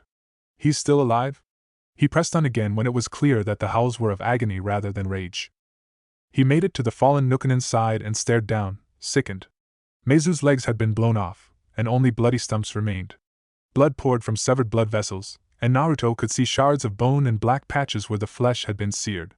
Some small chunks of flesh were scattered nearby. His stomach rebelled violently at the sight, but somehow he was able to keep from vomiting, an amazing feat considering the smell of burned human flesh that permeated the air around Naruto. Meizu screamed and writhed on the ground, clearly in terrible pain. "It's amazing that he's still conscious," Naruto observed clinically. Naruto felt numb. He was the cause of this, yet he seemed to feel nothing at all aside from being slightly nauseous. He watched the now pathetic form of Meizu writhe for several more moments, wondering what he should do. Finally, he reached into his kunai holster and drew his spear. Slowly, taking care not to jar his side, he knelt above Meizu's head in a position where the Nukenin's flailing arms were unlikely to hit him. Naruto's mind had settled into a cold, calm, thoughtless place. He knew what he had to do and he did it, with no emotion, no remorse. Meizu's screams dwindled into wet gurgles and his writhing body stilled. Blood pumped steadily from the gaping slash across his throat and a dark, wet pool formed beneath his head to match the one where his legs should have been. Naruto watched as the light faded from Meizu's eyes. For the first time, Naruto witnessed a human die up close. Before, the Kyuubi's rage had left Naruto's memories oddly scattered and jumbled. This time, he knew he would remember the sight for the rest of his life. There was no Kyuubi, no rage, no demonic influences or emotions clouding Naruto's mind. He was just numb. A gentle hand rested on his shoulder.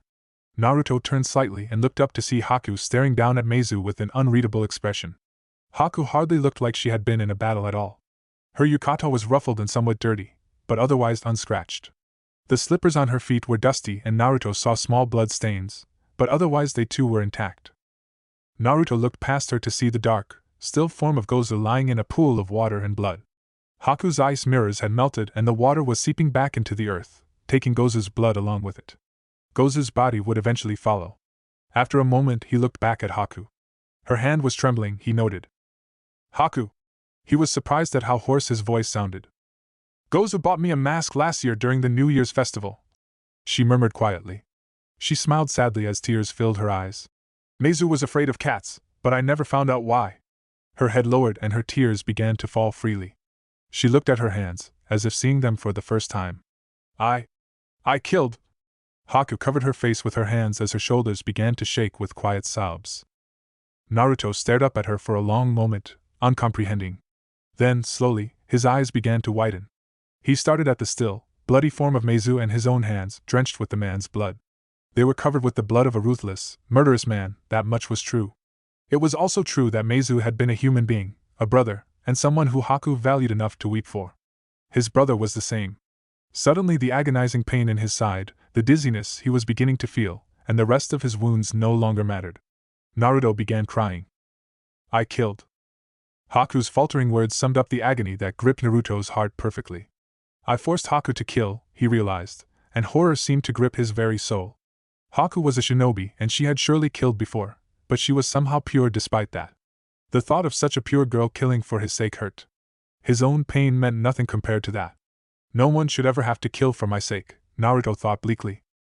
Abruptly, he saw a glimpse of what it was truly like to be a Hokage, and he understood why they were so strong. A Hokage was not just an exceedingly powerful or wise ninja. A Hokage accepted responsibility for the irreversible stain that blood wrought on the soul. The Hokage bore the burden of all the lives that were taken by Konoha shinobi, just as he accepted the burden of all the lives that were lost in service to Konoha. He stood slowly. His own tears never stopped flowing, but his face had firmed into an expression of fierce determination. Naruto awkwardly embraced Haku, gently enfolding her in what he hoped was a comforting hug. She lowered her hands slightly, gazing down at him with teary eyes and an expression of pain and loss so deep that Naruto felt wounded just looking at it. Still, his determination did not waver. "I'll accept responsibility," he thought, and tried to tell her so. He opened his mouth, and found that words would not come. Naruto croaked, feeling a strange, burning sensation crawl up his throat. The genin closed his mouth and settled for awkwardly patting her back. His arms burned at the gesture, but then numbness began setting in. He didn't know if she understood his wordless message or what his gesture meant, but she crumbled to her knees, weeping uncontrollably. "Naruto-sama," she whispered. Haku clutched his jacket tightly and buried her face into the fabric. He held the kneeling girl to his chest, staring up at the blue sky mournfully. Naruto's own tears fell in silence, but every one of Haku's sobs etched themselves into his memory. They both wept for Gozu and Meizu, for all of the lives lost by their hands, for Zabuza, and for each other. When they finished grieving, Haku fell asleep against him, exhausted mentally and physically. Naruto himself was even more exhausted, but he nonetheless picked up the older girl and carried her into the shade of the trees. Pain threatened to buckle his legs with every step and exhaustion sought to pull him into unconsciousness, but he managed to make it to the shade. By the time he got there, the pain was gone. His body seemed lighter than it had ever been, almost as if he was made of air. Only his sides still felt pain, a pulsing, burning pain. 1,000 invisible spiders crawled over the wound, biting and burrowing as they went. He slumped down, his back to a tree, and laid Haku down carefully. He breathed harshly, quickly, as his lungs struggled to pull in oxygen. Naruto felt weaker than he had ever felt before. His energy was draining from him rapidly, and his mind flashed between awareness and blissful darkness. Dark spots danced across his vision. "My hands are red," was his last thought before he succumbed to darkness. He did not have time to wonder why that thought made him so sad. "Fool." Naruto's eyelids flickered. "You really are weak, aren't you?" There was a flash, an impression of massive red eyes, glowing in the darkness. "I suppose it cannot be helped. I will give you another gift, for you cannot seem to do anything without my help." A voice rumbled from the darkness, deeper than the roots of mountains, more powerful than the sea itself. The voice's tone dripped with malicious amusement. "You can thank me later, brat." A shadow moved, deeper than darkness. There was a feeling, an impression, thunder without sound. The world bled red. It was Kakashi who had stumbled onto the battle site and found the two sleeping ninja. He had gone to look for Naruto after the boy did not return for his watch duty at the clinic, and found that Haku was missing as well. He found far more than he had been looking for. Haku had awoken as soon as Kakashi had come within 10 yards of her position next to Naruto, but Naruto would not wake up. Worried, Kakashi had carried Naruto back to the clinic with Haku tied on his heels. The Takanaji duo could not find anything wrong with Naruto. The boy had clearly been in a battle, but he had no wounds to show for it. Only his clothes seemed to bear the scars of combat. Yet he would not wake up. Kakashi suspected, and dreaded, that it had something to do with the demon within Naruto, but there was no way to confirm that. Haku was disconsolate, and refused to move from Naruto's bedside, despite the doctor's many firm protests that she needed rest herself. It was an abrupt reversal of roles, since it had not been long ago that Naruto had hovered near Haku, though the girl seemed far more agitated. Kakashi soon became convinced that she was nearing a nervous breakdown. It was only luck that Naruto woke before Haku snapped, after his second day in a comatose state. Her strange behavior was another mystery to add to Naruto and Haku's bizarre relationship. Naruto's report about the battle with demon brothers was comprehensive and surprisingly coherent. He was closed-mouthed about what happened afterwards, as was Haku, though he had assured Kakashi that it had nothing to do with the Kyuubi. That was enough for Kakashi to drop the matter. Naruto had also asked Kakashi not to tell his teammates about the battle, which Kakashi found strange. Naruto had handled himself extremely well in his rematch with the Aniki Odai. In the end, he had defeated a Chunin-level shinobi, while injured, with the use of superior tactics. Kakashi knew there had been a bit of luck involved as well, but for the most part Naruto had fought extremely well. The Naruto that Kakashi knew would have boasted about his victory for months, but Naruto was being surprisingly close-mouthed about the whole affair. His subdued behavior was enough to prompt Kakashi to suspect that it was due to the fact that he had killed again, but Naruto's teacher didn't press the issue. Sakura and Sasuke both visited Naruto, the latter seemingly unwillingly, though no one was forcing him to go. Both pestered Naruto for details about his condition and the events that had led to it, but the boy stubbornly insisted that he had had a training accident. Without any evidence left of Naruto's wounds, the two were forced to accept his word. Neither were comfortable asking Haku, who would have collaborated with Naruto's story anyway, nor did they think of pressing the doctor and his wife for information. Kakashi deflected their questions with aplomb, respecting Naruto's wishes for once. The Jounin didn't really think that Sakura or Sasuke needed to know anyway. If he told Sakura, Sasuke would inevitably find out. If Sasuke did find out what had happened, it would likely deepen his resentment of Naruto. Kakashi didn't want Sasuke to lose what little mental gains he had made since the battle with Zabuza and its aftermath. The young Uchiha had finally started to act normally towards his teammates again, after weeks of outright hostility. Kakashi had no wish to disturb Sasuke's delicate mental balance again.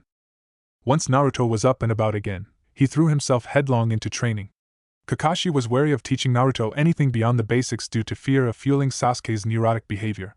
Occasionally he would offer Naruto tips to improve his chakra control, variations of the exercises the boy already knew, and he would also offer pointers for Naruto's taijutsu, but that was it. Naruto nevertheless trained almost obsessively, and it wasn't long before Haku started to become actively involved in his training sessions. It didn't seem like she taught him much, as far as Kakashi could tell. Instead, she acted as his sparring partner and helped him with his taijutsu and chakra control, but that seemed to be the extent of her involvement in his training. Mostly, she seemed to be content to observe him while he trained. To Kakashi, it soon became clear that she was analyzing Naruto's skills. While that worried him, he didn't stop her from watching Naruto train. Still, it reinforced Kakashi's resolve to watch the girl carefully for any hint of betrayal. Naruto began to interact with his teammates during dinner once Haku was fully healed, and he also participated in the team exercises that Kakashi thought up. But a gulf had developed between Naruto and his two teammates. Naruto's experiences, his first kills, and his relationship with Haku all served to widen the gap between them. It was a subtle thing, but it was there. Sakura treated Naruto with an odd mix of cautiousness, forced friendliness, and occasionally outright avoidance. There were moments where she treated him the same as she always had, but they were few and far between. The relationship between Sasuke and Naruto remained strained. They had always gotten along tumultuously, but now their relationship was rapidly descending towards simmering animosity, though it was more on Sasuke's part than Naruto's. Naruto was bewildered by Sasuke's increasing agitation, but he could not tolerate Sasuke's provocations and snapped back just as viciously. Haku's increasing presence around Team 7, since she seemed to have become Naruto's shadow, only further served to fuel Sasuke's ire. Oddly enough, the girl tended to agitate Sakura as well. A month rapidly passed by Team 7, and before they knew it the Wave's Great Bridge was complete. Zabuza-san, Haku thought wistfully, staring up at the massive blade Zabuza had been famous for. Currently the blade was buried point first in the ground above Zabuza's grave, serving as a monument of sorts to the final resting place of one of the 7 swordsmen of the mist. The brilliant golden sunset cast warm rays over the blade's large, flat surface. The normally cool metal was warm to the touch, and for a moment Haku felt as if Zabuza's spirit inhabited the neck-cleaving blade. She smiled sadly at the thought. Zabuza-san would have liked that. Gozu and Meizu had been buried in the wooded clearing where they had died, and Haku had come from there an hour earlier, after paying them her final respects. She had been kneeling in front of Zabuza's grave for nearly 3/4 of an hour. All that time, Naruto had stood behind her, respecting her silence and paying his own respects. Footsteps sounded behind him. Naruto turned to see his team approaching the grave solemnly. Sakura carried a flowery wreath in her hands. Naruto smiled at her, and was surprised when she gave him a small smile in return. She approached Zabuza's grave slowly and stopped, hesitating. Haku turned and looked at Sakura and the wreath in her hands. "It's all right," Haku said gently, smiling at Sakura. Sakura laid the wreath on Zabuza's wooden grave marker and stepped back. Several minutes passed in silence. "Kakashi-sensei," Sakura said quietly, breaking the silence. Sakura turned and looked at her Jounin-sensei with questioning eyes. "Does a ninja really have to be the way he said they should be?" Zabuza's views about what shinobi should be like had disturbed the girl.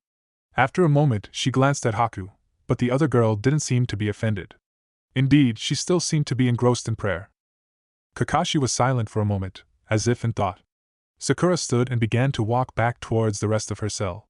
"Shinobi aren't supposed to seek their reason for existing," he said finally. "It's important that they exist as tools," he continued solemnly. "That idea exists in Konoha as well." Naruto turned to look at Kakashi with an expression of dissatisfaction, as if he had tasted something he didn't like. "Does becoming a real ninja really mean that?" he asked unhappily. He looked down, his eyelids lowering. That's. I don't like that, Naruto finally exclaimed, struggling to voice his discontent. Haku turned to look at Naruto, her expression unreadable. Sasuke looked at Kakashi sidelong. Do you think so as well? Kakashi made a thoughtful noise. Well, no, he answered, looking down. That's why ninja unconsciously suffer from that idea. Like zabuza. Kakashi trailed off, meeting Haku's intent gaze. Naruto turned around to face Zabuza's grave. He stared at it for several long moments. Something was bubbling inside his chest, some feeling that he couldn't explain. Naruto suddenly hated that philosophy with a passion. It's not right. That's not what I want to be. He clenched his fists. It was a feeling that had been building ever since the mission to the wave began, and it had finally taken root in Naruto's heart. A ninja shouldn't have to be like that, he thought with determination. I don't have to be like that.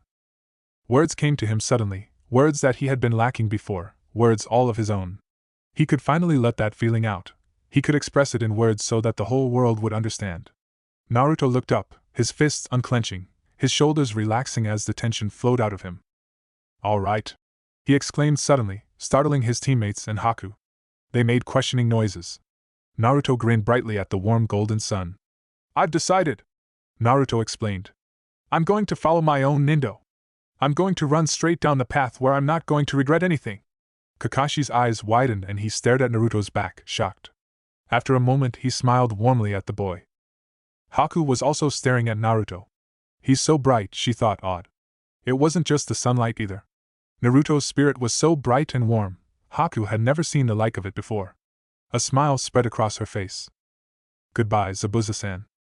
With a final, solemn bow of her head, she rose gracefully to her feet and walked over to Naruto's side. She watched him grin with pure joy at finally having found a nindo to call his own. I'll help you achieve your dreams, Haku silently vowed to him. I will give all of my strength to support your nindo. Thanks to you, we've completed the bridge, but it's going to be really lonely without you, Tazuna said to the Konoha ninja as they stood at the entrance to the bridge. He stood at the forefront of a large gathering of the city's inhabitants, along with his daughter Tsunami and her son Inari. Tsunami was smiling while Inari's face was set into a sad grimace as he struggled against the onset of tears. Take care, Tsunami told them warmly. Kakashi smiled. Thank you for everything. Tazuna-kun, we'll visit you again sometime, Naruto said cheerfully. Inari's expression crumpled. You promise? Inari asked, his lip quivering. Naruto blinked as if just noticing Inari's sad face. He smiled. I promise, he told the younger boy. Inari struggled to smile back, but tears were finally leaking down his cheeks. Don't cry, Naruto scolded half-heartedly. I'm going to miss this place. He had grown attached to the town and its inhabitants. Tazuna, Inari, and Tsunami had become precious people to him over the past 2 months, and their home was warm and welcoming in a way his own apartment was not. I'm not crying, the crying boy insisted. Tazuna smiled and placed a rough hand on his grandson's head. But it's all right if you're crying because you're happy. Naruto gave Inari a bright smile and turned on his heel. He started to walk away. Haku and his team turned to follow Naruto, and Inari stepped forward as if to run after him. Naruto Naiken. Tazuna smiled as he watched Team 7 leave. That boy changed Inari's heart, and Inari changed the hearts of the villagers. Tazuna murmured aloud. That boy created a bridge called Courage, which led to hope. A bridge, huh? Chichi asked. Speaking of which, we have to name this bridge too. Ah, that's right, Tazuna exclaimed. I thought of a really perfect name for this bridge. What is it? What do you think of the Great Naruto Bridge? Tsunami giggled at her father's suggestion. That's a nice name. What? Are you sure about that name? Tazuna chuckled. I named it that because I hope it will never crumble. And one day, this bridge will become a super famous bridge, known throughout the world. He looked down at his grandson, who had dried his tears and was looking towards the distant backs of Team 7 solemnly.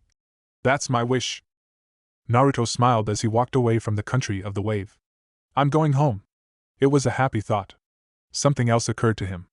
Ramen, he drooled. Cup ramen and the stuff Tsunami occasionally made were alright, but nothing beat Ichiraku ramen. Alright, Naruto exclaimed, unable to contain his joy at the thought of it.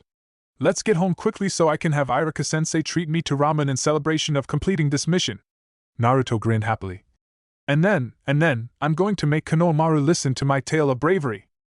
Sakura almost tripped in surprise. Naruto.